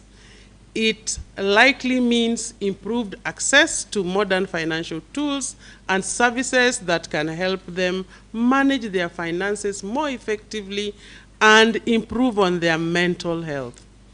In future, they could potentially partner with us in more initiatives, like, for example, financial education programs, which I hope they will accept, even investment opportunities from the savings that we shall be making, or digital literacy training to further enhance their financial well-being of not only women teachers, but all our members. Apart from just managing the payroll, I want to assure members here that this movement can be started from below, just like Joseph has said. After all, you Kenyans fought the house, the levy. I don't want to say it so that I don't want to be held accountable. But you have the power. If you like what you have had, we as teachers employed by national government, we have the power to ensure that our employer embraces this program. The power is with you, not us telling you what is good for you. If you think it is good, let us work as coordinators to ensure you provide us with the tools to give to the Teacher Service Commission so that they can remove you from Fuliza. Basically, this is a program that I do not see any teacher in this program going through Fuliza anymore.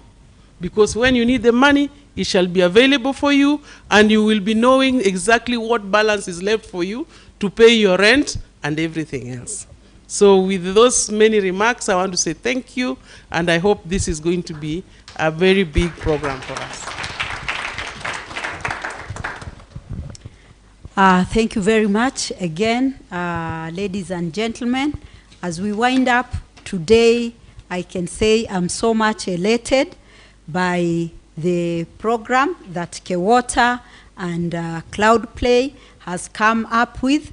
And as they partner, since morning, you are a witness that we have learned quite a lot.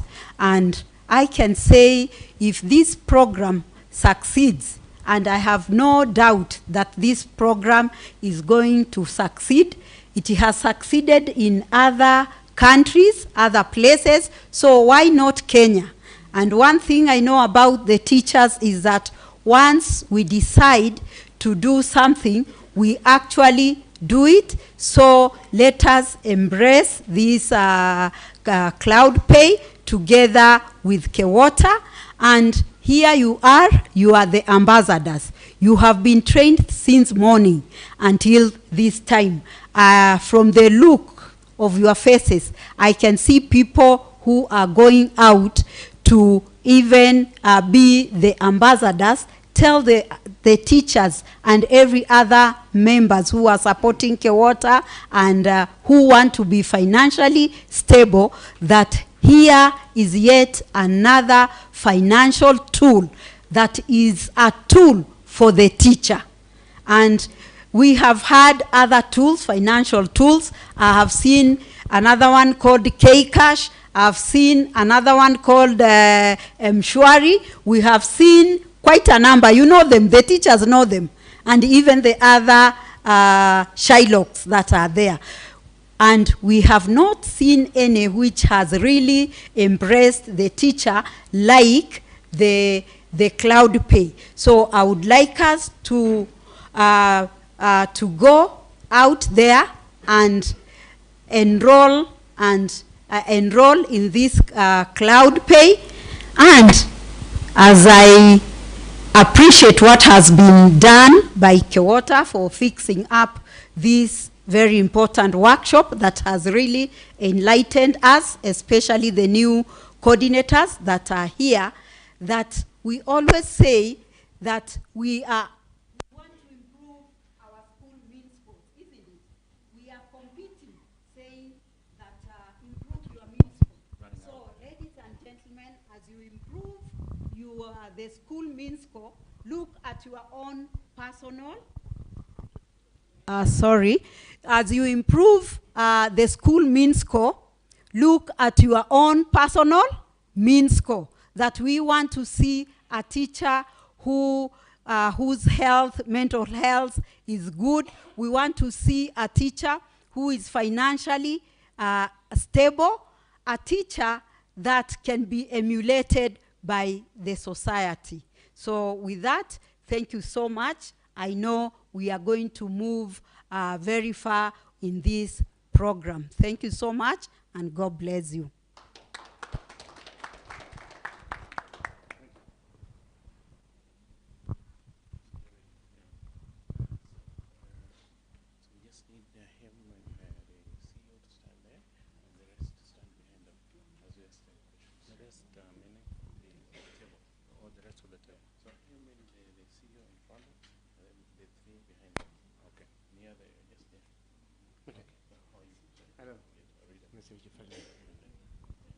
So we are going for an interview by the media. Okay. So you'll stand up, you and the Madam CEO.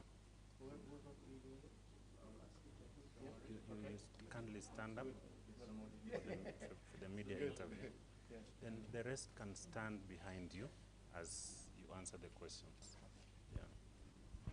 So will you and I, Joseph, or who will do? You can do it. All right. So then you near the. Yeah, you can stand. Okay. Thank you. The rock star.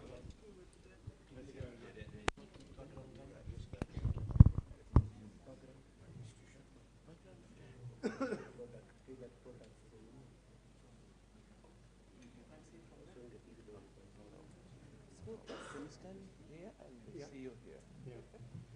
Because of the backdrop. Okay. Okay. Okay. Yeah. Okay. Then behind.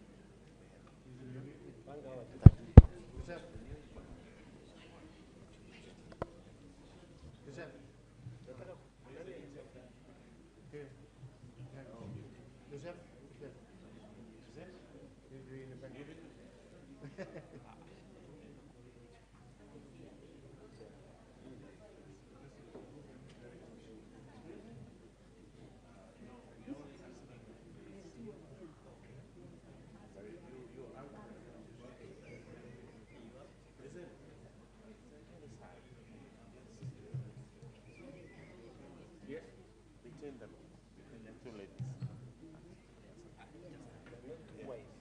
Not too wide, no? No. Don't leave space. Not too wide. Not too wide, not too close.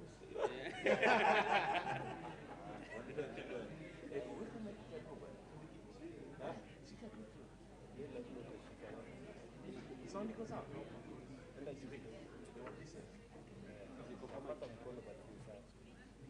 okay? Where it is? Just there's a mic so that is it okay? Sound? Testing the mic, testing. Put it a little bit closer. Testing the mic. Testing the mic.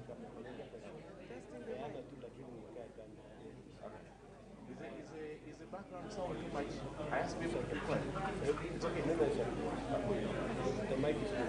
So, Madam CEO, just introduce yourself and tell us why we are here today, who is here, and why it is important. Sasa ukiongea hivyo kuja ndio kuangalia so that hawakuangalia.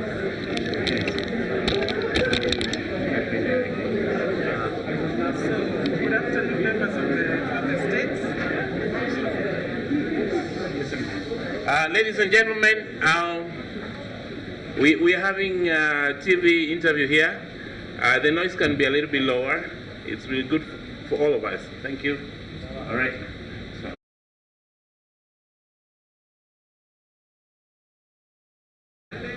I'm the CEO of Kenya Women Teachers Association. And today is a very great day. We have had a wonderful workshop. With me here are a variety of stakeholders for this particular project. We have private teachers and heads of private institutions. We have got Kewota coordinators across the country, from all over the parts of the country. We have got Kewota officials. We have our facilitators today who are officials from Cloudpay, and they have flown in to come and take us through this workshop. We also have representatives from other partners like Intel and also from Teacher Service Commission. The purpose for this meeting today was for us to get sensitized on a program we have been working on for a number of months now, which culminated in today's workshop. The key issue that we have discussed today is based on financial solutions for teachers, which is actually very much related to the mental health of our teachers, because we have come up through research, learned that a lot of mental health issues are related to financial issues. So Cloudpay have come on board to help us provide these solutions for our members.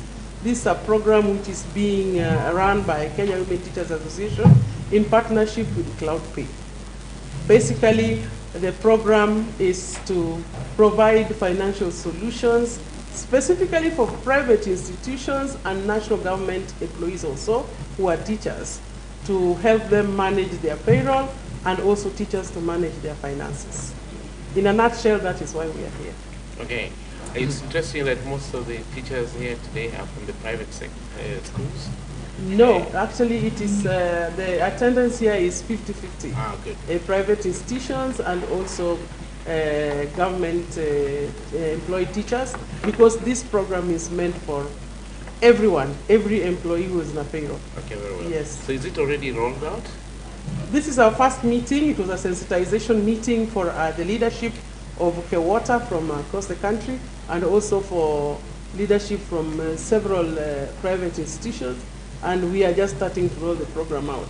But it is a sensitization program, and it is from here today that we are going to work on a project plan and also how to move forward with this very, very important program. So from the look of things, when do the teachers expect a rollout? Very soon. It depends on a few things here and there, but even teachers can subscribe to Cloudpay even as from today, and those who will have subscribed will get to learn more about how this process works. But for the government employed teachers, the program is starting like, the interaction with government, I think Cloudpay shall give more details. The interaction with government is starting as early as tonight. And for the private teachers, I think they're going to meet their leadership. There are some here who are representing groups of schools, and I think they're going to personally get engaged with Cloudpay, if it is not the next minute. Okay. Yes. Thank you very much. Thank you. You can, unless you have something else to say, okay, you can Will swap. you Swap the spaces. Okay. Okay. Good. So, introduce you. So, introduce your name, your title, where you come from, Yes. and why you're here. Yeah, so I'm Ferdinand. I'm Director of Strategy, specifically for new markets for Cloudpay. I'm based in Spain, but we're here today. We are honored today here to here in Kenya today, hosted by Kewota, to start off this key program for us. Ah, good. So what technically are you involving yourself with respect to this product for the CloudPay? Well, specifically this is an application which is supposed to be on everybody's phone, through which people can then request their salaries anytime, any moment, wherever they are. Okay. So why is it necessary to have this instead of the traditional way of setting salaries? So, as Bente has explained, it's very important for teachers, and there's a lot of financial stress causing mental issues, and that's mainly caused through shark loans and all those kind of things where people are not getting out anymore. Our product is not based on loans, and we are going against specifically this kind of concepts and supporting people within their salary month to face their financial needs. Okay. You had explained earlier about engaging the government and not going to sleep tonight. And you just regurgitated that. Yes, for us it's very important to reach every teacher. So Kewota is representing not only the women teachers, but also driving this throughout the country, throughout the nation, and reaching only the private schools, and the teachers working in the private schools is only a part of it.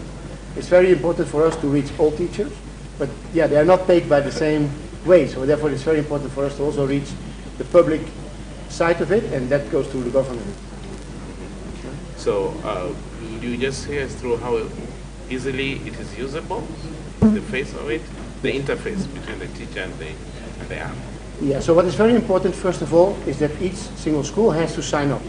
Each school, by signing up to the program, is then basically given access to their data of the teachers, and then the teachers can download the application, and we make sure that everybody has a single account to log on and request their salaries. So it's basically a very simple process with the school signing up, and then every teacher being able to use this application.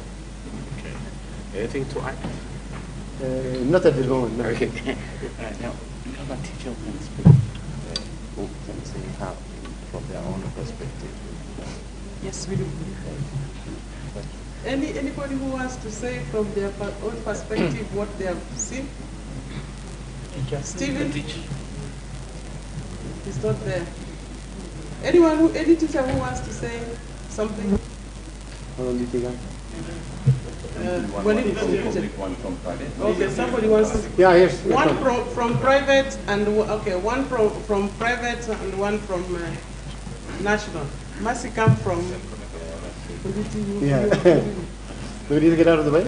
No, they just swapping. Just Okay. doing that. It's a big seat. So, the hot seat for you.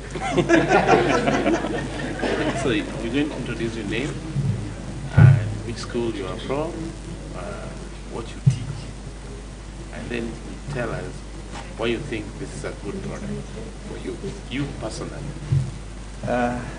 Thank you. I'm Stephen Onditi. I come from Homa Bay County.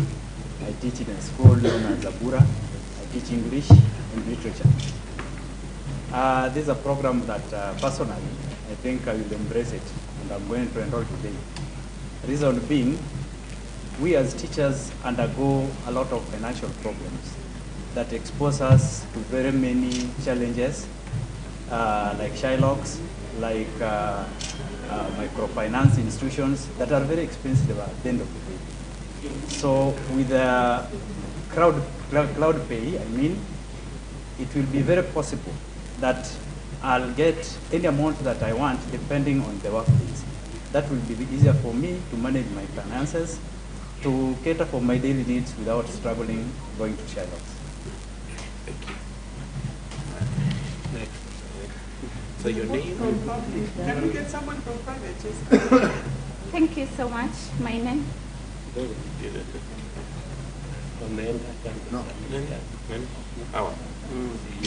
So you umeenda kando sana. We need you in the front. Okay, in 3, 2, 1, 2. Thank you so much. My name is Mercy Acheng Odhiambo. I teach in Homa Bay County, a school called Andiwo Mixed Secondary School. I teach mathematics and business studies. I believe this is a very good program for our teachers because one, as a business teacher, we always believe that a teacher should be elevated economically. And this program is a program that is really going to help the teachers. I thought of my principal who has a very high wage bill and has teachers employed on board and even the subordinate staff. So if my principal can enroll for this, then teachers who always ask for salary advance is not going to be catered for. But this is going to be catered for by the Cloudpay. Thank you. Okay, thank you. In the private. Okay, so you say your name, what you teach, and where you teach, and why it's a very important project for you.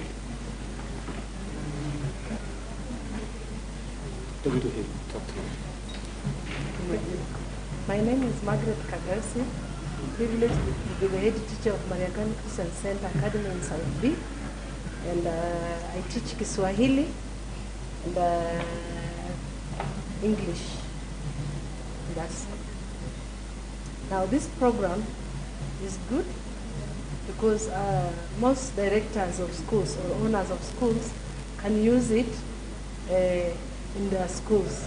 Why? It is easier now for them to control how money comes in and goes out and what goes for salaries. It will help them to control even how they spend their money. Because the truth is, at the end of the month, they are supposed to have money that the employees should have. So it is a very good thing. And as I was listening to the facilitators, it is also going to give us some kind of financial discipline. What do I buy? Why should I not buy this? Because at the end of the day, I only need to borrow or take my advance when it is necessary. Thank you very much. Thank you. Thank you, everybody. Thank you. A round of applause for them. So now I'm going to ask, every good thing comes to an end.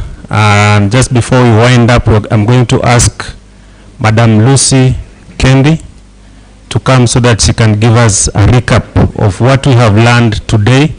Before now, we have closing remarks from the chair lady of Kewota.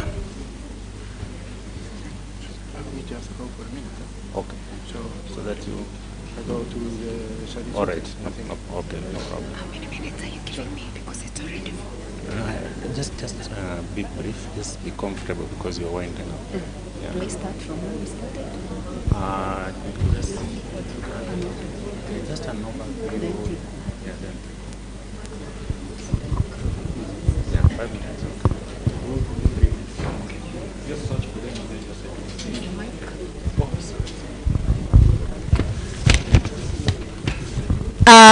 all protocols observed. In the interest of time, I've been given 5 minutes. My name is Lucy Kendi. I'm a teacher educator at Muranga Teachers Training College. I'm also a trauma and mental health coach. I'm also the coordinator, Kewota, Muranga County. Now, I've been given 5 minutes to just do a recap of what we've done throughout the day. We began in the morning with preliminaries where we were led through prayers. Somebody took us through the prayers in the morning session, and then we went through the overview of the workshop. We did the introductions where our chair gave us a brief introduction of Kewota, what it is and what we do, and went on to welcome our NT, the National Treasurer, who also welcomed our CEO to come and give us a brief background of Kewota. And she emphasized, one thing that she emphasized is that Kewota was registered in 2007 as a welfare association and not a union. So it was very important for us to get that. And then, of course, went on to go through the 12-point agenda for Kewota, but I'll just mention two. One, she told us about the decent exit for teachers. And then she also went on to tell us about the mental health for teachers, and that is why she explained why we are here today, to be taken through financial wellness so that we can address the issues, financial issues that affect teachers and consequently affect the quality of work that teachers do. Then we went on to be taken through the objectives of the workshop. John took us through the objectives of the workshop, and then he went on to give us the agenda. And the first one was introduction of technology and education. The second one was demonstration of Cloudpay. And the third agenda was panel discussion. And finally, a recap and the outline of the way forward. And then we went on, Mapenzi went on to tell us that financial stress is not a Kenyan problem. It's a global problem. It's actually a global pandemic, and therefore told us that what we are going through as teachers in Kenya regarding financial stress is not only our problem, or other people out there in the world are going through this, and went on to emphasize why it was necessary for us to go through this, and why they also came up with Cloudpay to be able to offer this kind of solution. Then after that, Moses Kevogo took us through intersection of technology and education, where he went on to give us the current trends in education technology, and told us that as teachers in the 21st century, we need to embrace the prevalent trends in education, and therefore he went to tell us the prevalent trends that we can embrace as teachers, of course, to ensure that our work is quality, and also reduce stress that we go through in our work. And one of the things that he talked about increased use of learner management systems, and explained to us the kind of learner management systems that we have. He talked about Google Classrooms, he talked about Moodle, he talks about Canvas, the teams, and all those that we can use in our classrooms to manage learning.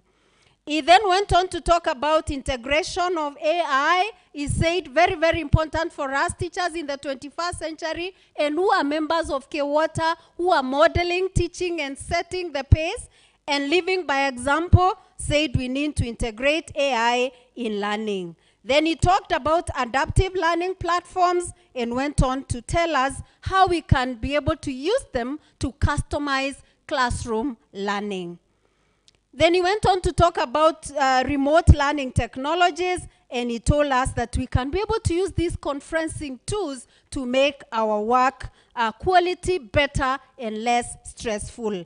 He also talked about virtual and augmented reality, VR and AR. He also talked about interactive whiteboards, where he said that this can make it very easy for us teachers to engage our learners in the teaching and learning process.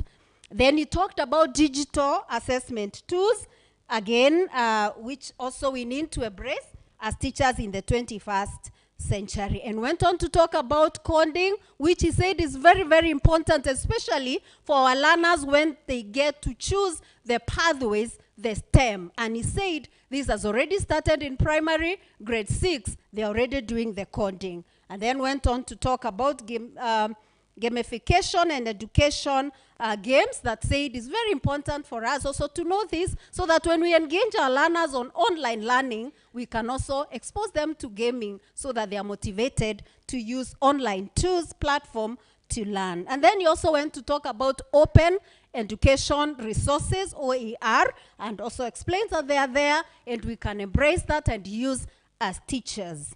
And then finally, wonders that as teachers, as we engage in the online platform, he guided us to beware of cyber security. And I remember somebody has mentioned, Mr. Agoi, has said that there is a teacher who has suffered this cyber insecurity. So therefore, we need to be very careful as teachers as we engage in the online platform.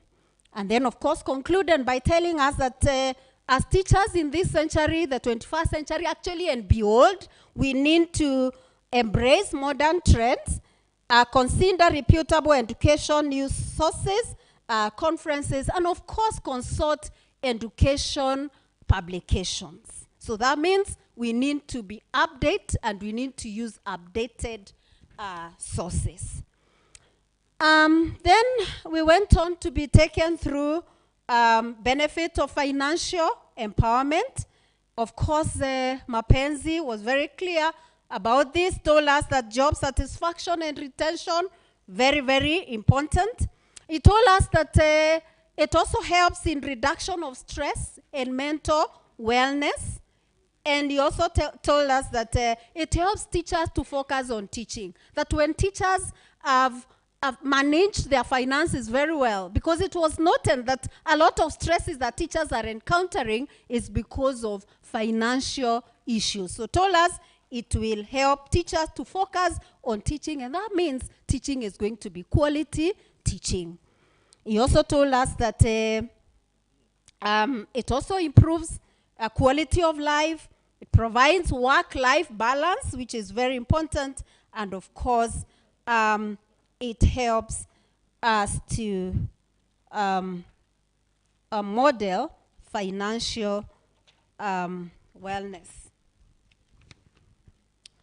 And then Ferdinand Aka Ochieng took us through what our teachers are facing. And I think he presented to us that survey or research that had been carried out in the past 1 year, explaining to us what teachers have been facing for the last 1 year, and told us 80% cannot meet their finances.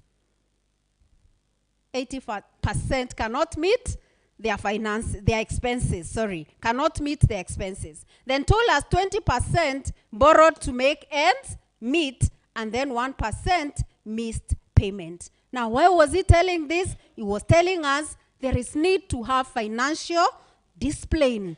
There is need to manage our finances, because actually, as he had begun saying, there is a problem, and not just a Kenyan problem. Financial problem, stress is not just a Kenyan problem. And then he went on to tell us that if we are able to learn how to manage our finances, then we'll be able to access our pay, without waiting for payday, on one simple application, and that is the Cloudpay. And therefore, he told us you can have your pay any day, any time, if and when you need it. So therefore, he told us when we do this, when we embrace Cloudpay, what will happen? We will be able to avoid the predators, financial predators or financial vampires. They have been outlined here. The Asura Fund, the M-Shuari, the Shylocks, the Fulizas. All these are money vampires or predators that we know about. So when we do that, we shall avoid them. And then, of course, we'll be able to have better financial well-beings. So therefore, he asked us, how then can we be signed in? He told us it is simple. How do we withdraw our money? We sign in, and then we choose the amount. Very easy. Sign in, choose the amount that you want, then you choose where you want to receive it, and then you go ahead and receive it. And then through a conceptual diagram, it was presented to us how, in form of a diagram, the findings actually were presented to us. How you can sign in, how you can ask what you want to have, and how you can receive it. It was presented to us using that diagram there, and we were able to see that it's easy and simple.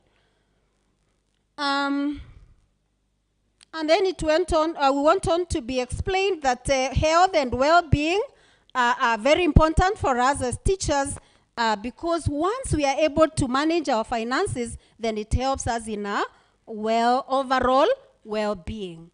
Then How does it work? We were given a demo. Mr. Motiso took us through that demo. Yes, he's there, he's acknowledging, right? He took us through that demo, and before he gave us the demo, he asked us to share our experiences, and people shared personal experiences that were very, very moving. I remember a young teacher who talked about his dad who could not access his final benefit or his pension, and now the young teacher is bearing the burden. So people shared their personal experiences that were very, very moving, and of course, it brought out the dire need for financial management training that we are having. And it also brought out the need for a financial solution like Cloudpay is offering. And then, of course, what is our take home? In the interest of time, I have before I go to capture the take home, in the afternoon again, we were taken through panel discussion, and the composition of the discussion, we had Dr. Ann representing the Teacher Service Commission, our CEO, Benta Opande, our CEO, Kewota. Then we had Kagota Ken representing the Keka, Precision and Intel. And then we had Mapenzi, the Barcelona fan, representing the Cloudpay. I love Real Madrid. Yes, and then the facilitator, Ochieng, helped everyone who was around to share their experiences and perspectives. So in the interest of time, I will not go into details of what they shared, but I know all of us were attentive because I've just been given 5 minutes. But then I want to say, the end of a matter is better than its beginning. Now our take home. In 1 second, I want to talk about our take home. What is our take home? 1, we have been introduced to a free app, Cloudpay, where we can have our money if and when we need it, anytime, any day. Isn't it great? Isn't it great? And why? Why Cloudpay? Why do we need this app? So that we can have our money when and if we need it, anytime, any day. Because 1, it will save our faces. Do you know how embarrassing it is when you have to go to somebody and you're asking for 2,000 shillings? Because your water has been disconnected. Let me tell you, these things happen. On Friday last week, I want to share very briefly my personal experience. I took my mom to hospital. And of course, you know, in this country, I don't know out there, you know, you're between one sickness and poverty. And we went to do a series of tests. And so I paid all the money that I had. And you know what? The 8th month had not reached, so I could not access my salary. So when I got home in the evening, my water had been disconnected.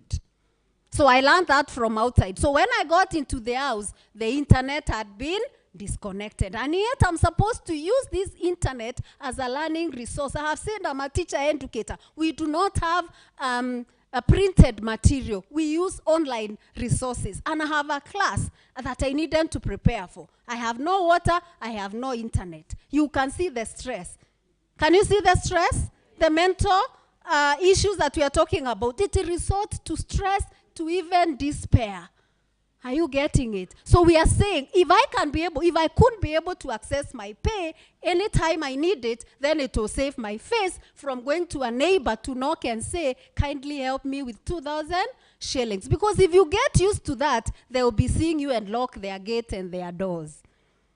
You will also sort yourself without broadcasting your problems. So nobody will know, because when you go to a friend and then they don't give you, you go to another one, and that is in the staff room, and you know what they will say. You pass there and then they say, muangalie, na vile anaomba pesa. I'm saying, they'll say, look at her and the way she borrows money around. So it will help you sort yourself without broadcasting your problems. It will also give you a peace of mind. Imagine a peace of mind knowing that I have sorted my financial issues, so I have nothing to worry about. And finally, what we were told, it will help us keep away from money predators or money vampires that you know, the mshuaris, the fulizas, and all those. And then number 2, that is number 1, the app, the free app that we are signing in today and that we are taking to our teachers out there. Number 2, Kewota has expanded the boundless development opportunities for teachers through yet another global partnerships. Clap for Kewota.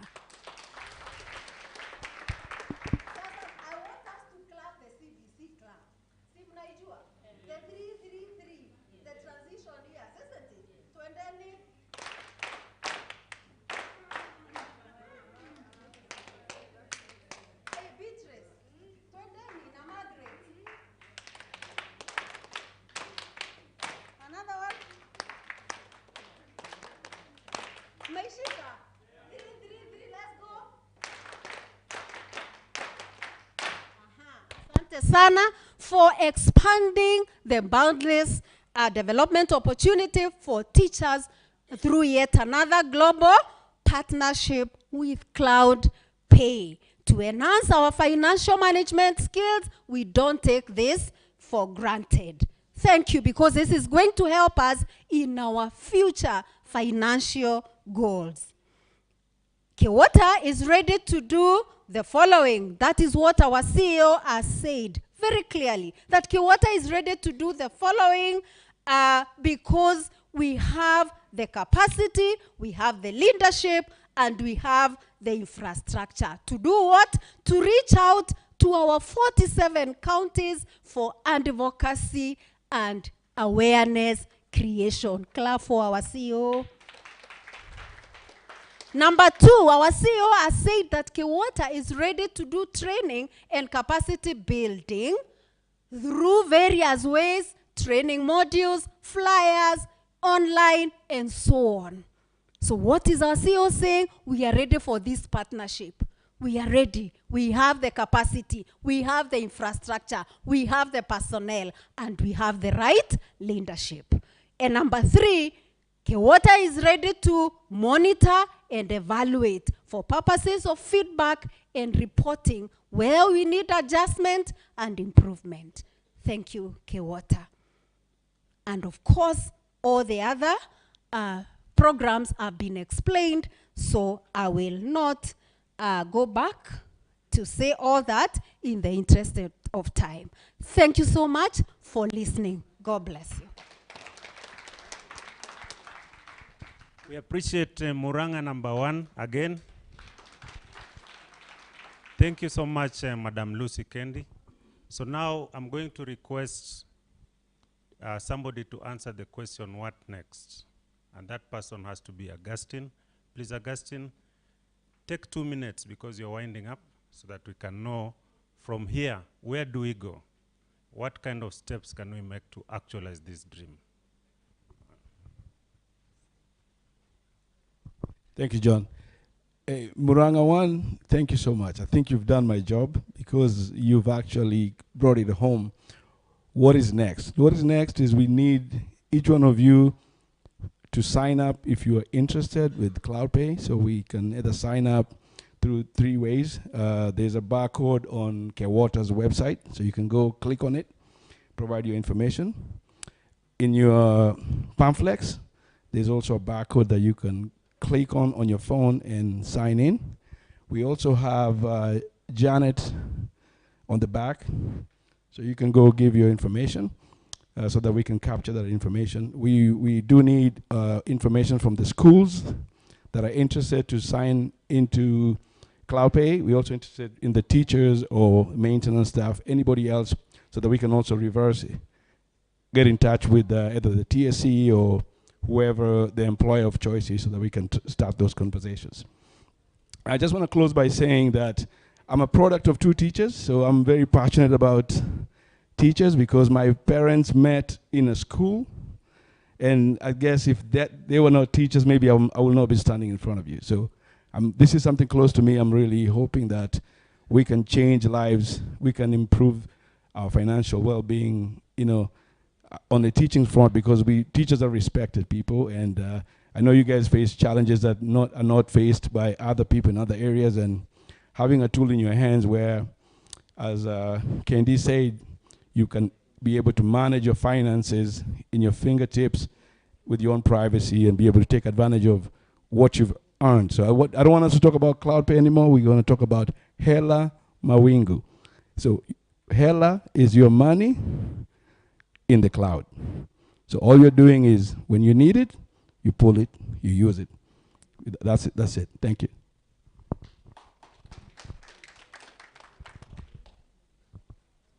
Thank you so much, Augustine. I think now we are enlightened about where we are going from here.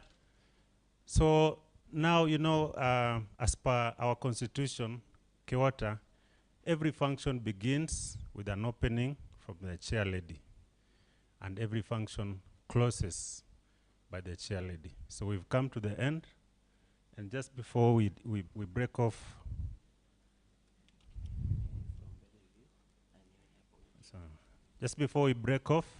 I'm going to request, with a lot of respect, Madam Chair Lady, to come and give us a vote of thanks and her closing remarks. May we welcome her with a round of applause.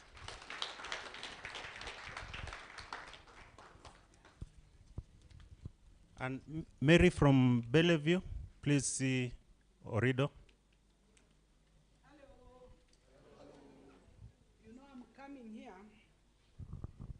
After Candy has talked, did you see how hyper she was? Huh?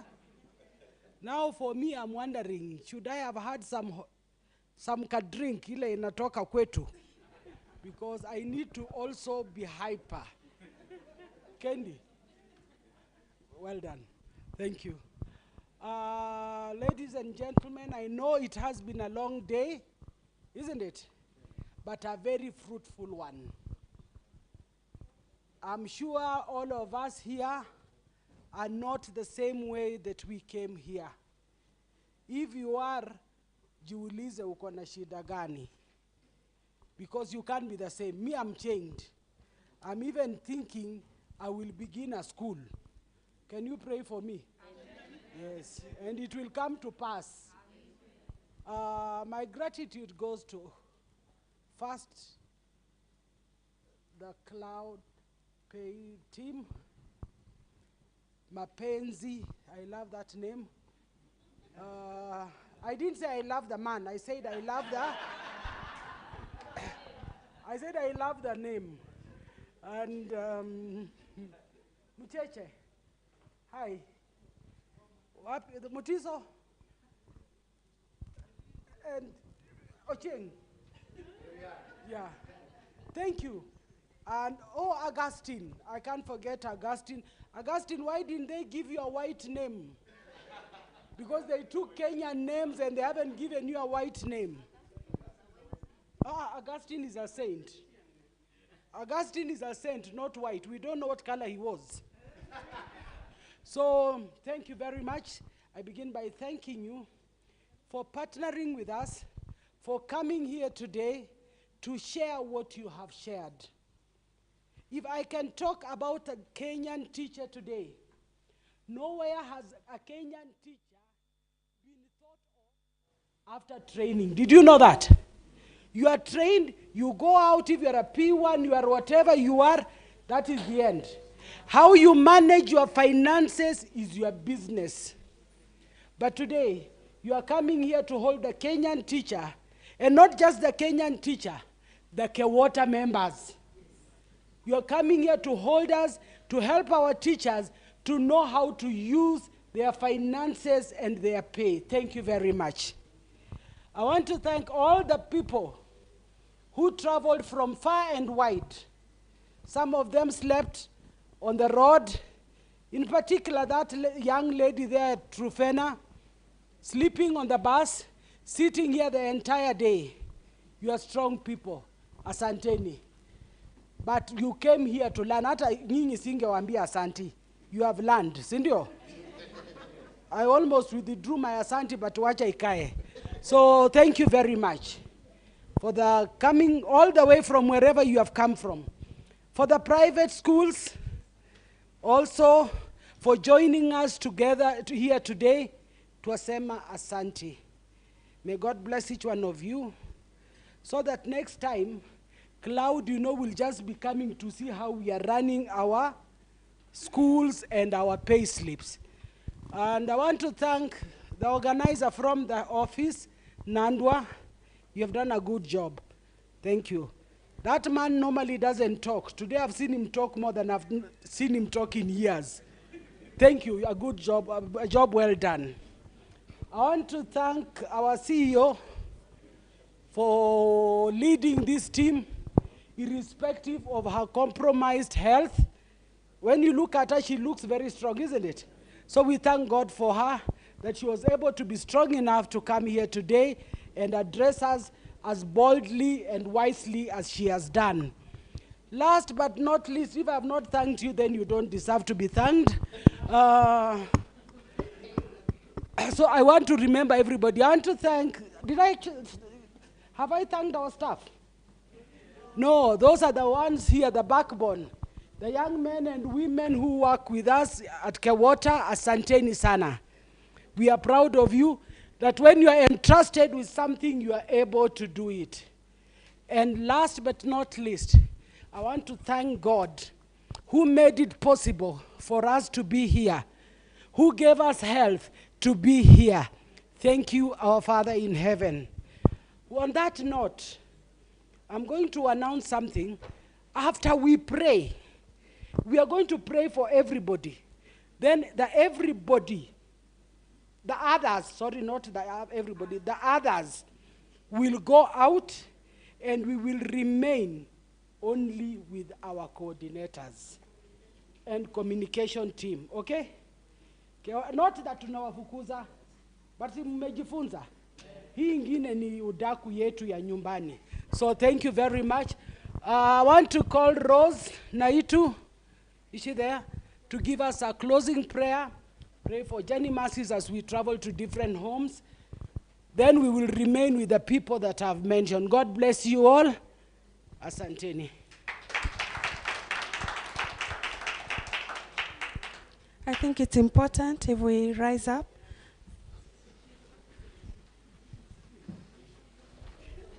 So we're going to pray.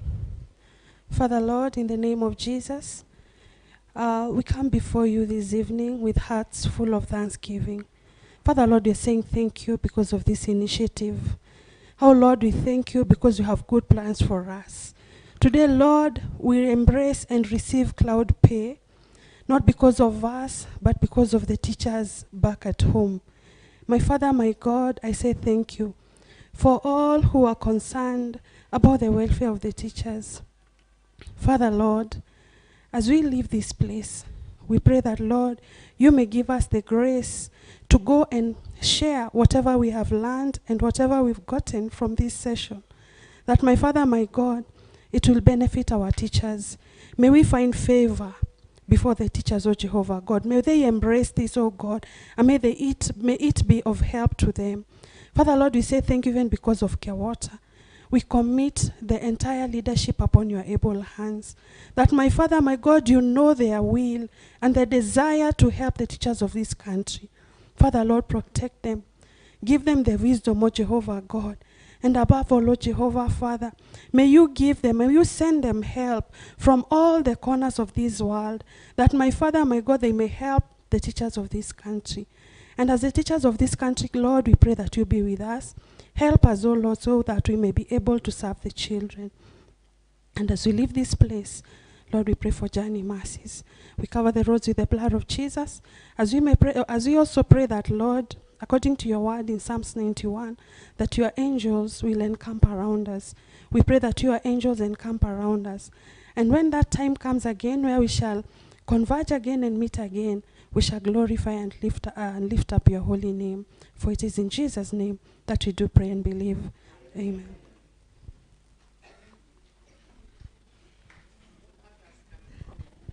As others leave, let me thank AdFirst.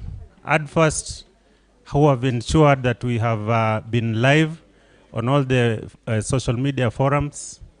Thank you so much, AdFirst, and they do media and advertising, so if anybody wants their service, they can reach out to them.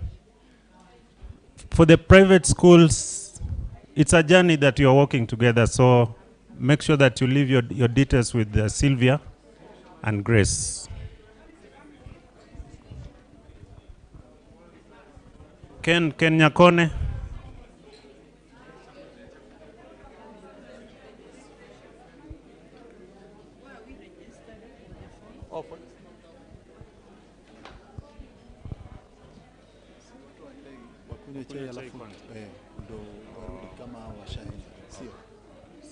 I think you can communicate that to release our. Okay. So coordinators, we can take our tea. We can take our tea as coordinators.